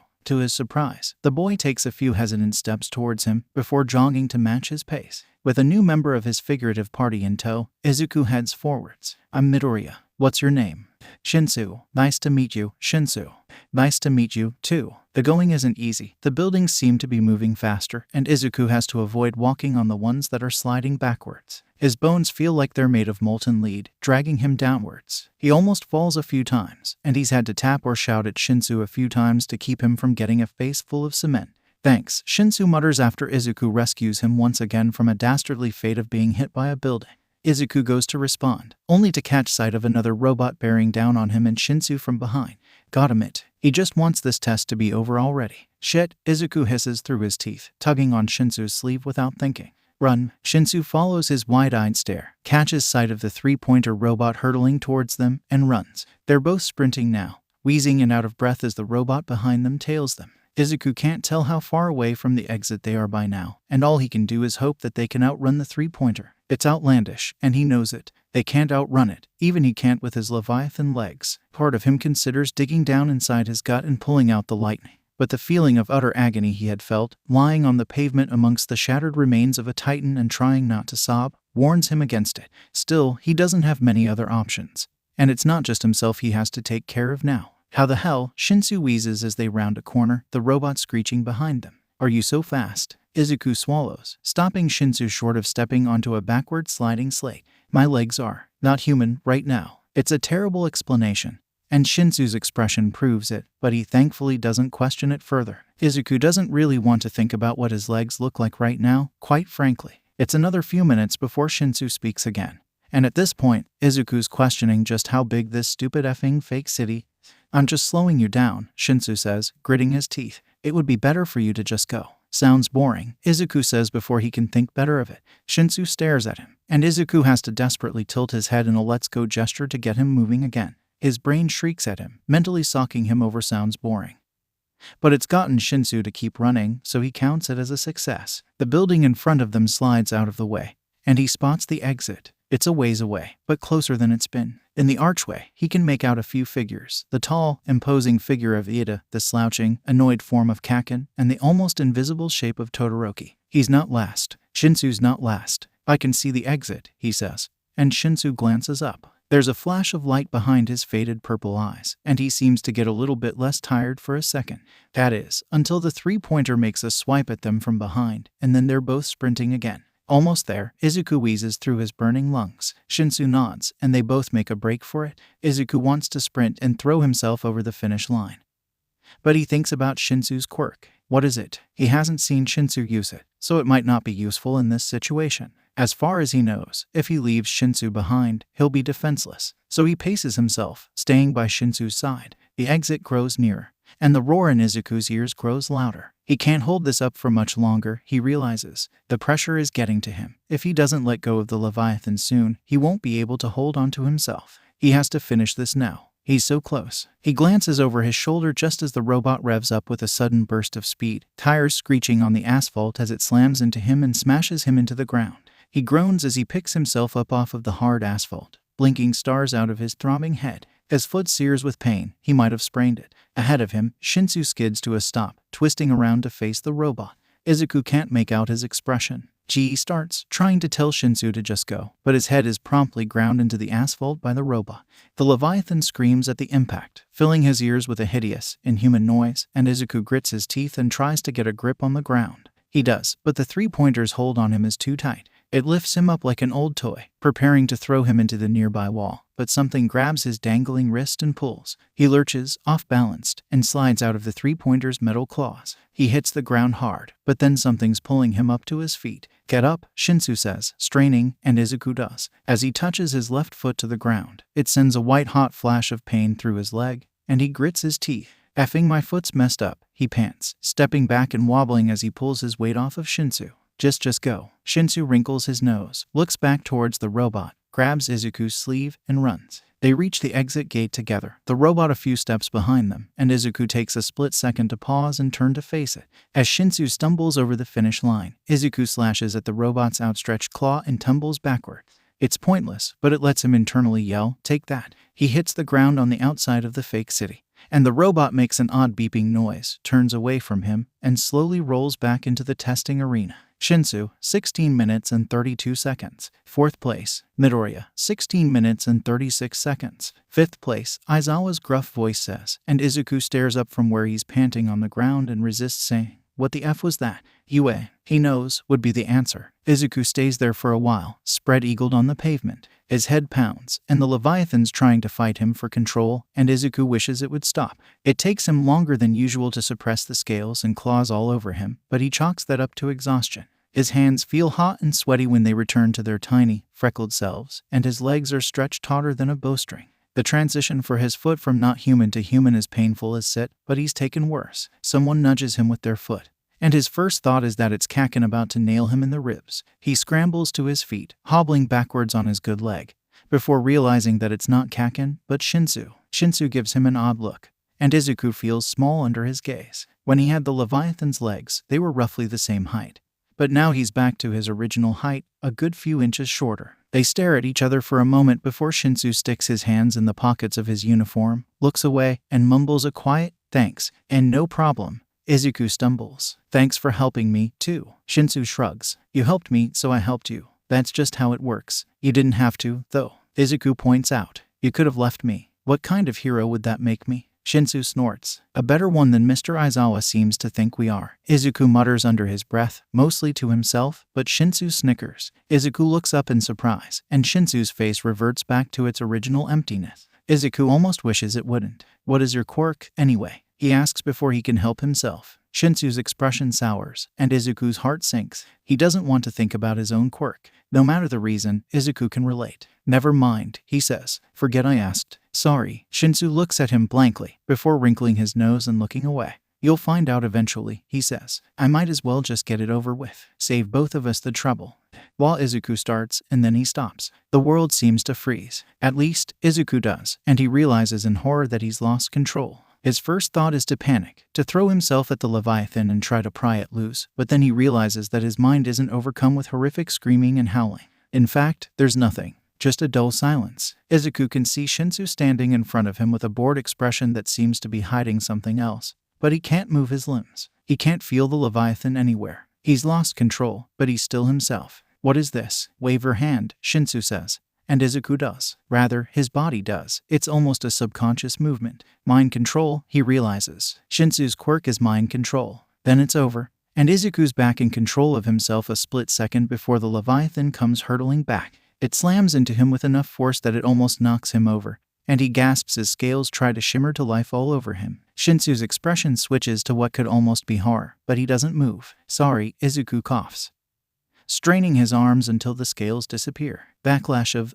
my quirk. Backlash of the Leviathan being a effing beach, as always. "So, your quirk. Mind control." Shinsu nods, not meeting his eyes. "Holy shit," Izuku says without thinking, flinching as he sees Aizawa's eyes dart towards him. I mean, holy crap. But that's, you can control people by talking to them, right?" Shinsu looks away and nods again. "That has got to be the best suited quirk for heroics I've ever seen," Izuku says, staring at Shinsu wide-eyed. This is evidently not the reaction Shinsu was expecting, and he turns to stare at Izuku. "What? You could just ask villains to turn themselves in," Izuku says before he can stop himself. "You wouldn't even have to fight since some of Musutafu's villains are so talkative. You could." He flinches as his throat tightens a bit. "Take care of hostage situations without anyone getting hurt." Shinsu stares at him, evidently shocked. Izuku can't understand why he's surprised.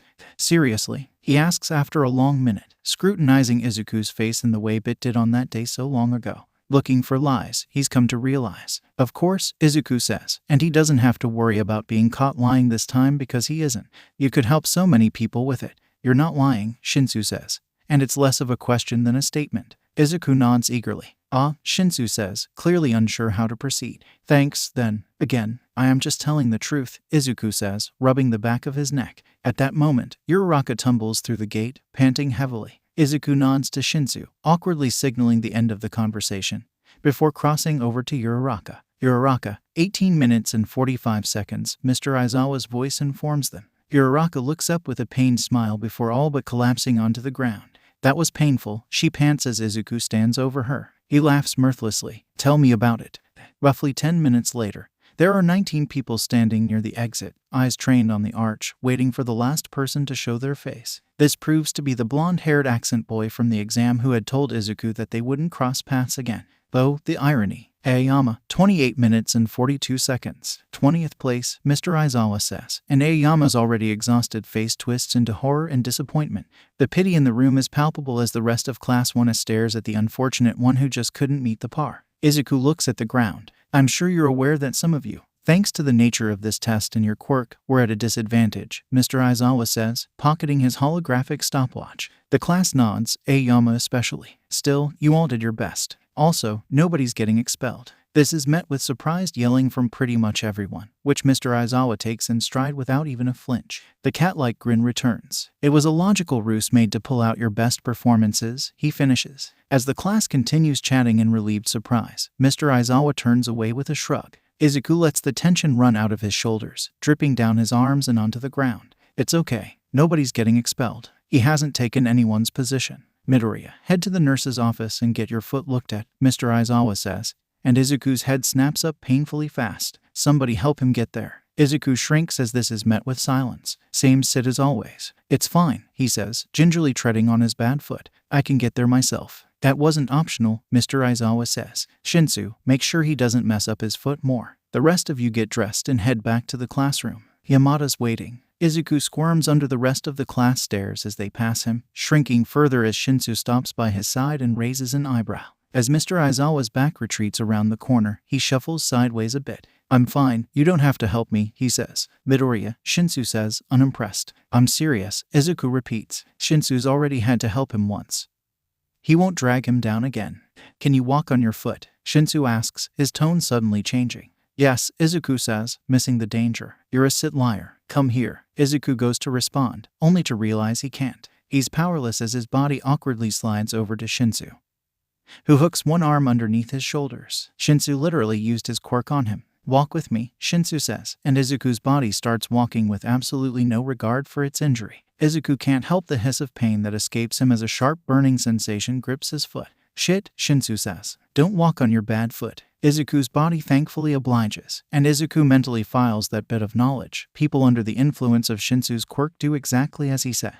He wonders what the extent of that is. Still, there's something about being mind-controlled that's almost nice. His mind is empty and quiet for once. The Leviathan is vacant, and its mangled screaming, howling and tearing is gone as well. It's relaxing in a really effed up way. Not that he'll ever admit it. A few minutes of awkward possessed hobbling later, Izuku feels control suddenly return to him. He stumbles, but Shinsu thankfully keeps him from falling flat on his face. Did you actually need to use your quirk on me? He asks. Shinsu shrugs, his shoulder rubbing against Izuku's. It didn't look like you were going to give in anytime soon, and you probably don't need to have your foot fed up on your first day. I was helping. Izuku sighs. Shinsu's right. He probably would have tried to walk himself. Still, don't you need to get to English? Shinsu stares at him incredulously. You think I'm in any hurry to get to English? Despite himself, Izuku can't help but laugh. As he does, he feels the familiar feeling that always accompanies laughter rush into his head, and fins sprout from beneath his hair. Shinsu stares at him, and Izuku looks intently at the ground as his fins flatten themselves against his head. Sorry, it happens, he mutters. He doesn't have the energy to suppress them.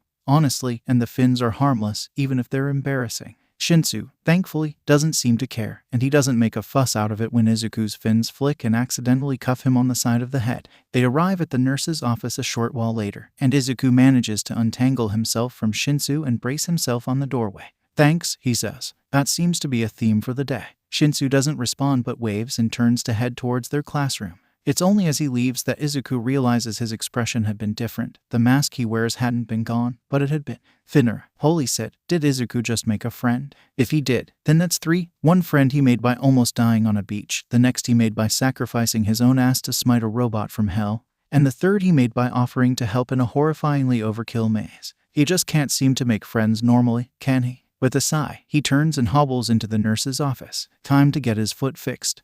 So that's UA. Huh, it asks, swinging his legs over the side of the abandoned hotel. They really do like trying to kill their students. You're telling me, Izuku groans, rubbing his sore foot. Recovery Girl had done her best to heal it after chewing him out for being reckless, as if that was his fault, but it still ached. At least you made a buddy, Bit says with a snort, clearly referring to Shinsu. He doesn't know about Kirishima, mostly because Izuku had carefully left out the Kaken locker room encounter. How is he? I am not sure if we're friends yet, but you're friends, dude, Bit says, elbowing him lightly. You don't know that, Izuku responds, rubbing his neck. Actually, Bit, no, I'm not jumping to conclusions. You went through some potentially life-threatening ordeal with him, right? You're friends now. Bit, remind me how you met your Uraraka. Bit, that's not how that works. I'm right, and you know it. No, you're not. Anyways, the rest of the day was just normal school stuff, except with pro heroes as teachers. Like who? Well, present Mike is our English teacher. Bit snorts, eyes going wide. Wait, are you serious? Yeah, Izuku snickers, shaking his head. It was an experience. Did you tell him about Mini Mike? Bit asks, leaning towards him with sparkling eyes. Izuku rolls his eyes. No, I did not tell him about your loud bird.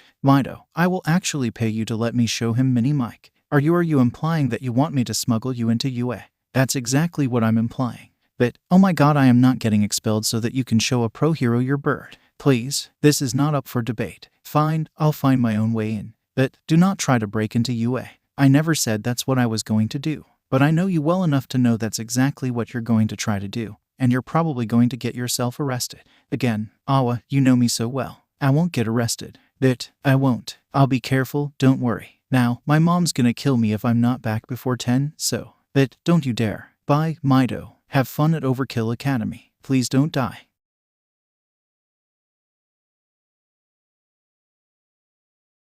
Izuku hopes that his first night after UA will be a peaceful one, and he'll wake up the next morning refreshed and ready for another day of trying not to die. He's wrong. As he flops into bed, wriggling under the covers, the feeling of dread gnawing on his mind like a dog with a rawhide warns him that tonight will not be a restful night. He knows it. The knowledge seems to be carved into every bone in his body. It's a curse, a warning, but it won't do him any good. He's too tired to stay awake. He'll have to face it head on. Izuku slips into unconsciousness, hands tangled in his sheets like a lifeline. Lifelines don't exist in bad dreams, but it makes him feel safe. Well, as safe as the Leviathan can feel at any given time. For a moment, he's in blissful, dreamless sleep, and then peace is brutally snatched away from him and he wakes up on a beach. A beach, not an alley. Izuku freezes, looking around. He's on the beach where everything happens, except it's completely clear of trash and stretches as far as he can see in every direction.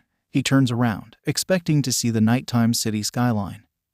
But there's nothing, only pale, ghostly sand, gleaming in the moonlight. He's cold, he realizes dimly, and he looks down. He's wearing his old middle school uniform, and he notices that one of the top buttons is missing. It's the one he wore the day that Blade went after Kaken. It's the one he wore the day he got his scar. Izuku does not like where this is going. He swallows, walking to the edge of the water. His eyes follow the tide as it slips over the sand like velvet gloves over pale hands, searching amongst the dark ripples for any hope of safety. It's not the water he knows, it's different. It's murky and thick, like tar, he realizes. He's not even sure if it's water. He steps back as the Inkai liquid seeps towards his feet, bare feet sinking into the icy sand. This feels so real, and he hates it. The worst thing about it, though, is that he doesn't know what's coming. The good thing about the other dream was that it was static. It never changed. Every night, the streetlight would go out, and the Leviathan would come barreling out of the darkness. Even if it made his gut twist and want to throw up, he knew what was coming. Now, as he stares out at the black and white expanse of sand and sea, he realizes that he has no idea what's coming. He doesn't know what is going to happen. He doesn't have a clue. Well, he'll probably get eaten by the Leviathan. But that's pretty much all he's got. Izuku settles for sticking his hands in the pockets of his uniform and walking along the beach. The trail of footprints he leaves is there as he watches, but the moment he looks away, they vanish into the sand like a ghost. It makes him feel like he doesn't exist. He watches his footprints appear and disappear for a while. It's strange. The black, lifeless ocean can't seem to wash them away, but they disappear at a moment's notice. At one point, he reaches down and draws a circle with his fingers, wiping the sand off on his shirt. He looks away and then peers back down. It meets the same fate as his footprints. When he looks back up towards the horizon, it's not just flat emptiness anymore. Something is coming towards him, stumbling, almost as if limping. As it slowly draws closer, he realizes that it's not a what, but a who. It's a tall figure, donned in dark clothes. He can't make out anything about them, but as they draw closer, he begins to pick out details. Pale face with short cropped hair, gleaming, black shoes, a dark, probably rather expensive jacket over a white dress shirt, no tie, a pair of sunglasses, gleaming in the moonlight.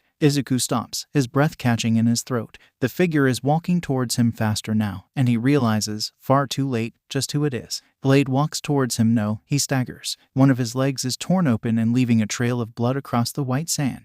Blood pours from a slash across his collarbone, and his jacket and pants are ripped and torn. He doesn't say anything, he just keeps stumbling towards Izuku. Dark red blood begins to seep from his mouth in a bubbling, gurgling stream, and Izuku turns and runs. This is worse. This is so much worse. He wants the Leviathan to show up so that this will end, so that this will be over. This is bad. He doesn't want this. He peers over his shoulder and sees Blade is following him, sprinting and stumbling. He looks like a zombie ripped straight out of some high-budget horror film, and Izuku tries to run faster. This isn't fair. He just wants one night of sleep, one night where he doesn't have to worry about something like this. But life's not fair, is it? Not to a murderer. As he runs, Izuku's mind slithers and pools into a slick mess, not unlike the ocean spreading along the beach on his side. He stops being able to tell if he's dreaming.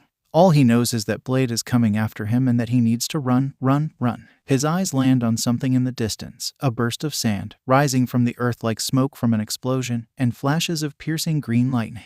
A rumble meets his ears, a low, groaning noise, and Izuku realizes what's about to happen before it ever does. The Leviathan swirls out of the cloud, 6 legs kicking and flailing as it swims upward. Its fins are on full display, and swirling, curving patterns cast a luminescent glow over its scales. It turns, slowly tilting earthward, and Izuku knows without knowing that its many pale eyes are locked onto him. "Leave me alone," he screams, and his voice sounds raw and pain to his own ears. Blade's footsteps at his back are louder, and he turns to look. It's a mistake. Blade's head is lolling awkwardly, barely even clinging to his neck, and his chest is torn to shreds like it's been ravaged by some monster. Looking at it makes Izuku horrifically sick, and he looks away to see the Leviathan barreling towards him, jaws hanging open like a cave ready to swallow him whole. A gut-twisting scream pierces the night like a scalpel, and Izuku freezes as Blade and the Leviathan blaze towards him on either side. He's trapped in the middle, with no way out, and all he can do is shake and watch in horror. As they draw closer, he drops to his knees in the cold sand and covers his head with his arms. His 2 nightmares meet on top of him, and this time, the screaming is his own. Izuku wakes up as his back hits the floor, the air rushing out of his lungs in a rough wave. He wheezes, legs tangled in his sheets and scaly claws gripping the floor. His face feels wet, and it's only when he sniffles that he realizes that he's crying. Just a dream, he tells himself, squeezing his eyes shut. Blade's lifeless form flashes before him, blood trickling from countless wounds torn into his flesh, and he gasps and opens his eyes again. Blade's still in jail, though, so he can't hurt Izuku, and Izuku can't hurt him. He needs to focus on that. He needs to remember that. He stumbles to his feet, bracing himself on his bed. The darkness suddenly feels crushing, and Izuku's mind whispers of things that might come out. He's just shaken, that's all. He's safe. He grabs his phone off of the nightstand, claws clicking on the glass of the screen. He tries in vain to open it, leathery claw pads not registering on the screen. Frustrated, he crushes the swirling emotions the dream spread within him, and the Leviathan seeps out of his arm. He unlocks it, going straight to his browser and checking on Blade's status. He knows he's still in jail, but he needs to see. He needs to know for sure. The first article that pops up after he searches it is a few months old, and it says in big, bold letters, "Mysterious villain Blade escapes from prison overnight, police baffled." Izuku stumbles to the bathroom and throws up.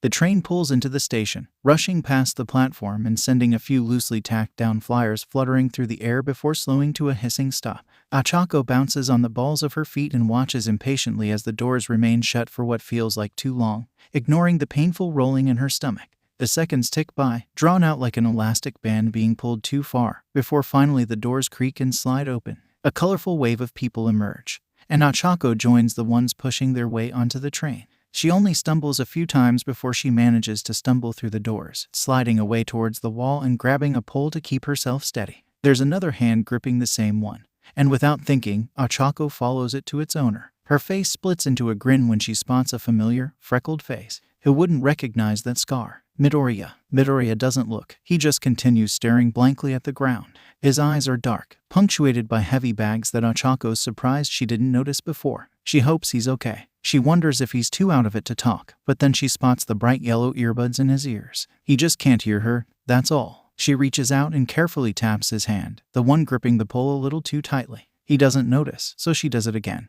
And then he jolts like he's been shocked and turns to stare at her. His expression is pale, with wide eyes, but it thankfully shifts into something akin to relief upon realizing who's standing in front of him. "Oh, you're Araka," he says, hastily tugging out his earbuds. Sorry, I didn't see you there. I'm kind of, out of it." "I noticed," she says. "Are you feeling okay?" "I'm fine, don't worry," he says with a wave of his hand, mouth twisting awkwardly. "I'm just, a little bit tired." "Oh," she says, although she doesn't quite believe him. She hasn't known him for too long, though, so she's hesitant to push it. She doesn't want to come off as pushy. "Well, of course you're tired," she laughs. "That crazy race was exhausting." "I'm still sore." Gratefulness flashes through his eyes. "Yeah, my legs feel like rubber," he says, laughing. "I really hope we don't do something like that again." I mean, it was kind of fun, but it was kind of terrifying." "You're telling me," Achako groans, remembering a three-pointer bursting out of a wall and grabbing her ankle. She'd had to make both the robot and herself float to escape, and it had taken its toll on her stomach.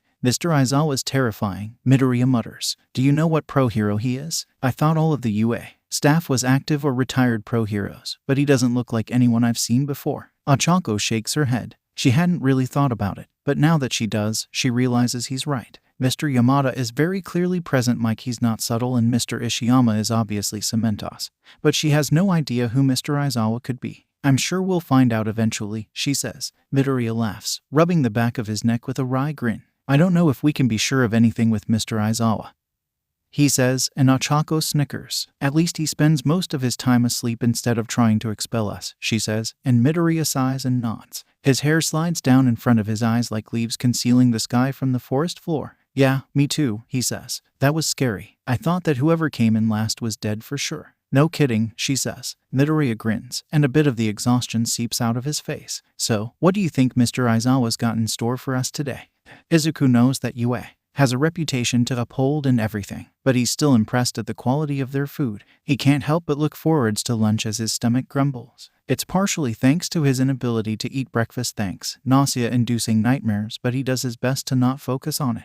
After managing to get himself a tray without messing up his order too badly, Izuku's not entirely sure to sit the entirety of UA. As first year is here, not just his class, but the general education, support, and management classes as well. All in all, the cafeteria is packed, and he's not sure where to sit. Yesterday, he'd managed to tuck himself in a corner, but that was only because he'd been early. Now, not a single corner or isolated table stands vacant, and Izuku has no clue what to do. "Midoriya." He turns at the familiar voice and spots Uraraka waving at him from a few tables away. She's the only one there at the moment, and Izuku relaxes slightly and carefully trots over to sit down in the seat across from her. "Hey, Uraraka," he says, and she grins. "Hey, Midoriya. You looked lost." "I was," he says, rubbing the back of his neck. "Thanks for letting me sit with you." "No problem," she chirps. "Thanks for sitting with me." Izuku can't help the smile that grows on his face at that. He honestly can't remember the last time someone wanted him to sit with them. It's a nice feeling,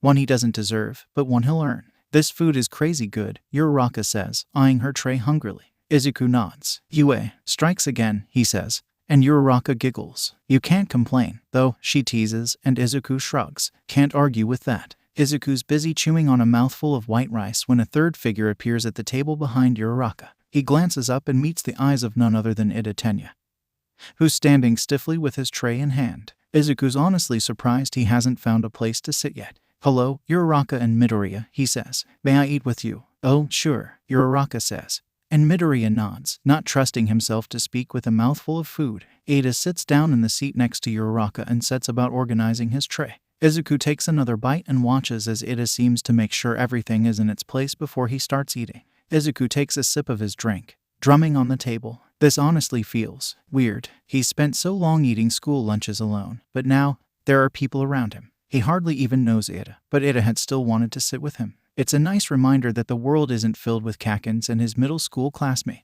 He glances up and catches a glance of a lone person leaning against the wall a few tables away, tray in one hand and drink in the other. Izuku only knows one person with purple hair, so he awkwardly does his best to wave. Shinsu doesn't look in his direction for a while, and by now, Izuku's gotten a few weird glances from students in other classes. He feels scales blossom onto his cheeks, but ignores them and waves a bit more furiously. Shinsu finally looks over at him, and Izuku's suddenly struck by the realization that Shinsu might not want to sit with him. Of course, why would Shinsu even want to sit with him? They only just met. Still, he can't help but offer. Izuku pats the seat next to him and tilts his head, swallowing the lump in his throat. Shinsu glances over his shoulder, looks back, and points to himself questioningly. Izuku nods. Shinsu glances over his shoulder a few more times, but eventually makes his way over and hovers around behind Izuku, one foot tapping on the floor. Izuku's not exactly sure what he's doing. Are you gonna sit? He asks. You, unless you like standing, of course. That's fine, too. Just checking something, Shinsu says quietly before settling into the seat next to Izuku.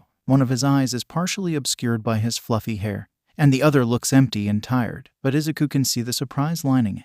Thanks for offering. He mumbles into his soup, and Izuku has to resist the urge to duck. He's never offered anyone a seat before, let alone had his offer accepted. UA really is a place of new discoveries, isn't it? Hopefully the truth about his quirk isn't one of them. You're welcome, he says, before adding more quietly, you look lonely. Shinsu makes some sort of noise in the back of his throat that Izuku thinks might be a laugh, before falling silent.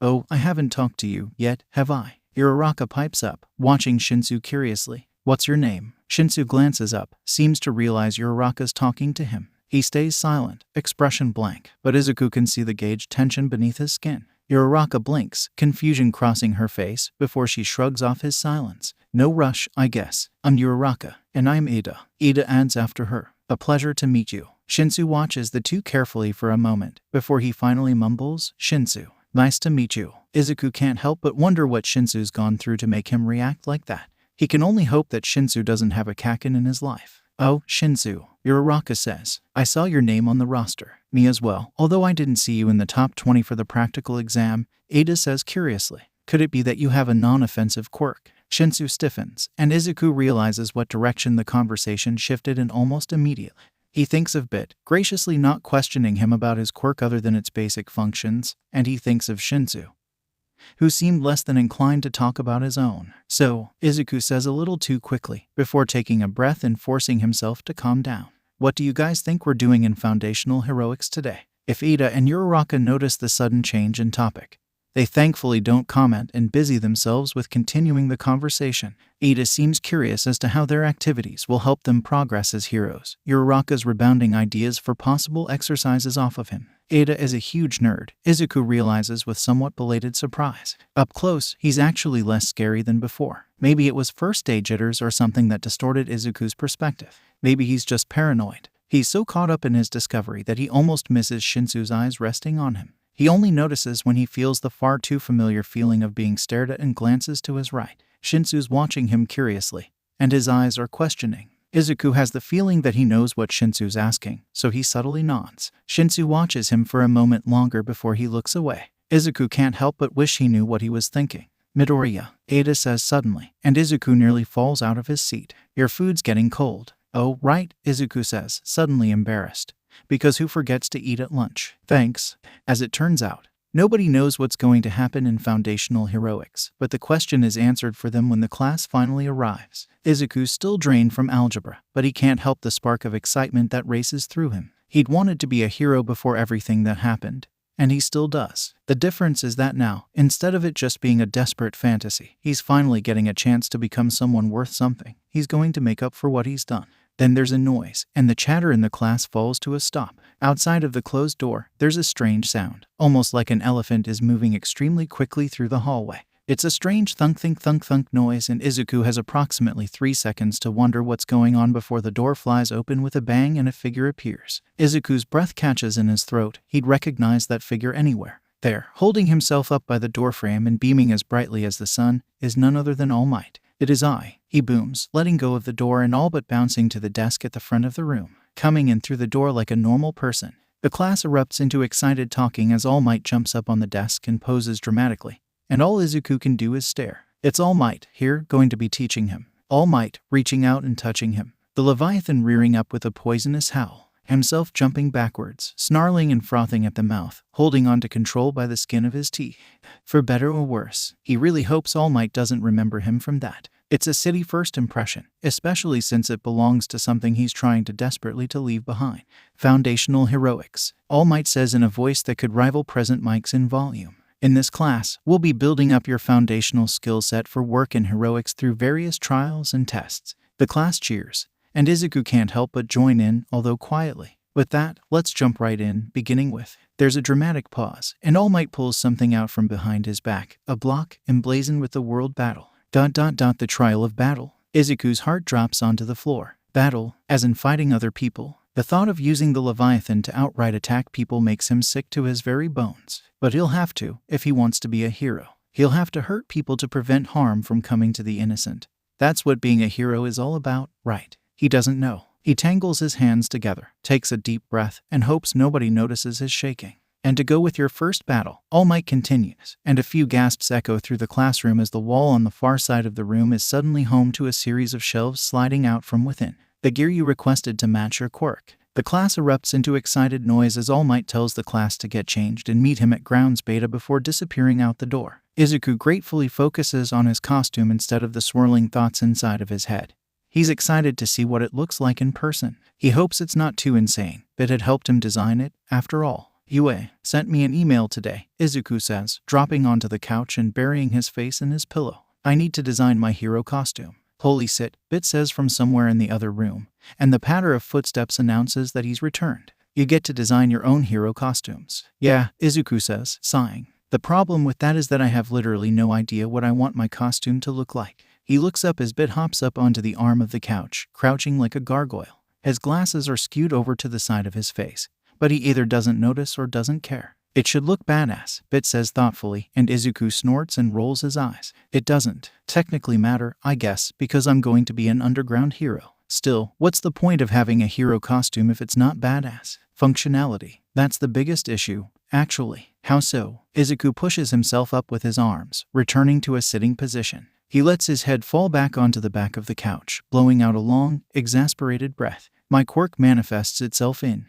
lizard parts, he says. The problem is that they just poke up from my body, and if I'm wearing clothes, they tear right through. Bit hums in acknowledgement, shifting from his squatting position to sit more securely on the arm of the couch. So I need something that won't get in the way of, fins and stuff, right? I was considering just leaving open spaces in the costume for things to poke through, but that leaves me vulnerable and kind of defeats the purpose. Right, Bit says. So you need something that will let your fins poke through without leaving holes. That's the idea, but I'm not sure how to pull it off. They sit in silence for a moment before Bit gasps and springs off of the couch, stumbling to his feet and spinning around to face Izuku. I have an idea, he says, and Izuku raises an eyebrow.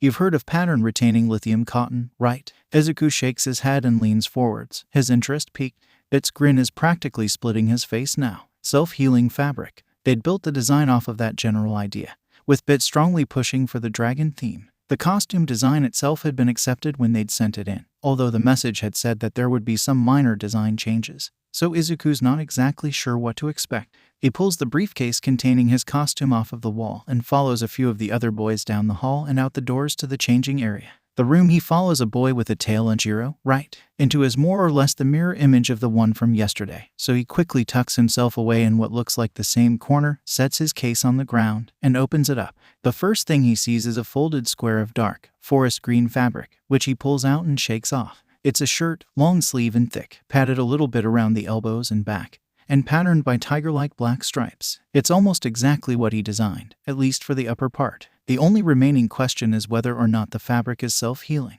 Only one way to find out, he knows. Letting the Leviathan slip into his arm is easier than before. Maybe it's just because he's not restraining himself, or maybe it's because he's had more practice. Either way, an icy rush shoots through his veins, and soon his hand is enveloped in glittering scales and sharp claws. Reaching out, he carefully hooks one claw on the fabric and pulls. Sure enough, the fabric tears after he tugs hard, leaving a long rip in the shirt. He pulls his hand away and waits. For a moment, nothing happens. But then, the threads seem to stir like waking snakes, and the fabric knits itself back together. Self-healing fabric, which will allow him to grow and retract his fins and claws at will. Excitement shoots through him, settling in his mouth and prickling in his gums, and he can't help but grin and hold up the shirt. Whoa, Midoriya, your teeth. He almost drops the costume, whirling around to see Kirishima staring at him. His eyes are practically shining with excitement, and his mouth is pulled into a grin. Your teeth, he repeats. They're sharp. I didn't notice. Izuku blinks, before opening his mouth and running a finger over his teeth.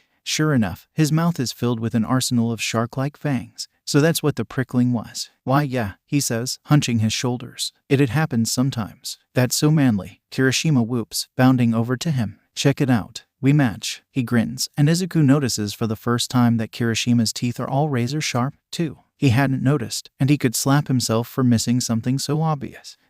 I guess we do. He laughs, and Kirishima raises a fist in the air. He's so excited about the Leviathan's teeth, Izuku thinks to himself. Someone's happy about his quirk, just because it's there. It feels good. When Kirishima turns to talk to one of the other boys, Izuku pulls off his uniform shirt and hastily tugs his costume on. It's soft, he realizes, kind of like silk sliding over his skin. He reaches into his case and removes the pants, which are like the shirt, a dark green, although darker than the shirt, with lighter stripes beneath the knees. They're similarly padded around the joints, and he wastes no time putting them on. The next pieces to join his arsenal are the boots. They're thick but flexible, and the tip is retractable in the case of Leviathan feet. He pulls them on, grunting with the effort, before jumping up and down on the ground to make sure they're on all the way. They're springy, he notes. The next piece he pulls out is one of the key ones. A black visor that hides his face, key for anonymity and masking his scar, although he won't exactly admit that's its purpose. He brushes it off, eyeing the sleek, goggle-like appearance, and jumps when it lights up. The outlines of two angular eyes with slit pupils pop up in a bright, luminescent green, and Izuku stares. It's an interesting touch. He wonders what it'll look like when he's wearing it, but he saves it for last in case it hinders his visibility. He finishes up the arms of his costume with thick leather elbow guards engraved with a scale pattern, of course, and fingerless gloves with coarse palms. For grip, Bit had said, to climb buildings. Then, he tugs on knee guards, probably should have put them on before the boots, and makes sure he's still got a full range of motion. As he reaches into the case yet again, his hands brush cold metal, and he pulls out what looks like a mouthguard modeled after a snarling dragon's maw. It's a bit different than his original design, but he can't say he doesn't like it. He lets it rest around his neck, not wanting to put it on immediately. The last thing still in the case is a strange, shawl-like piece. It's almost like the beginnings of a cape, but one that hardly goes past his forearms. There's a hood attached as well, so when he slips on the semi-cape, he tugs it up and over his hair. With it in place, he pulls on the visor and takes a step back. The costume is overall surprisingly comfortable, which is a bonus. He flexes, shifting around and holding his arms over his head. The costume shifts, but it doesn't constrict him at all. He turns around to face the rest of the room. Most of the boys have already left. Only a few linger. There's him, Shiro, Kaminari, and Shinsu. Lookin' snazzy, Kaminari says, snapping and pointing finger guns at him. Thanks, Izuku says. Same to you. Kaminari winks, tapping Shiro's arm and leaving the room. Shiro trots after him a few seconds later, and then it's just Izuku and Shinsu. Izuku's about to leave as well but hesitates. Shinsu's still fiddling with his costume, and Izuku doesn't want to just abandon him to walk out alone. Awkwardly, he elects to lean against the wall and wait. Shinsu doesn't seem to even realize he's there until he's already finished putting on his costume. He turns to leave, sees Izuku, and stops dead in his tracks. Izuku pushes off of the wall, suddenly feeling self-conscious. He hopes he doesn't look ridiculous. That's the last thing he needs right now. Thankfully, that doesn't seem to be what Shinsu's focused on. You waited for me, he says flatly, and Izuku can't help but tilt his head slightly.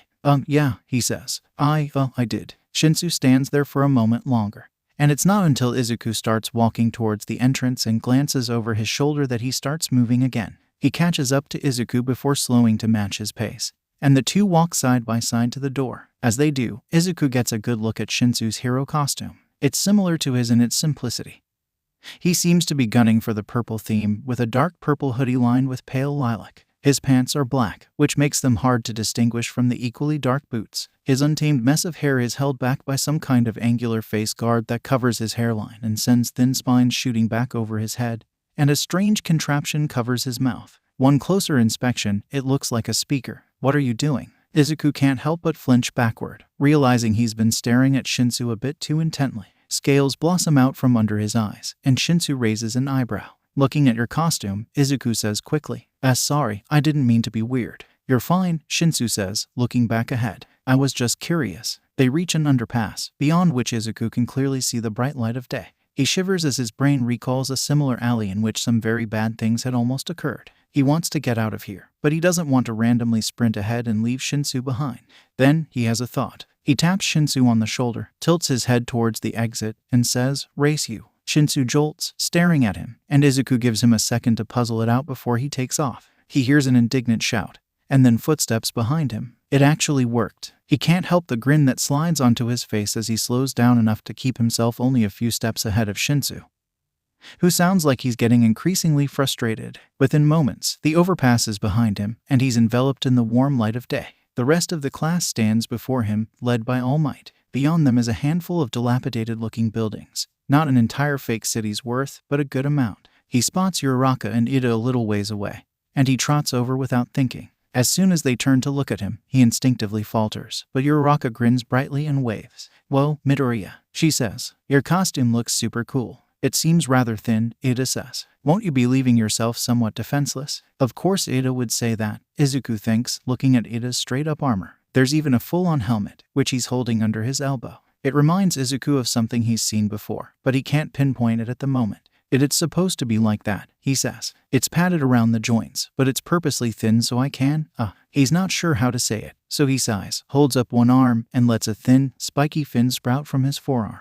It pushes against the fabric before popping through with a tearing noise. He absent-mindedly realizes that it's the first time he's intentionally summoned fins. "Won't your costume have a ton of holes in it, then?" Uraraka asks, tilting her head in confusion. At her side, Ida mirrors her expression. Izuku shakes his head and grips the Leviathan, dragging it out of his arm. The fin flattens itself against his arm, quickly disappearing. A moment later, the hole in his sleeve is gone as well. "It's self-healing fabric," he says in response to Ada and Uraraka's awestruck expressions. "I see," Ada says. "A clever application to get around your quirk's liabilities. I may have underestimated you, Midoriya. It was partially my friend's idea," Izuku mutters, but he can't help but grin slightly at the praise and rub the back of his neck. He wonders if his teeth are still sharp. "They are. You guys' costumes look great, too," he says, realizing that he hasn't said it already. "You look like a knight ready to ride into battle, Ada." Ada preens, puffing out his chest. Uraraka giggles, and Izuku turns his attention to her. "Yours is really cool, Uraraka," he says. "I like the space theme. It suits your quirk really well." "Thanks," she says, twirling.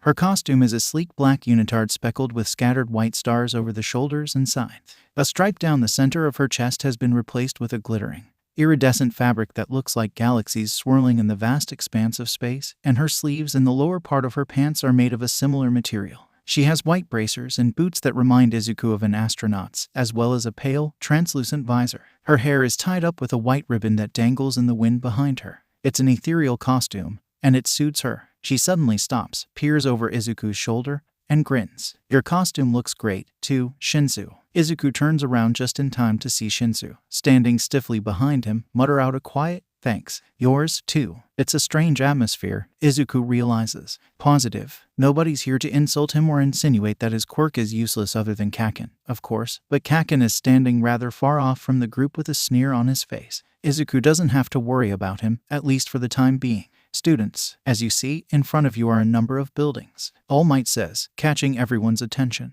"This will be an indoor battle trial. Villain cleanup is usually only seen out in the open, but in fact, most villains hide behind closed doors." He's right, Izuku thinks. He hasn't seen many indoor villain battles. He wonders how different they are. "For this test, you'll be split into villain and hero groups," All Might explains. "For a 2-on-2 team battle." The class immediately breaks into a cacophony of questions, and Izuku can only watch as All Might looks rather pained. It almost reminds Izuku of one of his old teachers, but he refuses to make the comparison. "For this training," All Might says, effectively cutting off the questionnaire, "we'll have villains guard a faux bomb they intend on deploying. The heroes must catch them and stop their nefarious scheme before time is up. If only it were always that black and white. If the heroes capture the villains or reach the bomb before time is up, they win. If the villains manage to keep the bomb away the whole time or capture the heroes, they win. Is that clear?" "Yes, sir," is the unanimous yet slightly scattered response. "Very good. Now, we'll be picking teams by lottery." "Lottery," Ada says at Izuku's side. "I suppose pros are often forced to team up with random pro heroes they may not have worked with before, so this is likely teaching us how to plan and work with anyone." "But that's right," All Might says, and Izuku can swear he sees All Might glance to the side fearfully. "Anyways, let's begin." He starts pulling out tickets with names on them, pairing them off as he goes. Team A, Kirishima and Asui. Team B, Takoyami and Ashido. Team C, Uraraka and Midoriya. Izuku breathes a sigh of relief and meets Uraraka's excited gaze. Team D, Bakugo and Todoroki. Team E, Aoyama and Hagakure. Team F, Kaminari and Yaoyorozu. Team G, Jiro and Shoji. Team H, Ida and Shinsu. Team I, Siro and Sadu. Team J, Kota and Ajiro. "Yes," Uraraka says. "I'm glad I got you. Are you ready?" "Hopefully," Izuku says, looking back towards All Might. "The first 2 teams to fight will be..." He sticks his hands into 2 boxes, one labeled heroes and the other labeled villains. A moment later, he pulls out 2 balls with letters on them. Team H as heroes and Team C as villains. He and Uraraka are villains, of course, but Team H means that they'll be fighting. "Good luck to both of you. Do your best, but I will be doing mine." Ada says, pointing at him and Uraraka. At his side, Shinsu gives Izuku a wry smirk. Before he can think better of it, Izuku matches it, tilting his head in the same way Shinsu does. Good luck, he says, before turning to his partner. Are you ready, Uraraka? Ready as I'll ever be, she says. She's still clearly excited, but there's a competitive fire burning behind her eyes. Izuku can almost feel its heat, warm and powerful, but not destructive like Kaken's explosion.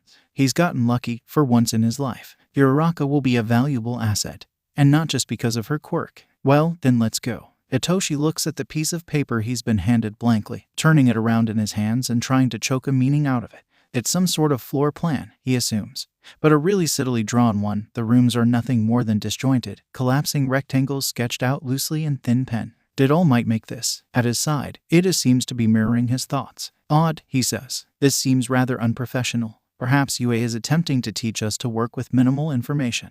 Hitoshi shrugs, but he doesn't bother responding. He's not quite sure what to make of Ida.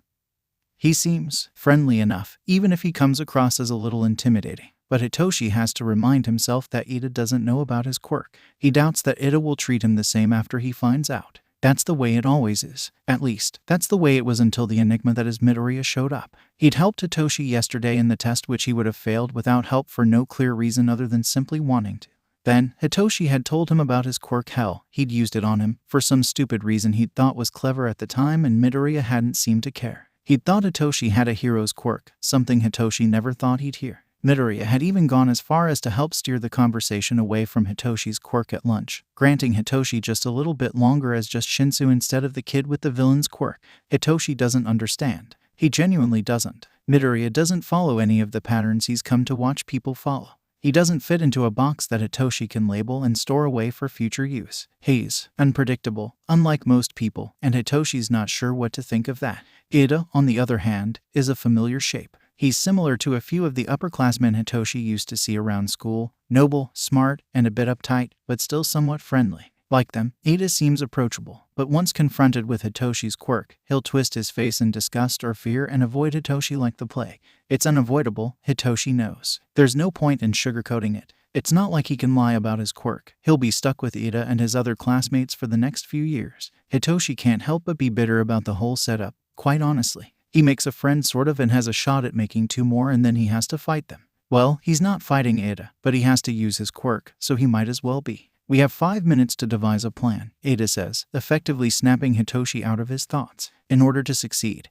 we'll have to find and secure the bomb. My quirk is suitable for speed, but I'm a bit disadvantaged in closed spaces like building interiors. What is your quirk, Shinsu? There it is. The question that always pops up, no matter the circumstances. That was fast. Hitoshi can feel his friendship with Ida dying already. Brainwashing, he says flatly. If I can get someone to verbally respond to something I say, then I can control them. He waits for Ida's face to switch into horror, for him to take his first steps down the path that all people like him follow. He waits for the usual, that's such a horrible quirk, or wouldn't you make a better villain? To what extent? Ida asks, raising an eyebrow. Hitoshi blinks. What? I'm not sure, he admits, confusion bubbling up in the back of his mind.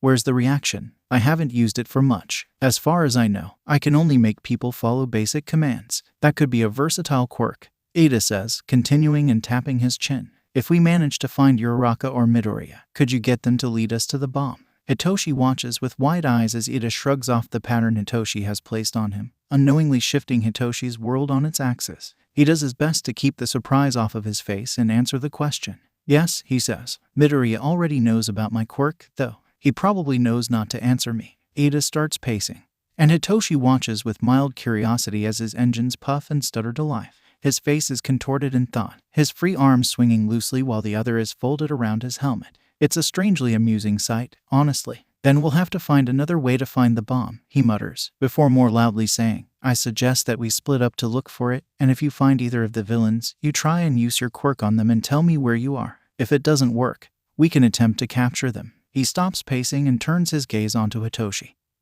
who's a bit busy reeling from the fact that Ida doesn't seem to care that Hitoshi has a villain's quirk. It doesn't make sense. All his life, everyone's fit into the same patterns, and he's known how to act around them. Now, the patterns are unraveling at the seams. First Midoriya, now Ida. For the first time, he's completely in the dark, unsure what to do. Shinsu, Ida asks, and Hitoshi hopes his face hasn't betrayed his mental calamity. That works, he says. How are we going in? "To the door, most likely," Ada says. "Uraraka doesn't have a largely offensive quirk." "Midoriya, I'm not sure, but he doesn't seem inclined to attack. We should be safe entering through the front." Hitoshi's about to agree, but a closer look at the building reveals a fire escape winding up the side all the way to the roof. There must be some sort of roof access there, then. "Wait," he says quietly. "There's a fire escape. I'll go up in and through one of the upper floors, and you can go in through the door and start at the bottom. We'll work faster that way." Ada nods. "An excellent strategy." Hitoshi nods blankly, trying to pretend that this isn't the first time he's ever heard that. His ideas are always the ones to be shot down or ignored for fear of his quirk. This all feels weird. A forgotten, long-silenced part of him hopes he gets the chance to get used to it. As Ida goes back to scrutinizing the floor plan, he stares at the paper in his own hands, mind buzzing for the remaining few minutes. When they're up, All Might's voice cuts through the quiet static flickering in his headset. "Hero team, you may now enter the building." "Let's go," Ada says, tugging on his helmet and heading towards the building with long, purposeful strides. Hitoshi trails after him, pulling his speaker to up around his mouth and jamming his hands in his pockets. Time to see how this goes. The rest of the class eyes will be on him. This is his chance to prove to them that he can be a hero. If Midoriya and Ida have already broken away from the pattern, maybe, just maybe, the rest of his class will, too. He's going to win. "Oh okay," Izuku says, rubbing his gloved hands together and leaning against the wall. "We need a plan." From where she stands on the other side of the room, Uraraka glances up at him. One of her hands is trailing idly along the paper mache with her pinkies neatly tucked in. Izuku notes almost without thinking, and her visor has been flipped down. Behind it, her brown eyes are glittering. "Right," she says, letting her hand drop and taking a few bouncy steps towards him. "Do you have anything in mind?" "Not yet," Izuku admits, leaning his head back slightly. His ears prickle, and he lets the fins unfurl. There's no point in wasting his effort to keep them restrained. Uraraka glances at the new additions to his head but doesn't say anything. "What do we know?" she says, tapping her chin with her index finger. "We've got the layout of the building. And what else?" "We know their quirks," Izuku says. "I don't know if they know ours." "Ada's quirk is his engines, right? I think they let him run fast." I actually don't know what Shinsu's quirk is." "Do you?" Izuku goes to answer and then hesitates. Shinsu clearly didn't want to talk about his quirk. But on the other hand, any information Izuku has could win them the exercise. He doesn't know what to say. Uraraka's bound to find out sooner or later, he knows. It's brainwashing, he says finally. And Uraraka's eyes go wide. "Really? Wow, what a crazy quirk. It's really suited for hero work." Izuku says quickly, and then more quietly adds, "And right now, we're villains." "Right," Uraraka says grimly. "Do you know how it works?" "I think so," Izuku says. "If you verbally respond to something he says, he can control you. So I just can't talk to him?" Uraraka asks, visibly relaxing a bit. "That's not so bad. I think he might try to catch us off guard," Izuku says. "If you see him, be careful." Uraraka nods. "Okay, so we know their quirks. What's our plan?" Izuku thinks for a moment. Yesterday, Shinsu hadn't seemed too physically strong. He probably won't be a problem if it comes down to a physical fight, and God, Izuku hopes it won't. Even though he knows better than to hope by now, but Ada is a different story altogether. He's obviously fast, and if Izuku had to take a guess based on his stature, probably absolutely effing ripped. "We need a way to stop Ada," he says. "But I don't think we can beat him in a straight-on fight." Uraraka laughs. "Yeah, no way. He's huge. We have to capture him somehow, right?" "Right, maybe." Izuku glances down at Uraraka's hands. "How long can you hold your quirk for, Uraraka?" Uraraka blinks, then pulls a pensive face. "It depends on how much weight I'm holding. I think the longest I've ever held someone up was half an hour, but that was when I was only using my quirk on them." "Why? Do you think you could keep it afloating for long enough to capture him?" Izuku asks, not wanting to know what the unfortunate person that Uraraka kept weightless for half an hour did. "I think so," Uraraka says. "He'll see me coming from a mile away, though." "We'll ambush him, then," Izuku says. "If you find somewhere to hide, I'll bring him to you." "Really?" Uraraka says, eyes wide. Izuku swallows and nods. This way, he won't have to fight. It'll be risky, he admits. "But I think I can do it." "Okay," Uraraka says with a firm nod.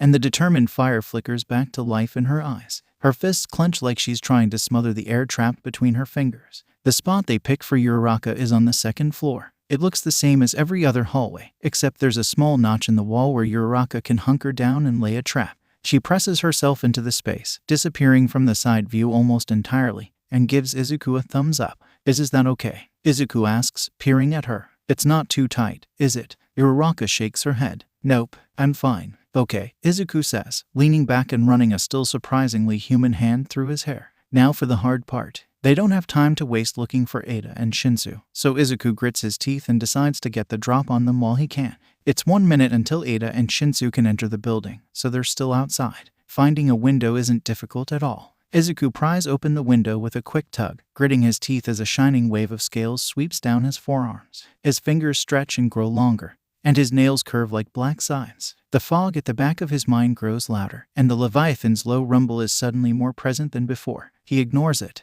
It's all he can do. He sticks his head out carefully, leaning as far out as he dares and scouring the area for Ada and Shinsu. He doesn't have to look hard. Ada and Shinsu are standing just beyond the building, talking quietly. Izuku watches them, flinching every time one of them tilts their head upwards even slightly. Thankfully, he doesn't have to wait long.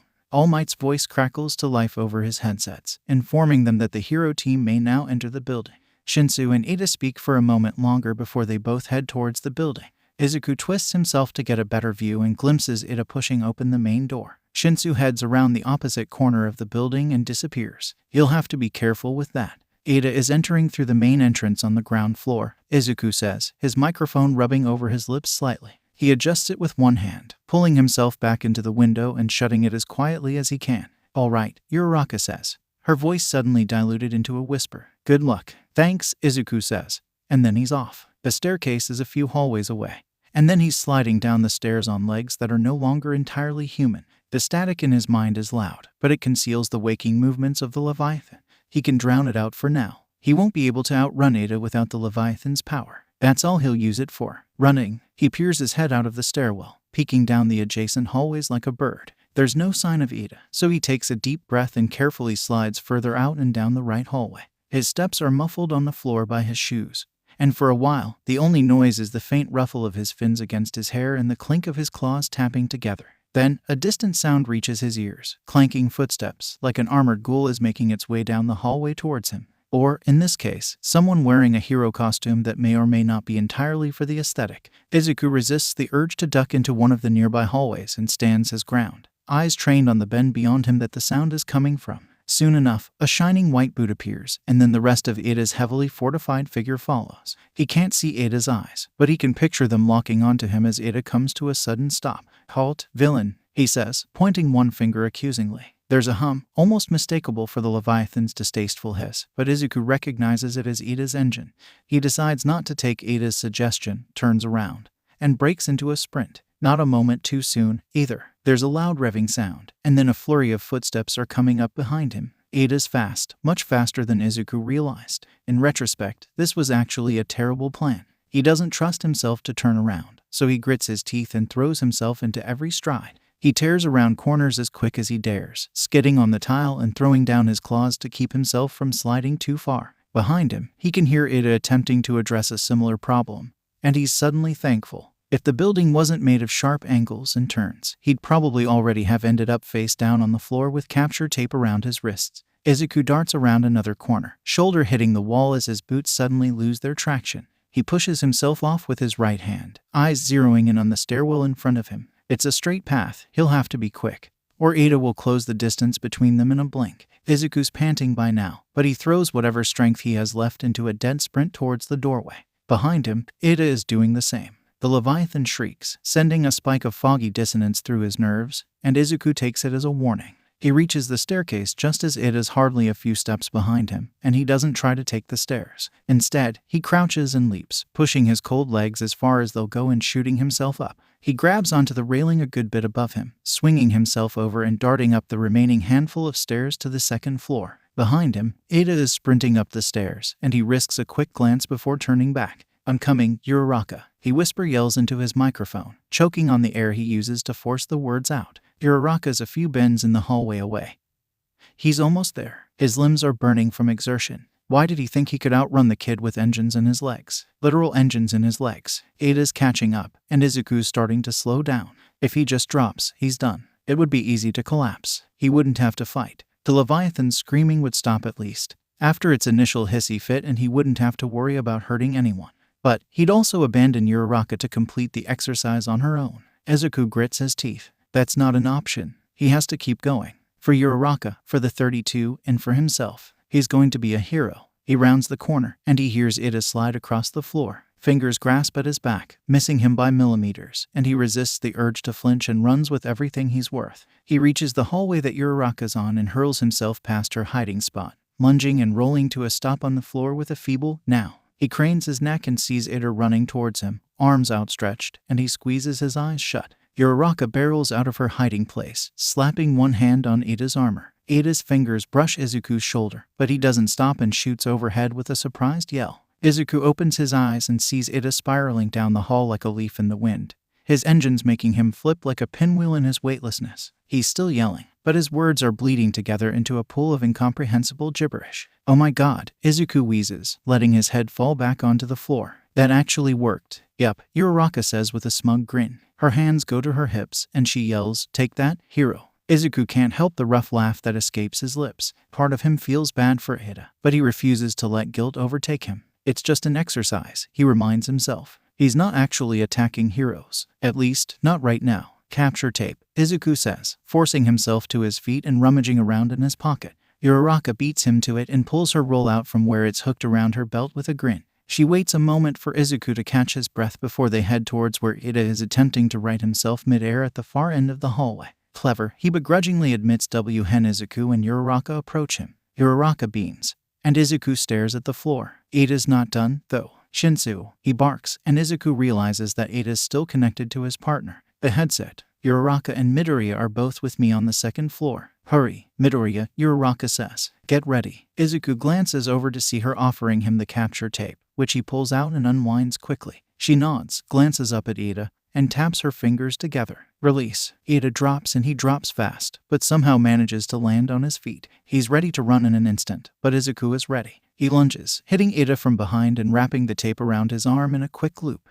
Ida struggles for a split second, but by then, it's already over. Izuku breathes a sigh of relief. Ida Tenya has been captured. All Might's voice booms, and Ida bows his head and lets the last dregs of steam escape his engines. Uraraka whoops, holding up her hand. Izuku blinks at it for a moment, before registering that it's a high five. He taps it carefully. Ida looks from Uraraka to Midoriya with an unscrutable expression. He bows his head, fists clenched. "I see I have been bested this round," he says. "Best of luck." Uraraka nods in acknowledgement, patting him on the shoulder. "Thanks, Ida." She turns to Izuku. "What now?" "Let's get back to the bomb," Izuku says. "We can work out what to do from there." Uraraka nods, and they head off, leaving Ida behind. The bomb is on the 4th floor, a decent ways away, so they walk with brisk steps. Izuku's claws have long since slid out of his shoes and are clicking on the floor. "Good job outrunning Ida," Uraraka says. "He's crazy fast." "Thanks," Izuku mumbles, rubbing the back of his neck. "Good job catching him. Your quirk is really cool." "Thanks," Uraraka says, face practically glowing. "So, what are we doing once we get to the bomb?"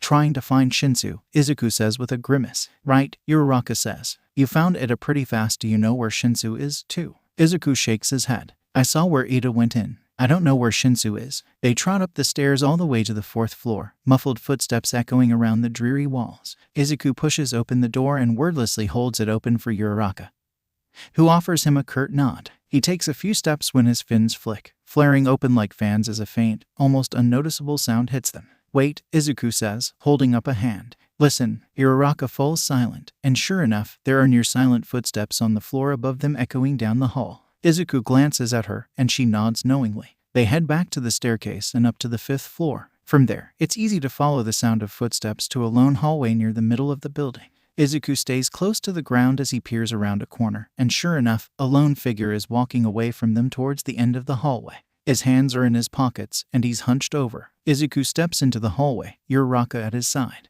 His claws click on the floor, scratching readily, and Shinsu stiffens and turns at the noise. "Oh," he says, and the sound waves on his mouthpiece zigzag into steeper lines than before. "Hey." Uraraka opens her mouth, but after a quick glance at Izuku, she quickly closes it. Shinsu's expression turns dark, and Izuku clenches his fists at the guilt swirling around in his chest. "Of course," he says, and his voice is accusing. Izuku can't help his flinch. Why did he think that telling Uraraka would be a good idea? Shinsu watches them for a moment longer like a wolf surveying its prey. Nobody moves, each waiting for the other to throw the first punch. Shinsu is the first to talk again. "Thanks for going for Ida first," he says. "Good to know I'm not a threat." Izuku wants to say you are a threat. "That's why I'm not talking," but he bites his lip to keep his mouth shut. Shinsu tilts his head carefully, eyes narrowed. Just because it is built like a brick sit house doesn't mean that I can't be dangerous, too. Izuku falters, caught completely off guard. He doesn't realize the statement's intention until Uraraka snickers and whispers a wide-eyed, "Oh my god. I figured that would work on you," Shinsu says, cocking his head, and Izuku's blood runs cold as Uraraka's eyes suddenly go blank and glaze over. "Sit. Use your quirk on Midoriya," Shinsu says, and his voice suddenly sounds like it's laced with magnets. Its pull is tangible, and Izuku can only watch helplessly as Uraraka turns toward him. Her hands raise like they're being pulled by marionette strings, and she takes a step towards him. Izuku doesn't know what to do. He can't attack Uraraka, she's his partner, but he doesn't know how to release her from Shinsu's grasp. If she gets a hold of him, it'll be bad. He has to find a way to get Uraraka out of Shinsu's control. There has to be a way to get Shinsu to release her. Maybe if something were to happen to Shinsu, his quirk would short out. His mind spins like the gears of a machine. Shinsu's commands are straightforward, so Uraraka's critical thinking probably isn't working if she isn't in control. She's on a one-way track right now. He glances at Shinsu's vacant expression. Maybe he can use that to his advantage. "Uraraka," he says, pretending to be surprised. Out of the corner of his eye, he sees Shinsu pull the capture tape out of his pocket and take a careful step towards him. He's cornered. Good. He waits as Uraraka walks towards him, creeping backward towards Shinsu. He's taking a risk leaving Shinsu out of his line of vision, but it's all he can do. He takes one step backward, then another, and then another. He doesn't even breathe. There's a split second where it's dead silent. A tangible tension that hangs in the air like a spider's web. The whole room feels tense and thick, and Izuku takes a silent breath. Then, in an instant, the moment is over. Shinsu and Uraraka lunge at the same time. Izuku ducks, spinning around on the ground and twisting himself so that he's behind Shinsu. Uraraka's fingers meet Shinsu instead of him, and Shinsu yells as Izuku pushes him into the air with as much strength as he can risk. For a moment, he's on the ground, watching Shinsu spin head over heels with wide, surprised eyes, and he thinks he's won. Then Uraraka's hands meet him, and a familiar feeling returns. Izuku gasps as the omnipresent weight pressing down on him vanishes, and he drifts into the air. He's empty, lighter than air, with nothing tethering him to the ground. His hands wave and grasp at empty air, and he's stuck with nowhere to go. A few feet away from him, Shinsu has managed to right himself with his hands against the ceiling. His eyes are locked onto Izuku, and they suddenly curve. He must be grinning. "Touché," he says. And Izuku rolls his eyes as he continues to slowly spin like an astronaut in orbit. The blood rushes to his head as he drifts upside down, and he grits his teeth. If he can reach Shinsu, he can try to get him to release Uraraka or capture him, but at the moment, he's stuck. His arms and legs can't reach the walls around him to let him push himself off. The Leviathan screeches, and something tingles along his spine. He starts to muffle it, but he recognizes it as a suggestion. Tail, it's his only option. Still, it's one of the Leviathan's red flags. If he uses it, what if All Might recognizes him? What if anyone recognizes him? It would all be over before it began. Still, a more logical part of his brain shakes his head. Just a tail isn't enough to condemn him. As long as he doesn't go overboard with the fins, he'll be okay. He has to use it. He lets more of the Leviathan slip out, mentally forcing it to run down his spine. Sure enough, he feels a shifting at the base of his hips, and a moment later, a tail splits through his uniform and uncurls like a whip. It's a strange feeling. Controlling another limb isn't exactly a skill Izuku has under his belt, and it takes him a few precious seconds to get its rampant swinging under control. He ignores Shinsu's distant, "Wait, what the hell?" and presses it against the wall at his left, extending it as straight as it will go. The pressure sends him shooting towards the opposite wall, and he manages to pinball his way to Shinsu and tackle him. They both go flying literally down the hallway. Shinsu yells and tries to kick Izuku off, but Izuku tangles his claws in the front of Shinsu's uniform and clings to him. They spiral over and over down the hallway, and Izuku glances up at the oncoming wall a second before it hits. He twists without thinking, whipping his tail outwards and angling himself so that instead of Shinsu hitting the wall, it's him. The air rushes out of his lungs, and Shinsu yelps as his head slams into Izuku's with a sharp crack. "Gone, sit." Izuku yelps through gritted teeth. The Leviathan howls at the impact, fully awake now, and attempts to claw its way into control. Izuku inhales sharply as it digs at the back of his head, tearing at the ropes with renewed vigor. He's manifested too much. He squeezes his eyes shut and pulls away the tail. It's not easily. The Leviathan squirms in his mental grasp, and pushing it back is like trying to reverse the direction of a rushing river. Still, he somehow succeeds, and the Leviathan's screaming decreases in volume slightly. Now that his internal battle is more manageable, Izuku opens his eyes and pushes his legs against the wall behind him, sending them back into the space between the walls. "Let go," Shinsu yells, and Izuku shakes his head. He lets go of Shinsu with one hand and reaches back and pulls the capture tape out of his pocket, snagging the end of it with his teeth and pulls out a long piece. Shinsu reaches out and pulls it away from him, and it's a brief tussle over the tape until it slips from Izuku's claws and drops to the floor. So the tape isn't weightless. Izuku tries to kick off the ceiling and go after it, but Shinsu manages to catch the left wall and send them hurtling into the right. The Leviathan shrieks. They hit the metal tiles, and Izuku curls his back so that they bounce upward. They hit the ceiling next, and impact sends them dropping downwards. They hit the floor next, spinning uncontrollably, and Izuku's head swims with vertigo as he can suddenly no longer tell up from down. He is going to have so many bruises. His fingers slip, and Shinsu digs his boots into Izuku's chest and pushes. It's enough force to tear them apart and send Izuku hurtling backward, fingers grasping at empty air as the Leviathan lets out a guttural roar and claws at the edges of his vision. Nausea swells in his throat. His back hits something relatively soft, and he twists and freezes when he sees Uraraka hit the wall with a gasp. He must have run into her. She flinches sharply, and her eyes open. They blink quickly, and Izuku realizes that they're not glazed anymore. She's free. He doesn't have time to mull over the reasoning behind it. He'll just take the lucky strike and run. But she starts staring at the upside-down Izuku, but Izuku cuts her off and yells, "Release your quirk." Shinsu starts to say something, but it's cut off when Uraraka claps her hands together and yells, "Release." Immediately, gravity's chains are once more tightly encircling Izuku, and he has a split second to think before he's dropping to the ground like a stone. He lands shoulders first, grunting as he slams into the ground. One of his hands lands under him and twists with a loud crack. A blaze of white-hot pain races up his arm, and Izuku manages to force his pain scream into a garbled whimper. Effing oh. He rolls off of it and holds it up carefully. His hand is bent at an impossible angle, and he has to look away. It's okay. He's felt worse. A few feet away, Shinsu groans as he stumbles to his feet. His face is twisted in pain,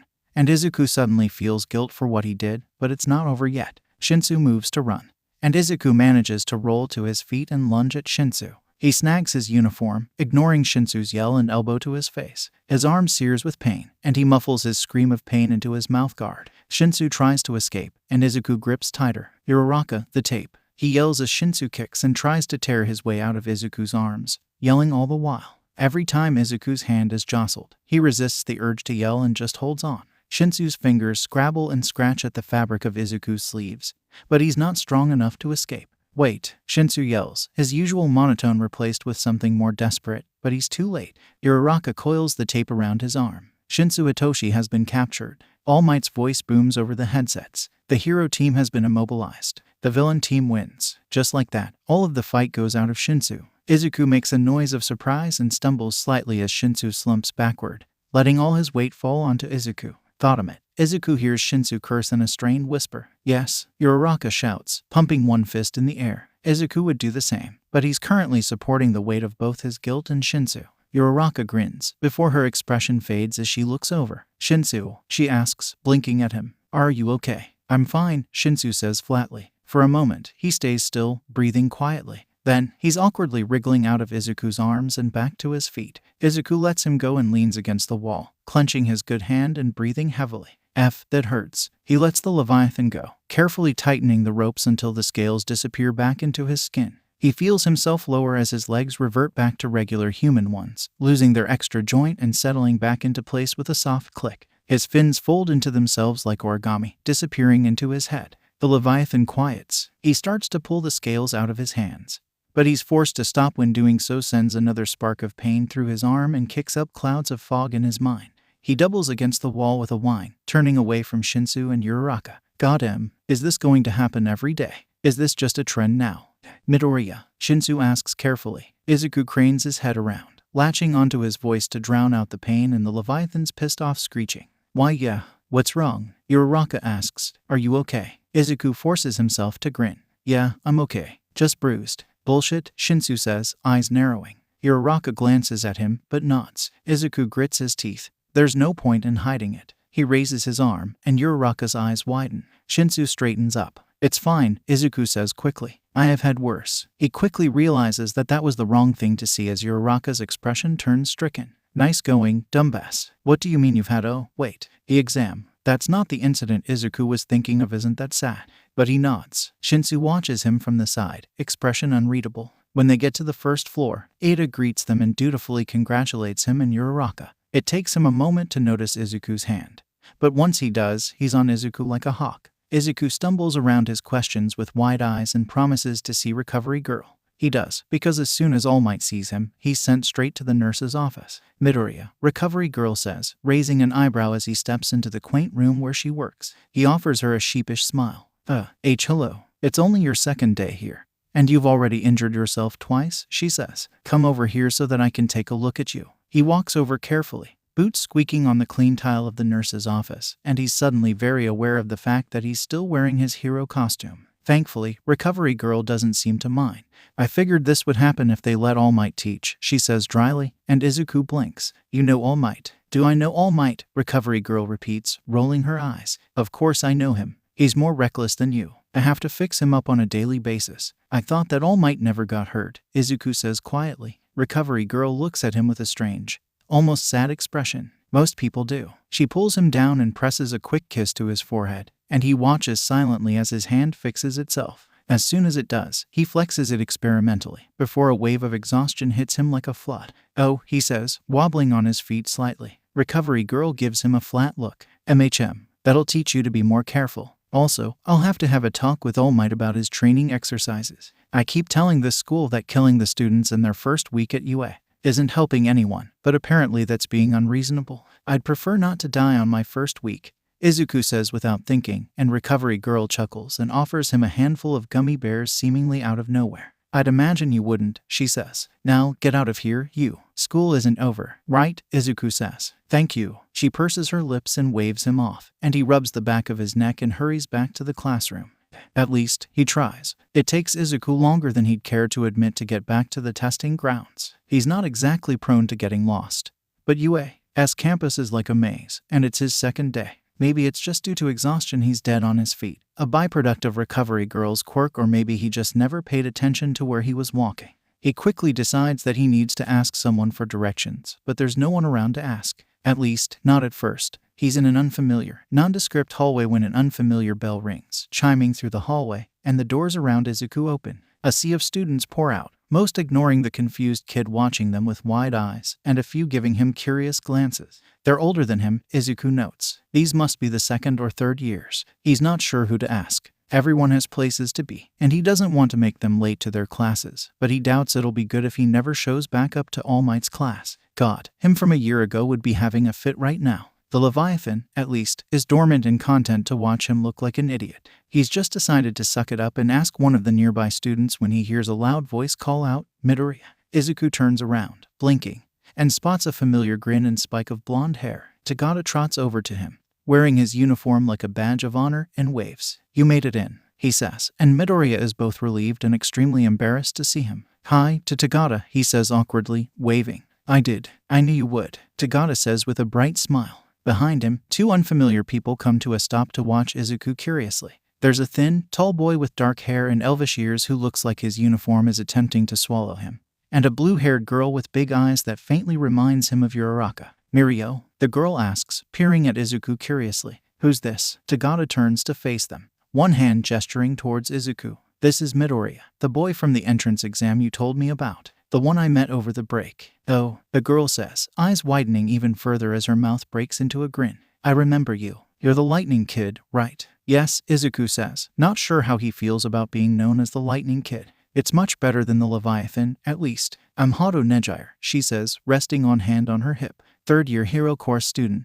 You're smaller than I thought you'd be. I'm Midoriya Izuku, Izuku says, ignoring the second part of that statement. His eyes dart over to the dark-haired boy, who looks away as soon as their eyes meet. Amajiki, he says quietly. Izuku nods, glancing away. It's nice to meet you guys, he says, rubbing his hands together. Tagata grins. How's UA? So far, it's only your second day, right? Why yeah, Izuku says. It's a bit crazy. Hado laughs. God, I remember my first year. Who's your homeroom teacher? Mr. Aizawa. Oh, man, you're in for a treat, Hado says knowingly, and Izuku feels scales prickle at the corners of his eyes. He tilts his head curiously. How so? Aizawa can be pretty tough. Actually, scratch the pretty. Aizawa's pretty much the toughest teacher here. No idea why he's in with the first years, but I guess he does his job well. He's a good teacher, Tagata affirms. He's tough on you because he wants to bring out your full potential. I'll keep that in mind, Izuku says, noting that bit of information carefully. What happens if Mr. Aizawa tries to bring out what he assumes is Izuku's full potential? Actually, speaking of Aizawa, aren't you in class right now? I thought first years were on a different schedule. Tagata asks curiously, reminding Izuku of the question he still needs to ask. Yes, he admits. Foundational heroics. I got sent to the nurse because I hurt my hand. I was actually wondering if any of you knew the way to grounds beta. Thankfully, they do. And Hado points him in the right direction after a short bout of laughter. He can't help his fins popping back up, something Amajiki appears to take interest in. Although he doesn't voice it and wastes no more time practically sprinting back to the classroom after thanking them. It's weird, seeing Tagata in a social setting like that, but he's not surprised that Tagata has a lot of friends. He seems like the outgoing, popular type. Like Bit, except slightly more functional. He makes it back to the basement where the rest of the class is almost a half hour after he left. Feeling self-conscious as he psyches himself up to open the door, he steps in, and a dozen eyes immediately dart to him. Izuku's fins flatten themselves against his head, wobbling uncertainly. He says weakly. Hey. Most of the class waves at him or greets him with a similarly informal tone. Ida, who's the closest to both him and the door, looks him up and down, glasses glinting in the fluorescent light. Are you all right? He asks. Izuku nods quickly, holding up his hand and flexing it. Ida surveys it with a hawk-like glance before he steps back, seemingly sated. Midoriya, Uraraka waves from the far side of the room, and he takes the invitation and scurries over to her side as quickly as he can. Ida follows him with long strides, stopping on the other side of Uraraka and looking more like a general about to lead his troops into battle than a student.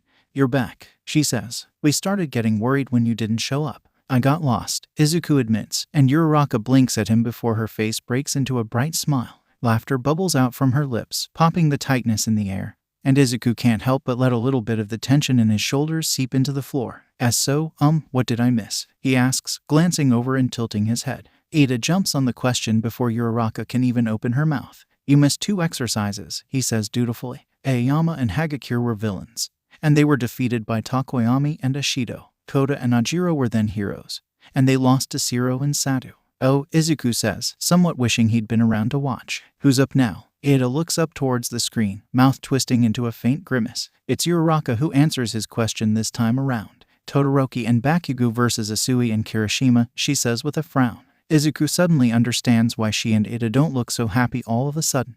Bakugo and Todoroki, from what Izuku knows about Bakugo and can guess about Todoroki, are absolute powerhouses. He thinks of Kirishima's bright toothy grin, and his steely expression when he'd told Bakugo to leave Izuku alone. He then thinks of the same face, blasted and signed with the same marks that used to mar his own on a daily basis. The thought makes him ball his fists, nails lengthening into claws. Ew, no Bakugo, right? Izuku can't help the way his fins flare up in surprise, glancing to his left to find Shinsu standing there and watching him out of the corner of his eye as if he's not entirely sure if he's invested in the conversation yet. Izuku swallows and nods. We're from the same middle school. That's unfortunate, Shinsu says, looking at this screen with a distasteful expression. Izuku doesn't even bother to disagree. He'd be lying. Shinsu glances over at him a few more times as the on-screen fight continues, before he asks, how's your hand? Fine, he says. Recovery girl wasn't happy about me being back, but she fixed it. You look like you're about to fall over, Shinsu comments. Izuku grins dryly and rubs the back of his neck.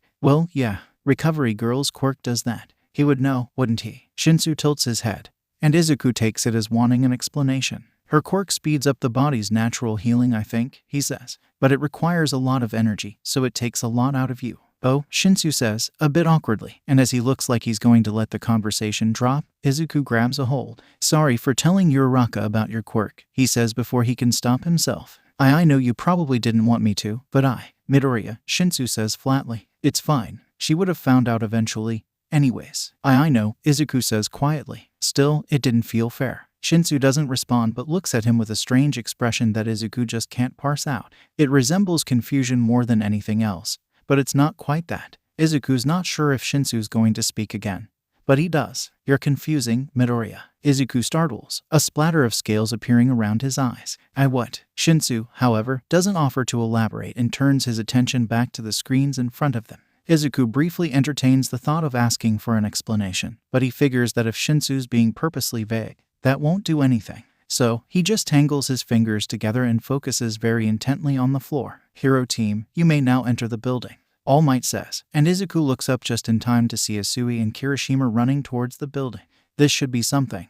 In the few seconds after All Might announces the beginning of the trial, Izuku learns a few things. The first is that Todoroki's quirk is absolutely terrifying. As soon as the trial starts, he steps to the center of the room, braces his right hand, and coats the entire building in a layer of ice. The precision of it is jarring. Not only does the ice cover every surface, but it rises to block off doorways and windows, effectively encapsulating the entire playing field in an unbreakable barrier. "Whoa," Izuku whispers, wide-eyed with both amazement and fear. At his side, Uraraka and Shinsu share a similar expression. As Asui and Kirishima slowly circle the outer perimeter, seemingly searching for a way in, Uraraka turns to him and asks, "Tsuyu and Kirishima, do you think they have a chance?" "I don't know," Izuku says. "I don't know what Asui and Kirishima's quirks are. I know Tsuyu's," Uraraka says. "I was talking to her yesterday. It makes her frog-like, and she has abilities that come with it. She can jump really far, and she has a long tongue." Izuku nods. That has to be a mutant quirk, but a frog mutant quirk. He's never seen anything like that. He wonders how it will fare against Kaken's explosions and Todoroki's insanely powerful ice. "Do you know what Kirishima's quirk is?" he asks, and Uraraka shakes her head.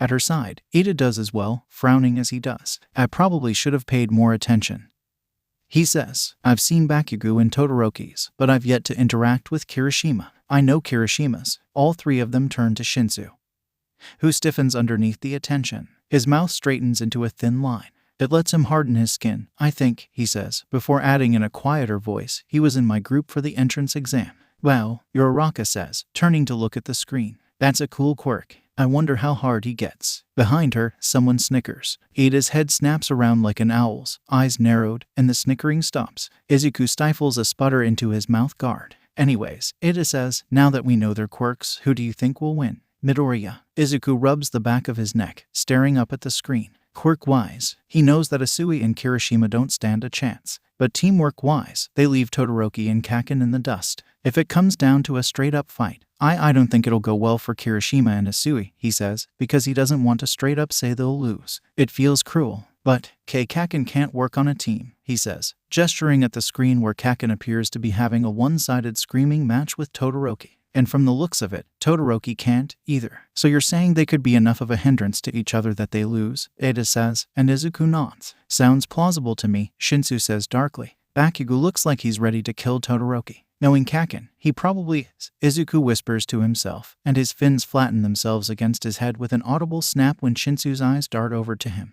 Thankfully, Shinsu says nothing. "Holy shit, is he?" someone says behind him, and Izuku looks up just in time to see Kirishima get a running start and slam himself into the iced-over door. The ice doesn't crack, but Kirishima brushes himself off, backpedals, and tries again. This time, the ice gives, and the doors fly open with enough force to make the walls rattle. Kirishima's excited grin as he picks himself up off the floor is infectious, and Asui gives him a thumbs up. Izuku notes Kirishima's bare but completely unmarred skin, despite the sea of shattered ice and splintered wood he's standing in. Shinsu's right, Kirishima does have some time of hardening quirk. He can't help but wonder how it works. His eyes stray up to the screen in the top right corner depicting the bomb room. The once normal room has been utterly transformed. Everything is covered in a layer of slick ice, and large spikes jut out from the floor like jagged teeth. Izuku's mind helpfully depicts the Leviathan's jaws from his nightmare in detail, and he stiffens and has to consciously force the thought away. The bomb is in the center of the room, frozen to the floor. Todoroki leans against it, staring blankly at the wall. On the other side of the room, Kaken is continuing in his attempts to blast the door open. He's making decent headway, and cracks are beginning to form. His mouth is moving, and Izuku is suddenly glad that he can't hear whatever Kaken's saying. He almost feels bad for All Might, whose face is pulled back into a pained expression. Kirishima and Asui are moving now, heading towards the staircase and up to the 5th floor. Izuku frowns, wondering how they seemingly know exactly where to go. And then he realizes that Kaken's screaming at the top of his lungs. For a second, he finds himself wondering why Kaken's just giving away his position like that. And then he realizes Todoroki has pinned Kaken in the room with the bomb. Since Kaken can't go find Asui and Kirishima, he's bringing the fight to himself. No doubt he thinks he can subdue them both before they ever make it into the room. A quick glance at the map proves that Asui and Kirishima are moving in the right direction.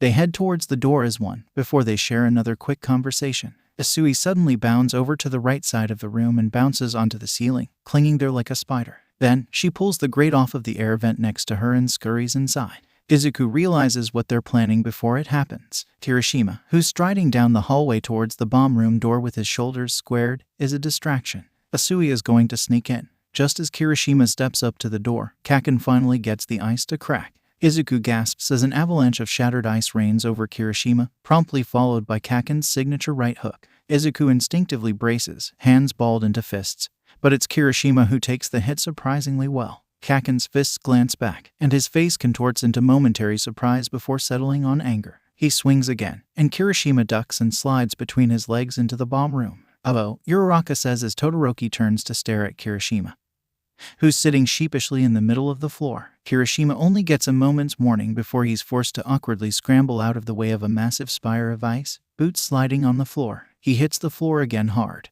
and the ice intended for him clips Kaken, who blasts it away with a snarl. Bakugo and Todoroki aren't working together at all, Ada says. Izuku clenches his fists. "Come on, Kirishima." Kirishima's not doing so well, but he doesn't have to. The class starts murmuring excitedly when Asui suddenly appears from the vent in the far corner of the room, clinging flat against the ceiling and slowly creeping inwards towards the bomb. She's close. She's so close. Then, just like that, everything goes to sit. Todoroki swings his arm out, and a wave of ice floods from his skin. Kirishima hits the wall with enough force to crack it and is promptly pinned there by a glacier's worth of ice. He struggles and kicks and punches, but it's obvious that he's stuck. Todoroki straightens, shaking leftover frost off of his arm. At his side, Kaken's mouth starts moving. Then, he glances past Todoroki, screams, and lunges. No, Izuku doesn't even register himself yelling as Asui is forced to leap away from the bomb onto the floor, a massive, smoking crater where she'd just been. Izuku notices a few people staring at him and firmly clamps his fingers over his mouth, although he can't stop the scales prickling at his knuckles. Asui's on her own now. Kirishima's obviously talking, trying to free himself desperately, but he's trapped. Asui's running, bounding on all fours along the wall as Todoroki and Kaken trip over each other attempting to stop her. Todoroki looks frustrated, and Kaken looks unbelievably pissed. Suddenly, Asui's face creases into a frown, and she throws herself directly at Todoroki. Izuku's about to ask what the hell she's thinking when Kaken turns and fires off a massive explosion at where she's about to be. She wraps her tongue around one of the support beams to the right and swings herself away from the bomb.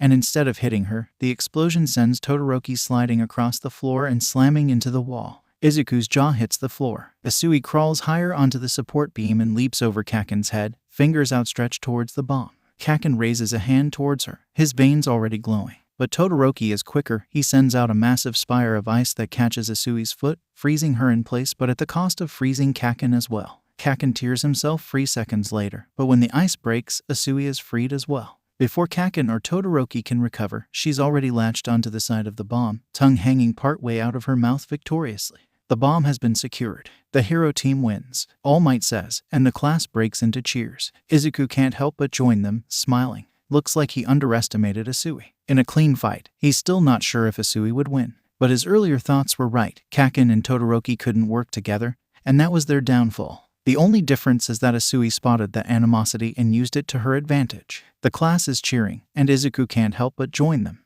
There's only one trial left after that. Once Todoroki, Kaken, Kirishima, and Asui accept their criticism well, Kaken looks less like he cares and more like he's seconds away from detonation. But that's Kaken. Yaoyorozu and Kaminari head into the villain to set themselves up for Gyro and Shoji's arrival. Gyro and Shoji are able to locate the bomb with ease by use of their strange mutant quirks. But when they arrive at the bomb room, they discover that the entire hallway has been extensively booby-trapped with charged wires. While Gyro and Shoji search for a way in, Kaminari and Yaoyorozu wait out the timer and are victorious. It's not the most eventful battle, but Yaoyorozu's quick thinking is impressive. Congratulations are shared between victors and losers, before both head back to receive criticism. Izuku stays silent during most of it, letting others do most of the talking. But he does raise his hand once as to ask if Gyro has any sort of other abilities. She doesn't admit she could have used them better, but that she didn't out of fear of hurting Shoji. Izuku understands more than he should. Once everything is over, All Might dismisses them with a slightly shaky grin and a salute, and they're ushered off to the locker rooms to change back into their uniforms. Izuku hangs near the back of the bustling crowd, trailing in the footsteps of his classmates and taking time to let himself breathe. He makes it hardly a few feet before Uraraka spots him, bouncing over to him. "So that's what this class is going to be like," she says. "Yue sure is crazy, huh?" "Yeah," Izuku says, thinking about what Tagata told him. It was really cool, but I hope we don't have to fight each other all the time." Uraraka nods. "I totally get you. I don't really want to fight my classmates either, but if it helps me become a better hero." She shrugs. "I'll do what I have to." Izuku can't help but admire her resolve. So, you missed our critique. Uraraka continues after a short bout of silence, bouncing on the balls of her feet. I did, Izuku says before he remembers going to the nurse's office and then getting lost for half an hour. He rubs the back of his neck, ignoring the scales creeping up his jawline. Oh, right, I did. Uraraka laughs. Don't worry, I remember most of it. She hums, sticking her hands in the pockets of her costume and pulling a thoughtful expression onto her face. Let's see. Well, first of all, Yaoyorozu said that you were the best in our round. Izuku chokes and nearly trips over his boots. I was what? Uraraka giggles at his expression. She said you managed to keep your cool throughout the entire thing even when I was brainwashed. Although she also said that you started to lose your grip on your quirk towards the end. Izuku swallows the ice rising in his gut at that. And the Leviathan hums at the back of his mind. What does she mean by that? Was he obviously losing control in front of the whole class? He hides his trembling hands in his pockets, tilting his head with a wry half-smile. Yeah, I sort of lost it, I guess. His tone sounds fake, even to his own ears, but Uraraka carries on. Don't worry about it. She tells him as if it's something Izuku could just not worry about. Anyways, she said that we made a good team, too. She beams. I think we did, even though you kind of did most of the work. That's not true, Izuku says quickly. I didn't do most of I wouldn't have been able to do any of that without you. You helped me plan, and were the one who ambushed Ida. And you kind of indirectly helped me get Shinsu even when you were being controlled, so. Uraraka blinks. I did. Yeah, Izuku starts, and then he stops, eyes shifting to Uraraka. Do you not remember? Uraraka shakes her head, frowning. No, when I responded to you, everything went kind of blank, almost like I fell asleep. After that, my memory's all foggy. The next thing I remember was you yelling at me to deactivate my quirk. She pauses. You were in the air, both of you. How did that happen? She doesn't remember. Izuku thinks, remembering the first time Shinsu used his quirk on him. So why do I? He decides to ask Shinsu about it later or maybe not. He doesn't want to bother. When Shinsu controlled you, Izuku says, chewing his lip as he does. He tried to get you to use your quirk on me, but I kind of used him as a shield. Uraraka snorts. So you used your quirk on him, but then you used it on me, too, Izuku explains, trying not to sound like an idiot. So both of us were weightless, and I guess I decided that would be the best time to try and capture him. He grimaces. It went about as well as you'd expect. Uraraka laughs and baps him on the shoulder again. Well, we won, so I guess it worked. I think I understand Yaoyorozu's reasoning a lot more now. She pauses. Do you think All Might will let me watch the fight? They were recorded, right? Izuku shrugs. I mean, probably. Though you really didn't miss much, other than me and Shinsu slamming into walls for a good 5 minutes. Sounds entertaining, Uraraka says with a smug expression. And Izuku actually does trip over his feet this time. Uraraka laughs as she helps him to his feet. And he pulls his hood up in a poor attempt to hide the scales blossoming from under his eyes. It almost feels like the Leviathan's laughing at him, too. I'm kidding, she says, waving her hands, but her poorly concealed laughter betrays her. Izuku can't help the smile that tugs at his lips. I'm sure. This is a terrible idea, Tamura snarls, fingers digging into his neck with nearly enough vigor to tear the skin. There are dozens of other hackers in this city, hundreds maybe. Kurogiri stands at his side, his smoky form rippling and hissing like a silently burning flame.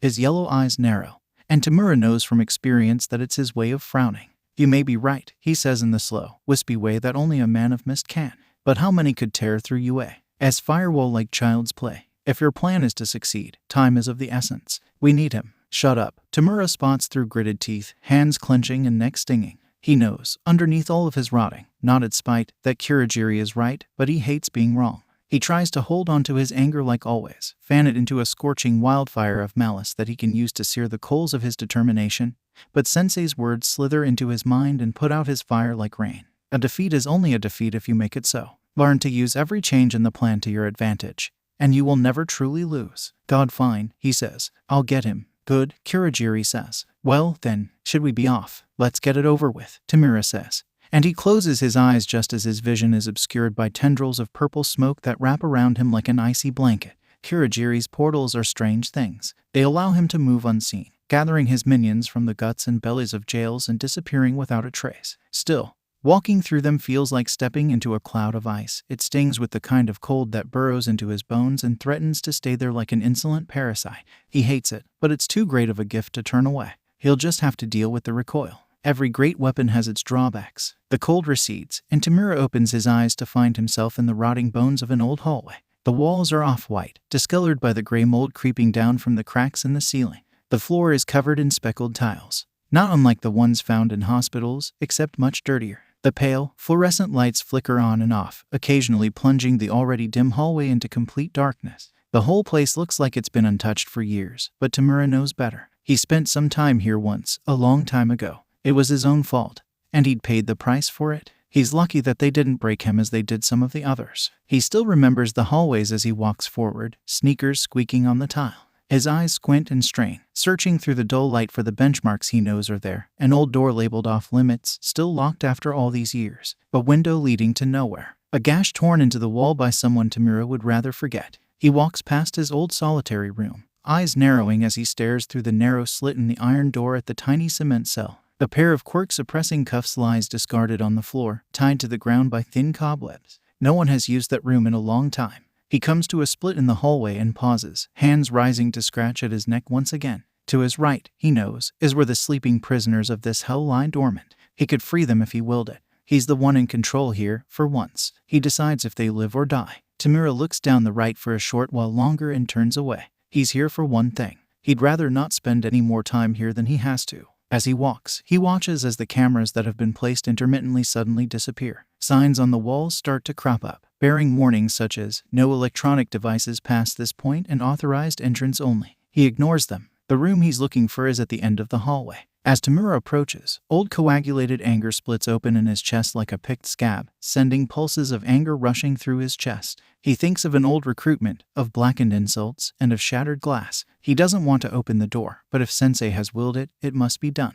Sensei is always right. Tamura reaches out with one hand, forcing his dirty hands to unclench and dragging his nails across the thick metal door. It curls into itself like a dying plant, withering and turning to dust. Its remains pour into the doorframe like an hourglass, and a minute later, the door is no more. He steps inside. There's a figure on the far side of the cell, sitting on his cot and staring at his hands like they're the most interesting thing in the room. Slowly, his eyes slide upwards, and Tamura can see his face for the first time in a few years. It's broken, his cheeks are thin and gaunt, and the lower half of his face is ridden with uneven stubble. There are bags sunken into his eyes, and his mouth is pulled into a frown like the corners are laden with bricks. Tamura is almost glad. But then, he seems to realize who he's looking at, and the frown quickly shifts into a wry grin. He tilts his head, raising his eyebrows with an expression that can only be described as smug. Tamura doesn't have a effing clue what he's acting smug about. He's in jail, for FS sake. Well, if it isn't Mr. Murder Hands himself, the man says. "Fancy seeing you here." "Shut the F up," Tamura says.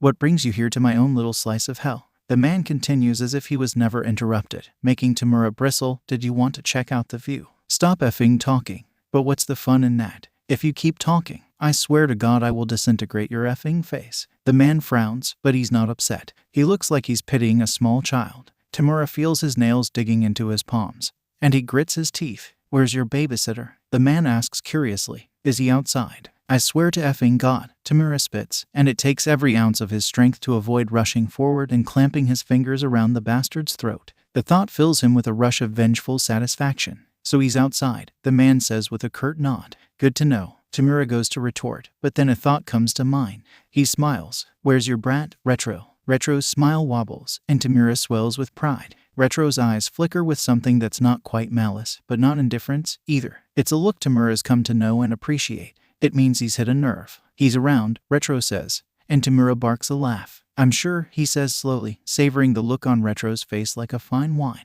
"How old was he when he escaped right under your nose and got you thrown into this dump?" 10. Retro falls silent for a moment, his face uncharacteristically blank. Tamura's grin falls to match. Why isn't he reacting? Why is he? "Huh?" Retro barks suddenly, eyes lighting up as his mouth curls into a manic grin. "Someone finally taught you to make comebacks instead of empty threats. About damn time." Tamura's teeth snap shut with enough force that he's surprised they don't crack. "Anyways," Retro says, "I take it you didn't come here to catch up and talk about how the kids are doing. What do you want?" Tamura takes a deep breath to avoid screaming at the top of his lungs, exhales and tilts his head carefully. "My advisor thinks that you can assist us with something," he answers. Retro perks an eyebrow, leaning forward and resting his elbows on his knees with a pensive expression. "Oh, you're actually getting off your ass and doing something. Interesting. Keep talking and I will leave you here to rot. That ship sailed. Continue or go find someone else to bother." Tamura's eye twitches, and it takes all of his strength to move on. "How good are you at breaking through firewalls?" Retro raises his eyebrows, eyes glittering with sudden interest.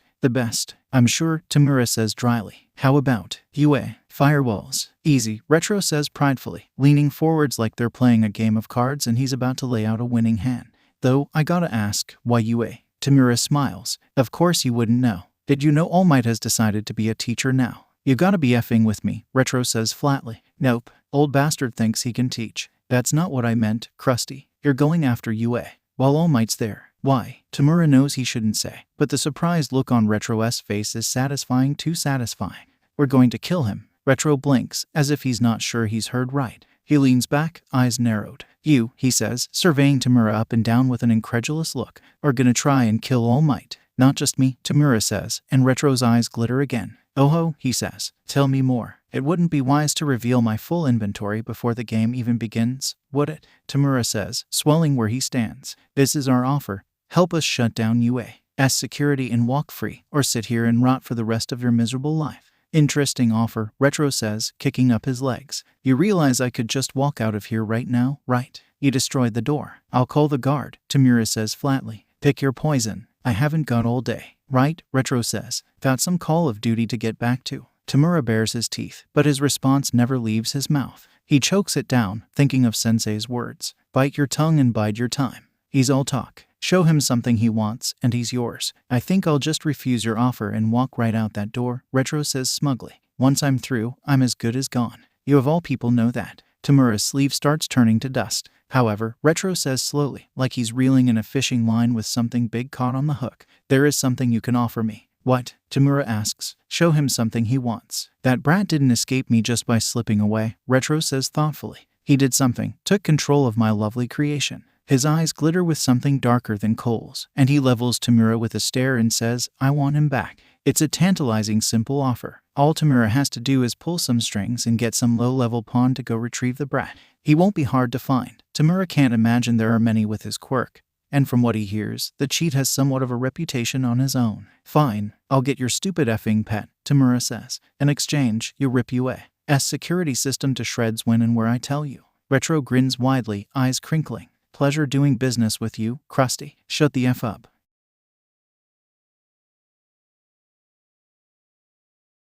Okay, sadly the chapter is over. And if you enjoyed the video, just leave a like and subscribe with post notification, so when the next chapter is ready, you will be notified. Okay, see you in the next video. Bye.